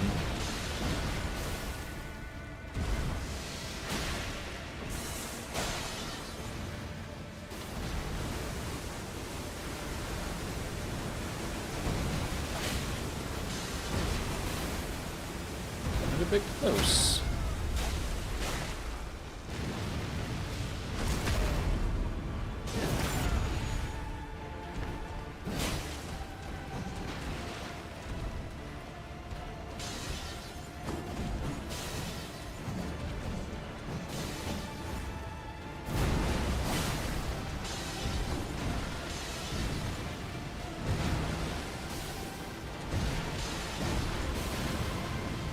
I need to go read your entire guide, like for real, now that I actually know how to fight this boss a bit better.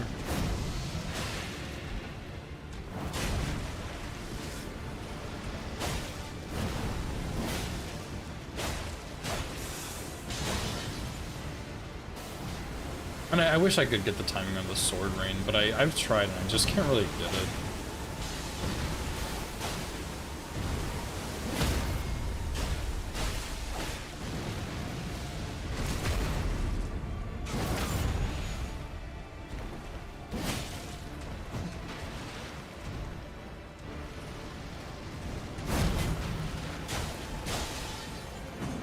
Bit of a wide circle? Okay.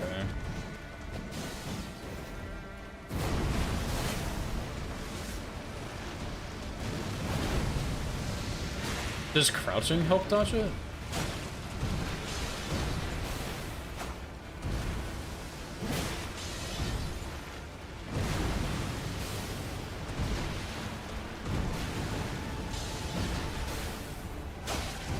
Oh, I get too greedy.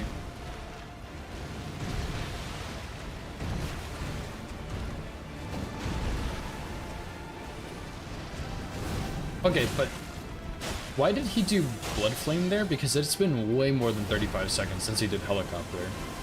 So shouldn't you have done the Helicopter?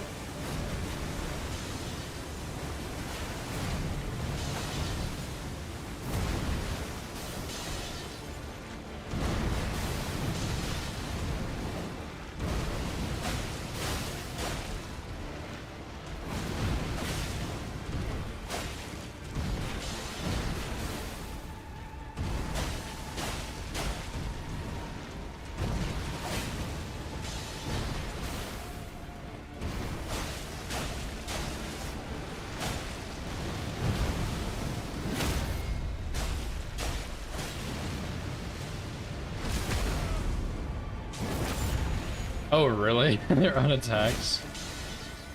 Well, that's unfortunate. Amber box is really big. Rise from market tenses arena. Oh, okay, okay, I see. Yeah, I think I've tried it on market before, like crouch tech, but I always had issues with it because, yeah. Oh.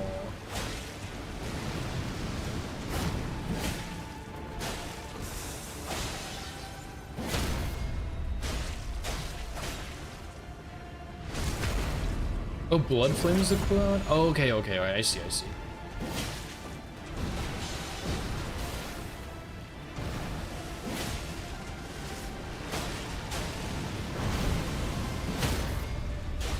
Man, you can get a lot of staggers with this thing. This is kind of nuts.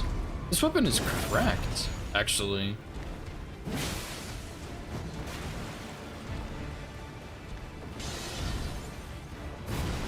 I'm surprised I dodged that. I'm gonna be honest. That attack is my worst nightmare.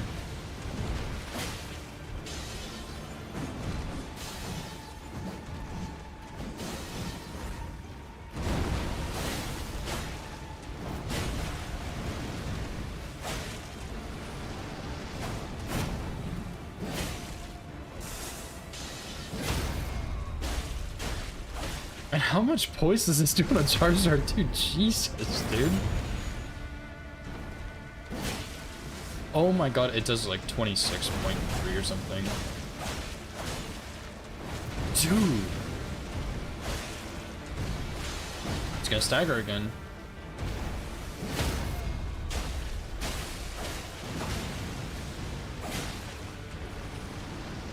Does this Blood Flame also count recycle for the cooldown?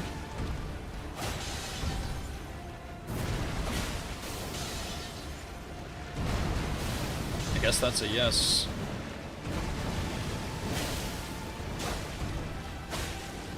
Oh, I didn't push B hard enough. Stagger. Yeah, make sure you use Charizard 2, dude. That's insane.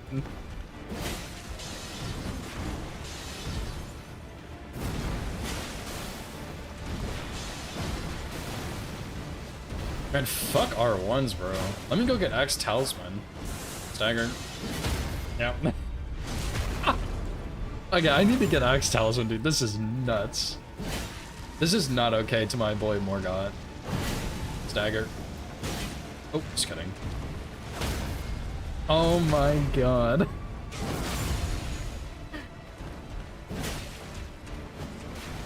Dude, this weapon is sexy.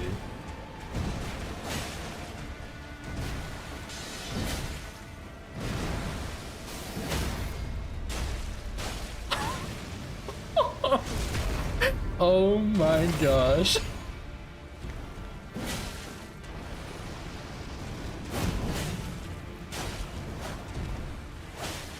Recycle. The stagger's here. Oh my. Dude. Okay. Okay, bro.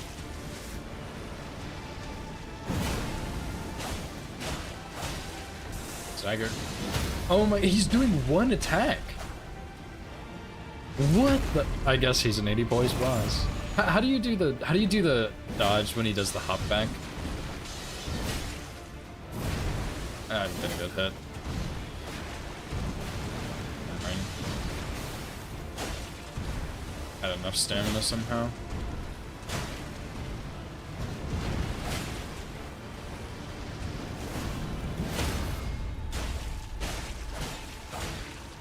Oh my god. This is nuts, dude.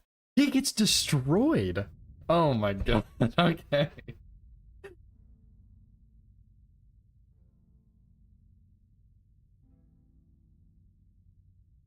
And the Charizard 2 uses like this much stamina. That is insane. Oh my gosh. Can I go to YouTube real quick?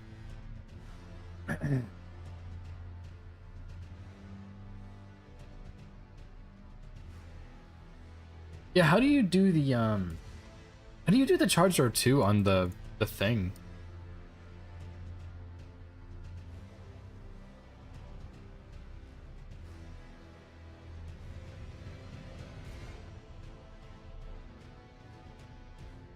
The Morgodpedia, here it is.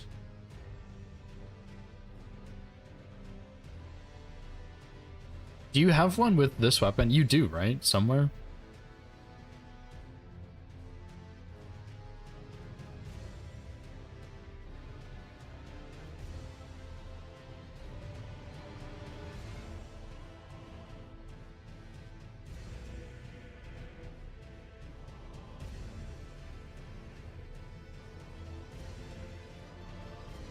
This is Iron Balls. I don't want to watch this garbage.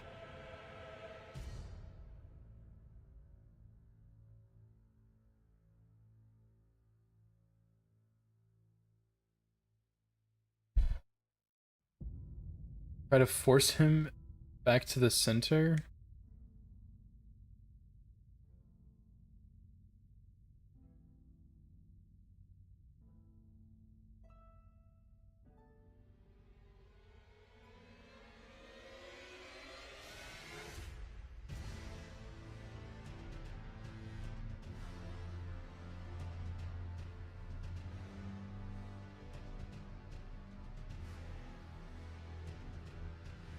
Can I, like, search in the Morgodpedia? This thing is massive. There's 400 videos in here. Oh, I sure can. Oh, there it is. Oh, this is a whole clean run. I'll just... This is probably perfectly... This is a 2-minute kill, bro.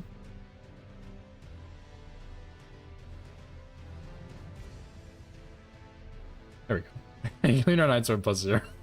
You're about to just, like, 2-shot Morgoth. Okay, it's time to learn. Sit here and absorb.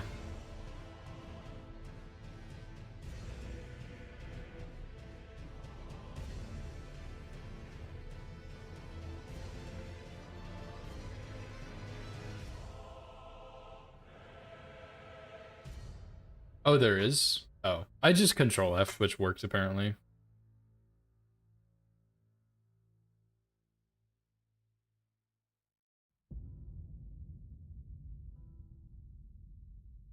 Two-handed sword talisman?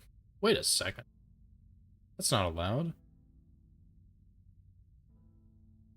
Oh my god, man. You are just cracked up, Morgoth. It's insane.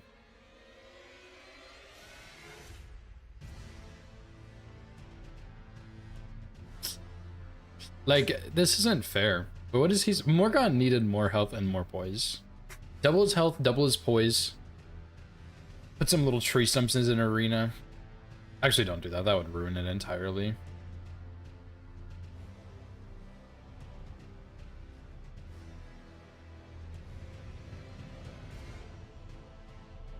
Wow. And that jump art 2 is crazy. I guess I should have put this up on stream.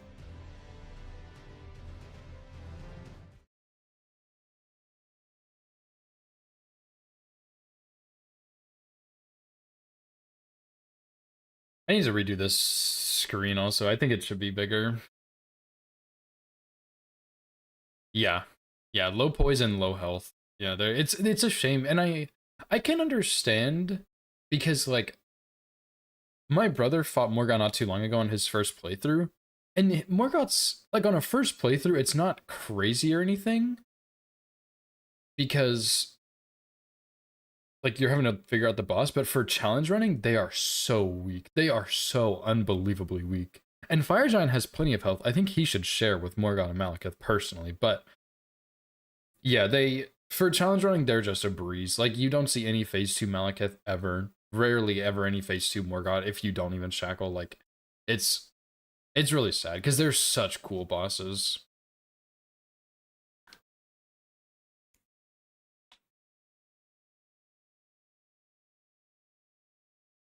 Yeah, you're right. They both have some to share. Take out all the excess health from Duo and make it just one Noble and one Apostle. And then Fire Giant, all the health he loses from ripping off his leg, give it to someone else and make him still lose that health. Perfect. Easy. Problem solved.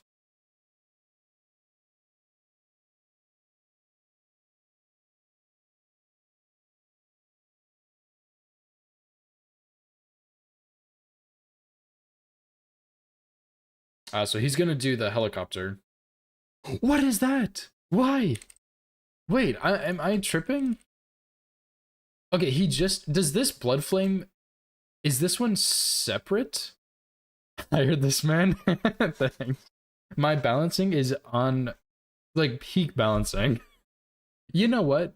Just fucking take out both of Fire Giant's legs. Take all the health from either of his legs and give them to other bosses. He doesn't need legs. Okay, let's be honest. He just rolls around on the ground. More HP and their scream fixed? Hold on. What the heck?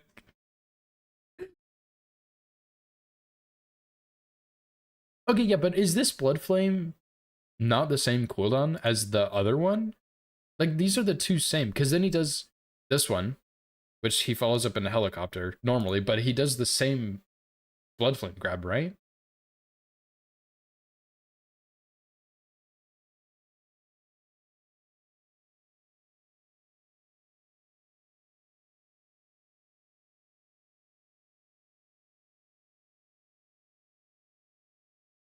Or am I misunderstanding?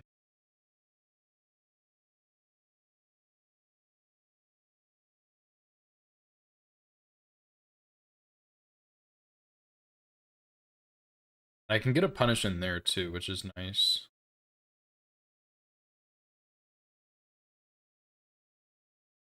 Oh, it is. You gotta dodge with him and get Blood Flame grab. Okay, so it is like a separate cooldown, I guess. So basically, you almost never see Tornado or helicopter. Oh my god, Tornado. You never see the helicopter, pretty much.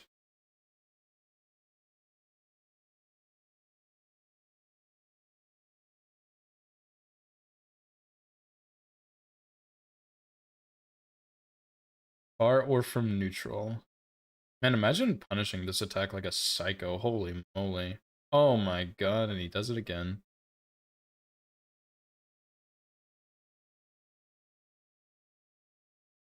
But it has to be the Blood Flame grab specifically, right? So that one wouldn't count for the cooldown?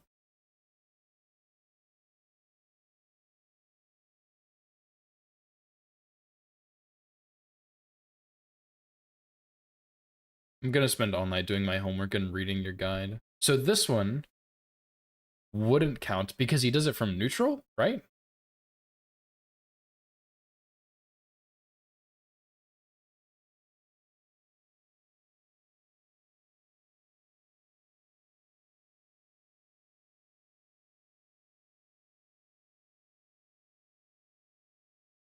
Oh, also, okay.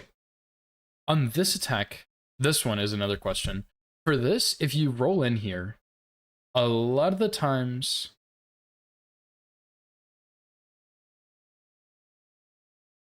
you could get one more R1 in...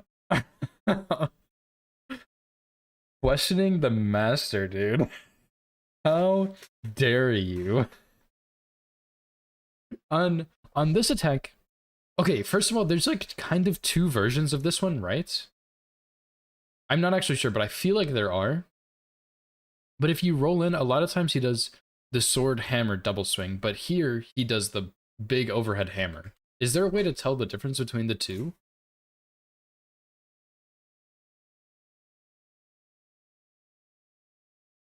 Oh, I should also watch how you did this. Because that looks a lot better than what I did. Also, how easy is this strafe? Because I usually don't do this sword strafe, but it looks so simple. I think I tried it once and I got hit, and I never tried it again. P2, okay, it's always hammer, okay. I assume it's not safe to charge R2 there.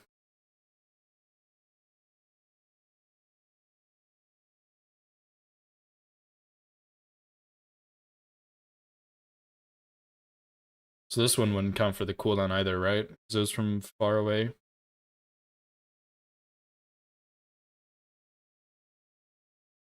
Unless you only got one punish there, Recycle. I don't know. Maybe you're not the Morgott expert.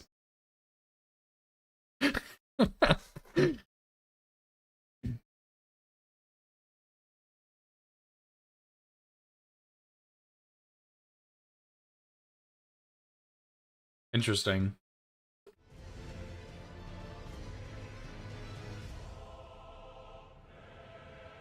Okay, well, I certainly can't do it that well, but that was pretty dang cool.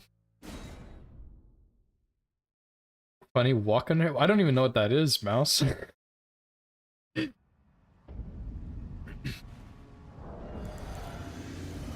Oh yeah, okay. Actually, let me. I don't think I gave myself Axe Talisman. And I don't think I got it. But apparently it's busted, so I will go get it, I guess.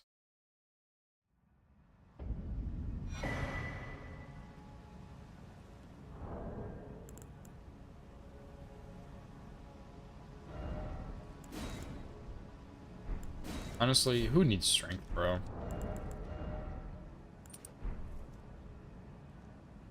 Oh, you can? Oh, that's pretty cool. I didn't know that.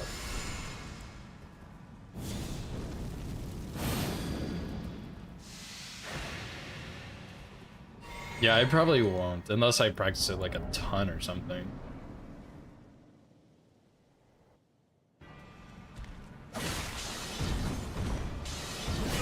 Oh,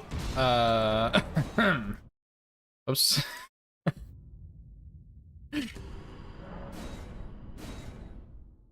One with a curve, and another that's a fully horizontal swing. Horizontal swing follows up with side hop sword combo. Oh my gosh, this is complicated. Horizontal swing follows up with side hop holy sword combo, downward sword swing, or overhead hammer. Curved one is sidestep combo or part. Okay.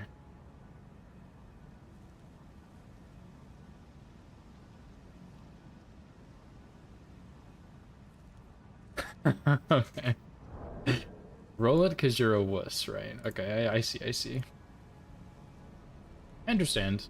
I would be too. There was something else I asked, I think, that I don't know if you answered or not. Yeah, for the helicopter, yeah. Oh, yeah, the video didn't even have the Charge R2 on the positioning.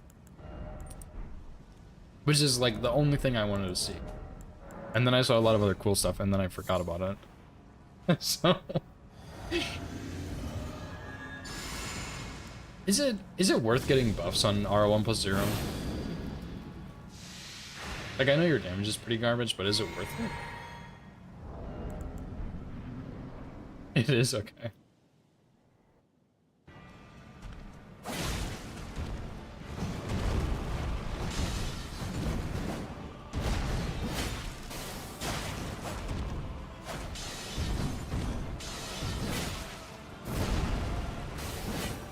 Oh, okay, I'm not gonna punish that with a Charge R2 because that whiff. And I overstrafed that one.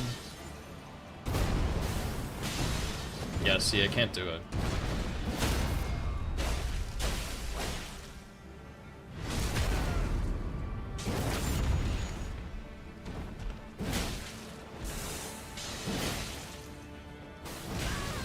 Okay, I'm restarting. That was fucking awful. Oh, okay, thank you. I appreciate that. Yeah, I'm not strafing that. That's a sword swing, dude. Ain't no way. And I shouldn't punish the double sword swing with the Charge R2 at the end. Because I was like, oh, I can get a stagger here, I think. I don't think it would have staggered, and I missed.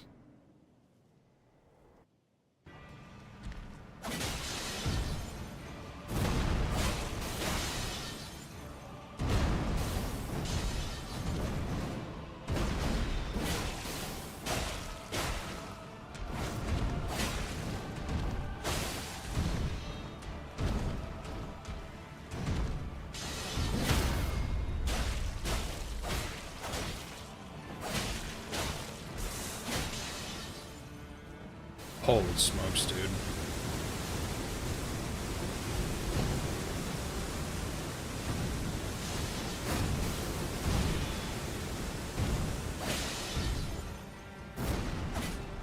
Lock-on did not work there. I feel like my runs were better earlier. actually.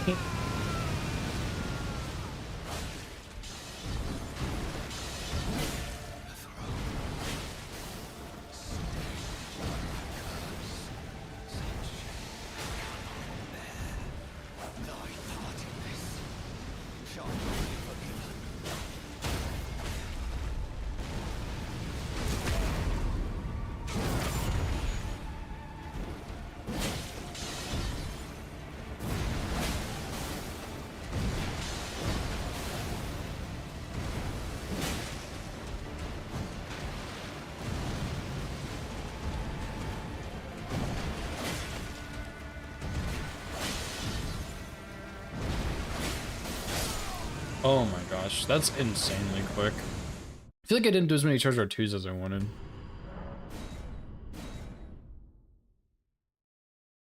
I'll go look at the... I saw the coded sword run. It was up there. I'll go look at that one real quick. Thanks, Lemon.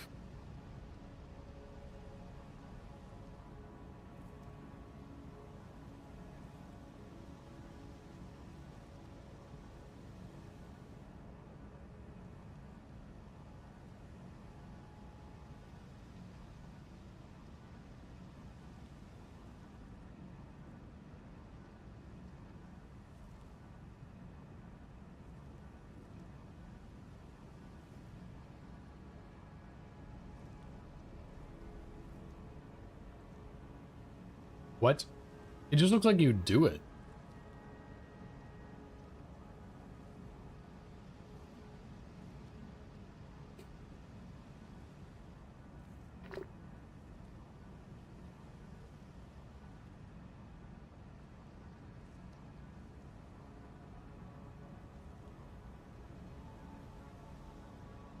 Oh yeah. I like how in some of your your videos recycle, you're like, this is my music and I like it. If you don't like it, you can go fuck yourself. That's not what it says, but I think it's pretty funny.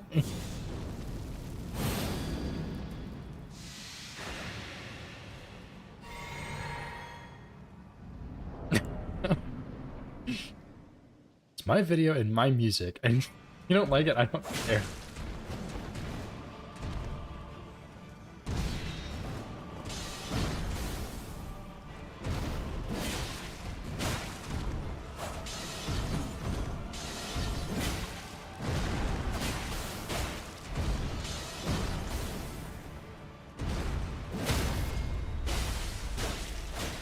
Maybe the reason I feel like I'm not getting as many charge R2s as I want is because he's just dying too fast. See, like, that was such an early roll.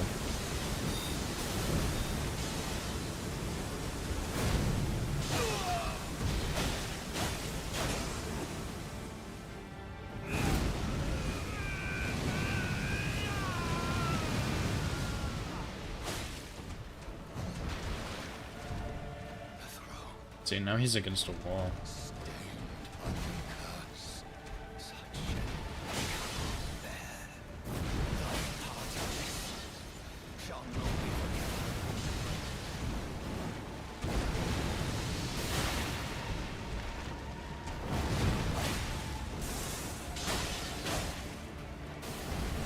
See, like, I should have rolled down, but...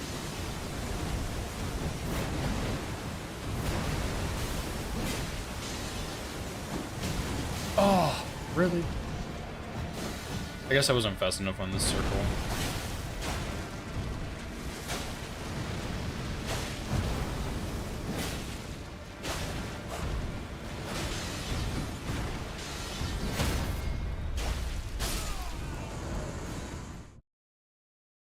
What's up, Painter? Welcome back, dude. How's your mac and cheese?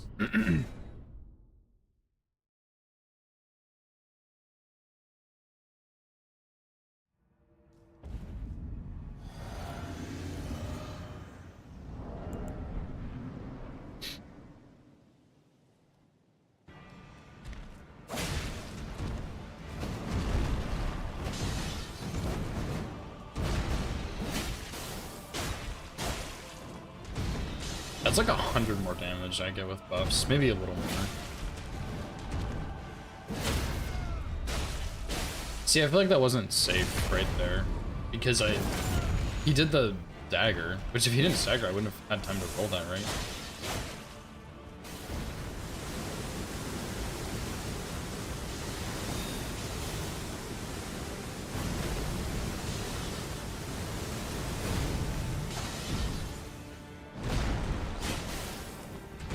I much prefer to outspace that attack.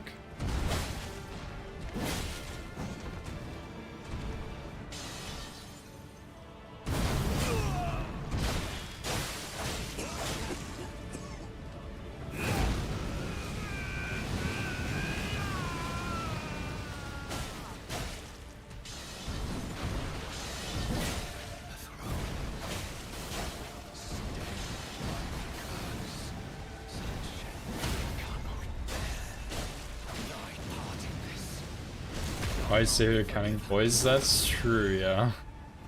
Would it have been safe if he didn't stagger? Fuck. Okay, what should I have done there? Like just run away and roll?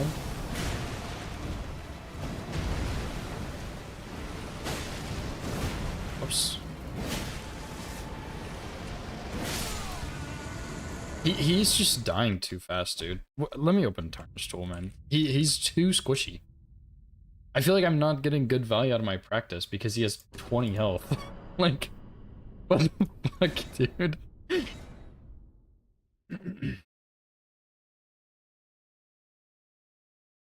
Not pause? I guess maybe I did. I didn't actually. Like, I'll have to watch it back. Spawn Melina. True.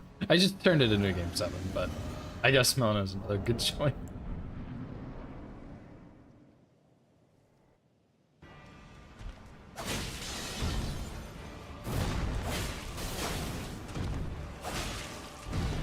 Although he'll still die pretty quickly, I think, because Rot and Bleed, but we'll see. I'm also in like a weird in between because I'm kind of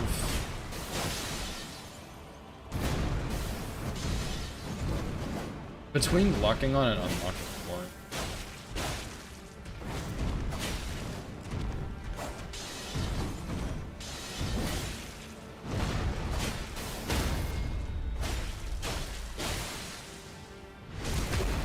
Okay, I need to spawn Melina, dude.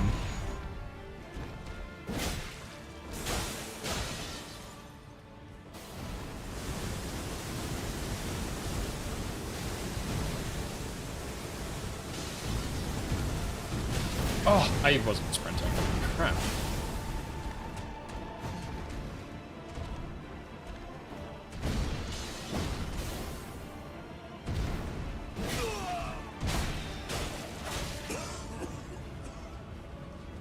Is there a way to dodge around that one? The,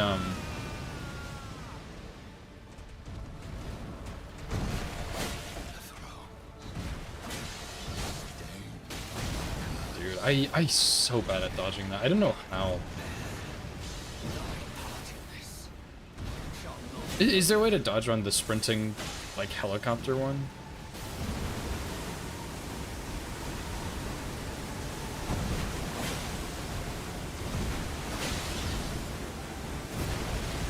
I almost roll into the swords.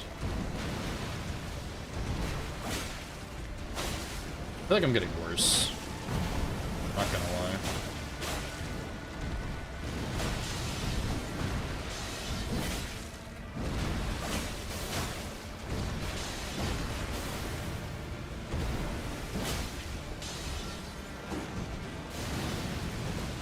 No, not the explosion. The one where he does like a spin with the sword hammer, but he does like a full spin.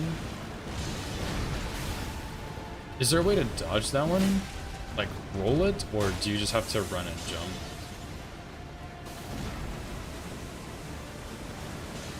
This one. I should have died there for sure. My, like, arena management is really bad.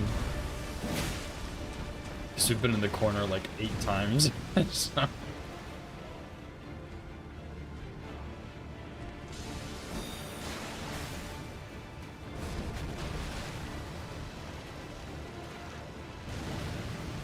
5.2 poise is pretty solid, honestly.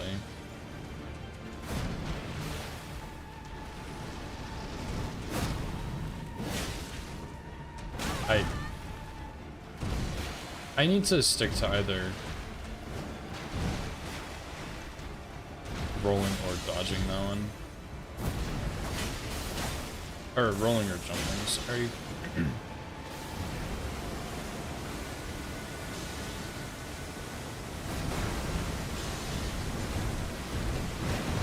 See, like, when you roll it backwards, you get clipped.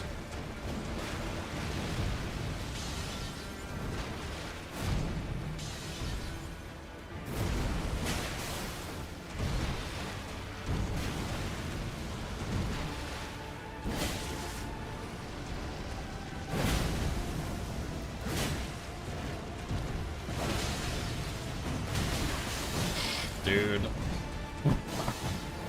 Okay, I felt good, and now I feel even worse about this boss.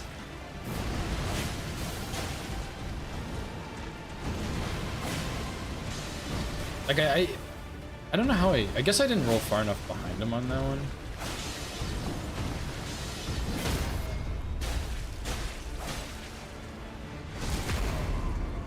Pretty tight. Yeah, okay, that makes sense.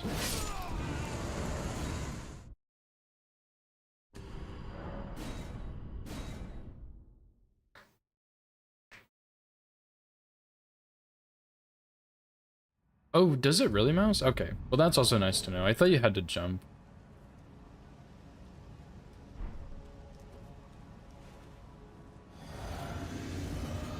So I have space behind me? Okay.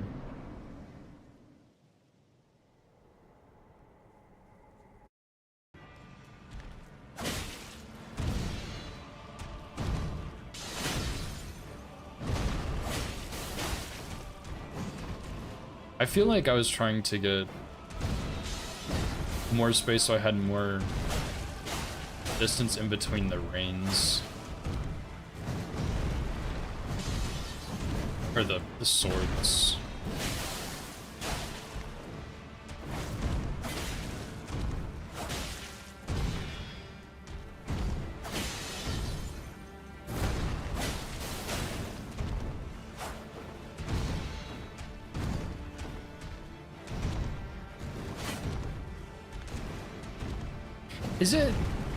Is it safe to punish the horizontal slashes with the charge R2 always?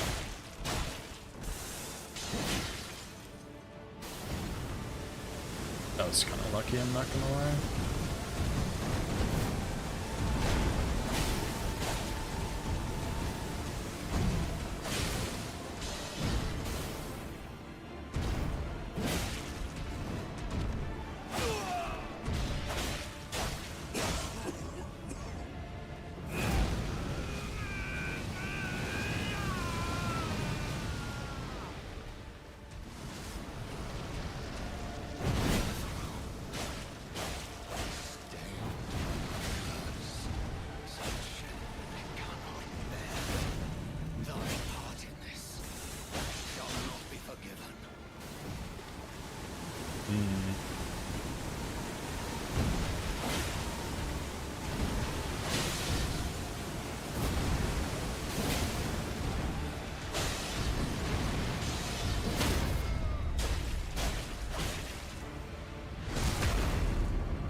Dude, like, I keep having trouble with that because I got stuck on his leg there and I couldn't get behind there.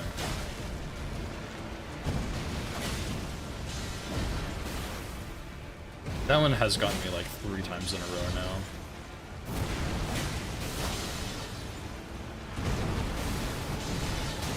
And then yeah, I overrolled that one, dude. Fuck me, man. I guess on the rain I can go in the direction I need to go.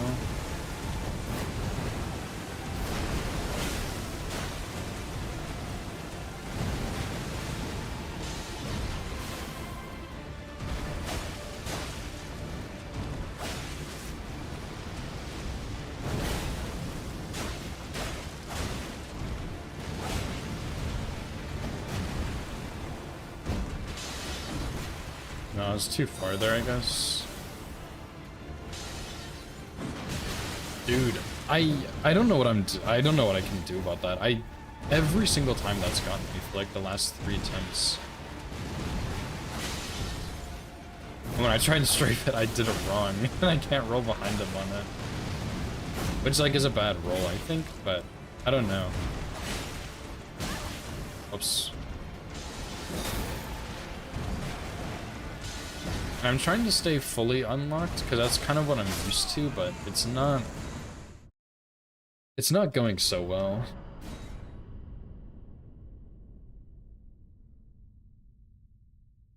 What's up, Darls? How's it going, dude? Thanks for the good luck.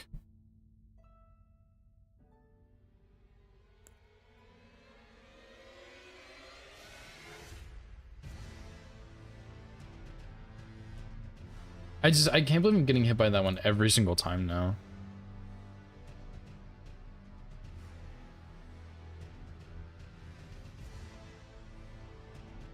Bruh.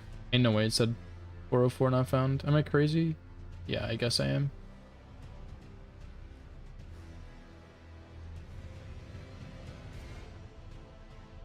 I don't know.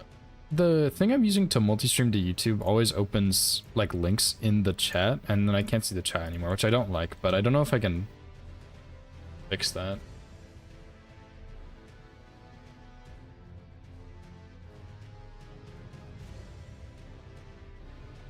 Was this timestamped? Surely not, right?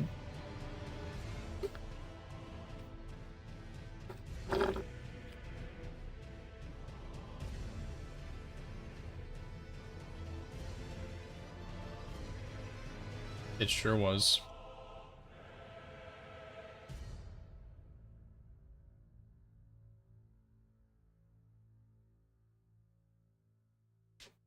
No, it was me. It was me.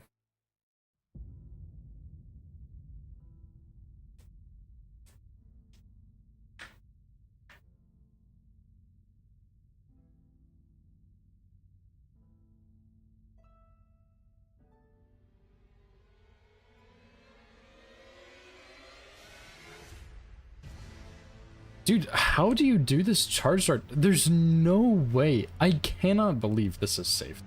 Like, you're lying to me, bro. This charge dart 2 here.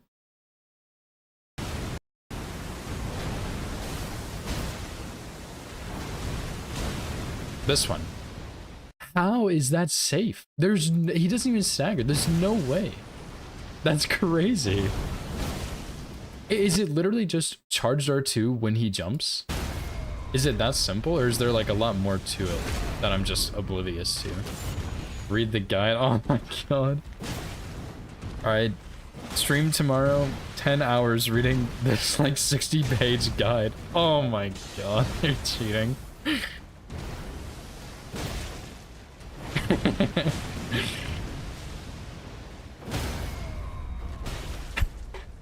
I'm gonna play Elden Ring for like the next 13 hours straight. Like, reading the guide and everything. Okay. Do you ever lock on to Morgott at all? Or any boss? Cause I play on controller, I know you play on mouse and keyboard, but I used to lock on fully, but a lot of sections it's easier to not do that, and I feel like I'm in the in-between, the awkward in-between, where I'm doing both. And sometimes that's fine, like I did that on Melania, but it's like it just doesn't feel like it's working. Because I'd rather just be fully unlocked, but I'm not ready for that kind of commitment yet. But I guess I do both for Margit. Maybe I should just stick to both.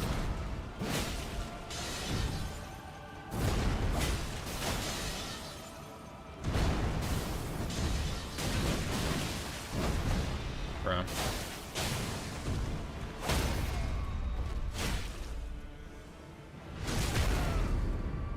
90% of bosses, yeah. Yeah, that's definitely another thing though, is I'm not as comfy on this boss as someone else, so yeah.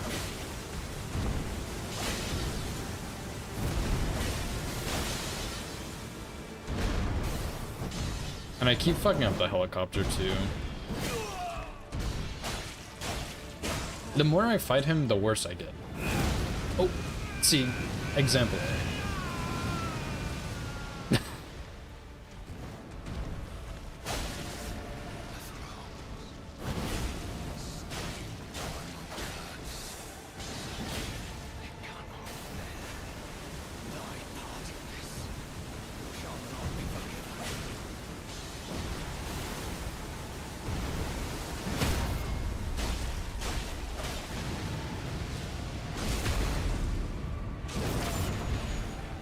I think I did earlier, Mouse, but I'll try it again. I kind of just went straight over that comment earlier, my bad. Let me try. I tried it, I think I tried it before, but I don't think it does anything. I use, I forget what it's called. It starts with an A. I don't remember what it's called, but I'm still like getting used to it and stuff. But it's a lot better than what I used before. But yeah, that's been my biggest complaint about it so far. There might be like a setting I have to go find for it. Okay, let me do New Game 7 again. I'll focus this time and have a good kill.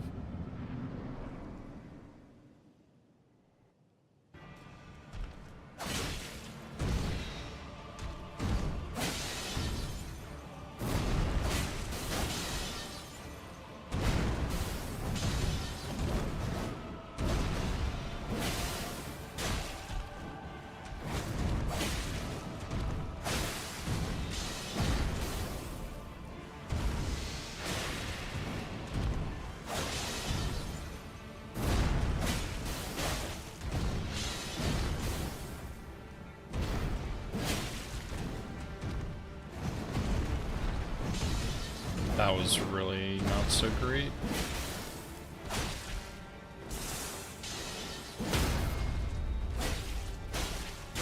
Surely that was me calculating and counting poise on New Game 7, and not just sheer dumb luck.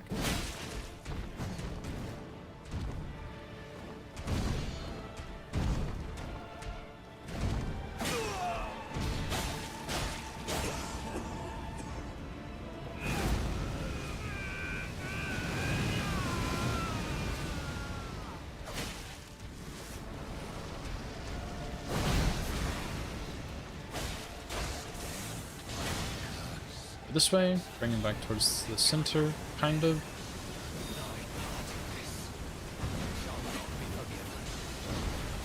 See, this is the scary thing, though, is like I don't want to get hit by those swords because I'm really close to them.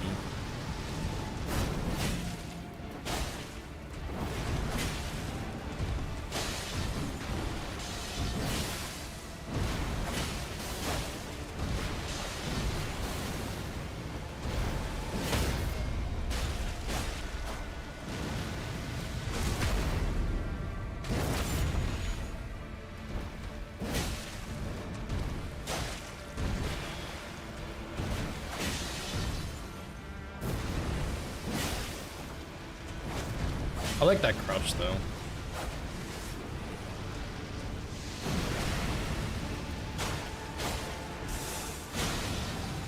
I like not greeting on sword rain also, so that I don't get hit by it.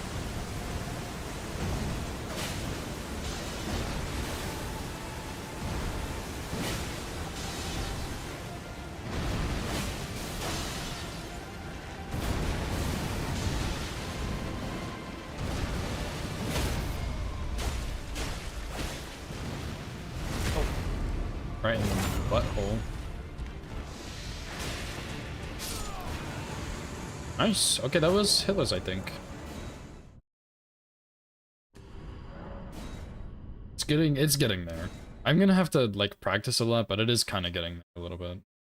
He does die really fast on base new game though, which is like wild. I mean, I guess like Scarlet brought in poison or damage over time, so I thought it wouldn't be super fast, but I guess it is fast, and the bleed, and the damage, and the riposts, and his like 3,000 health pool. Guess that's just all it is.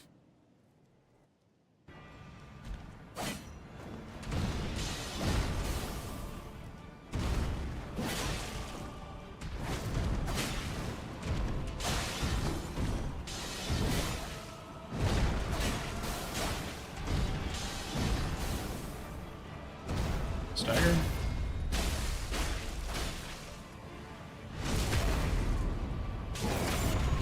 Yeah, it can fit in a lot of punishes, but I'm not even utilizing it as well as I could.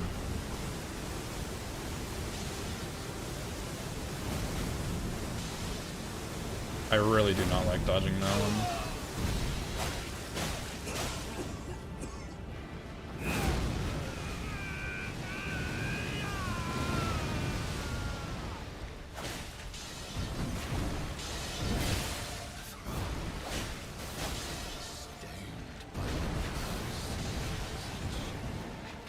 Yeah, I'm not dodging that as well as I'd like.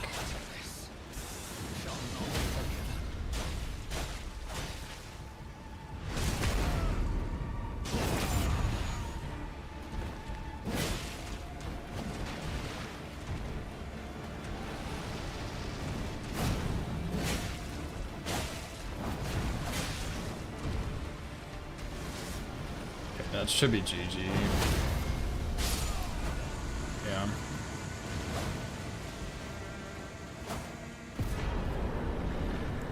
Yeah, this is, I like Morgott. I need to practice him a lot more. I am gonna read your guide, I think, Recycle. I've read parts of it here and there, but I gotta sit down and read the whole thing.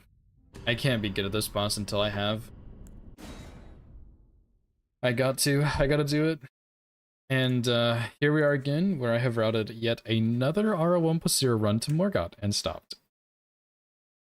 So, one day I'll go past him, dude, one day. Maybe. Maybe I'll go past him one day. But yeah, I do really like this weapon. It's fast with the R1s. The Charger 2s are really good. You can have triple status, like it already has rot on it, which is just the best status, you know? So yeah, man, this thing's good. I think I really like it. I probably won't get the counter hit talisman because it's just not quite as valuable. Like I think axe talisman is better. But yeah, no, I like this thing. It's good, dude. It's really good.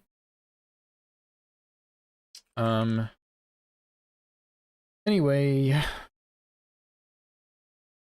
yeah, I think it'll be really nice on Fire Giant too, especially with Rot Poison. I'll probably do Rot Poison on him, which will be good.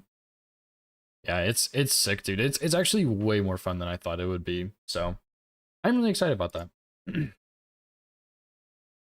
But yeah, hopefully my stream didn't just die when I switched scenes. It has done that before. But yeah, that's gonna be it for today. That was fun. The smithing route was pretty good. It's not too bad, and I'm enjoying routing this run. I really like Rl1+0, even though I've never actually run it very much. I think it's a really fun route.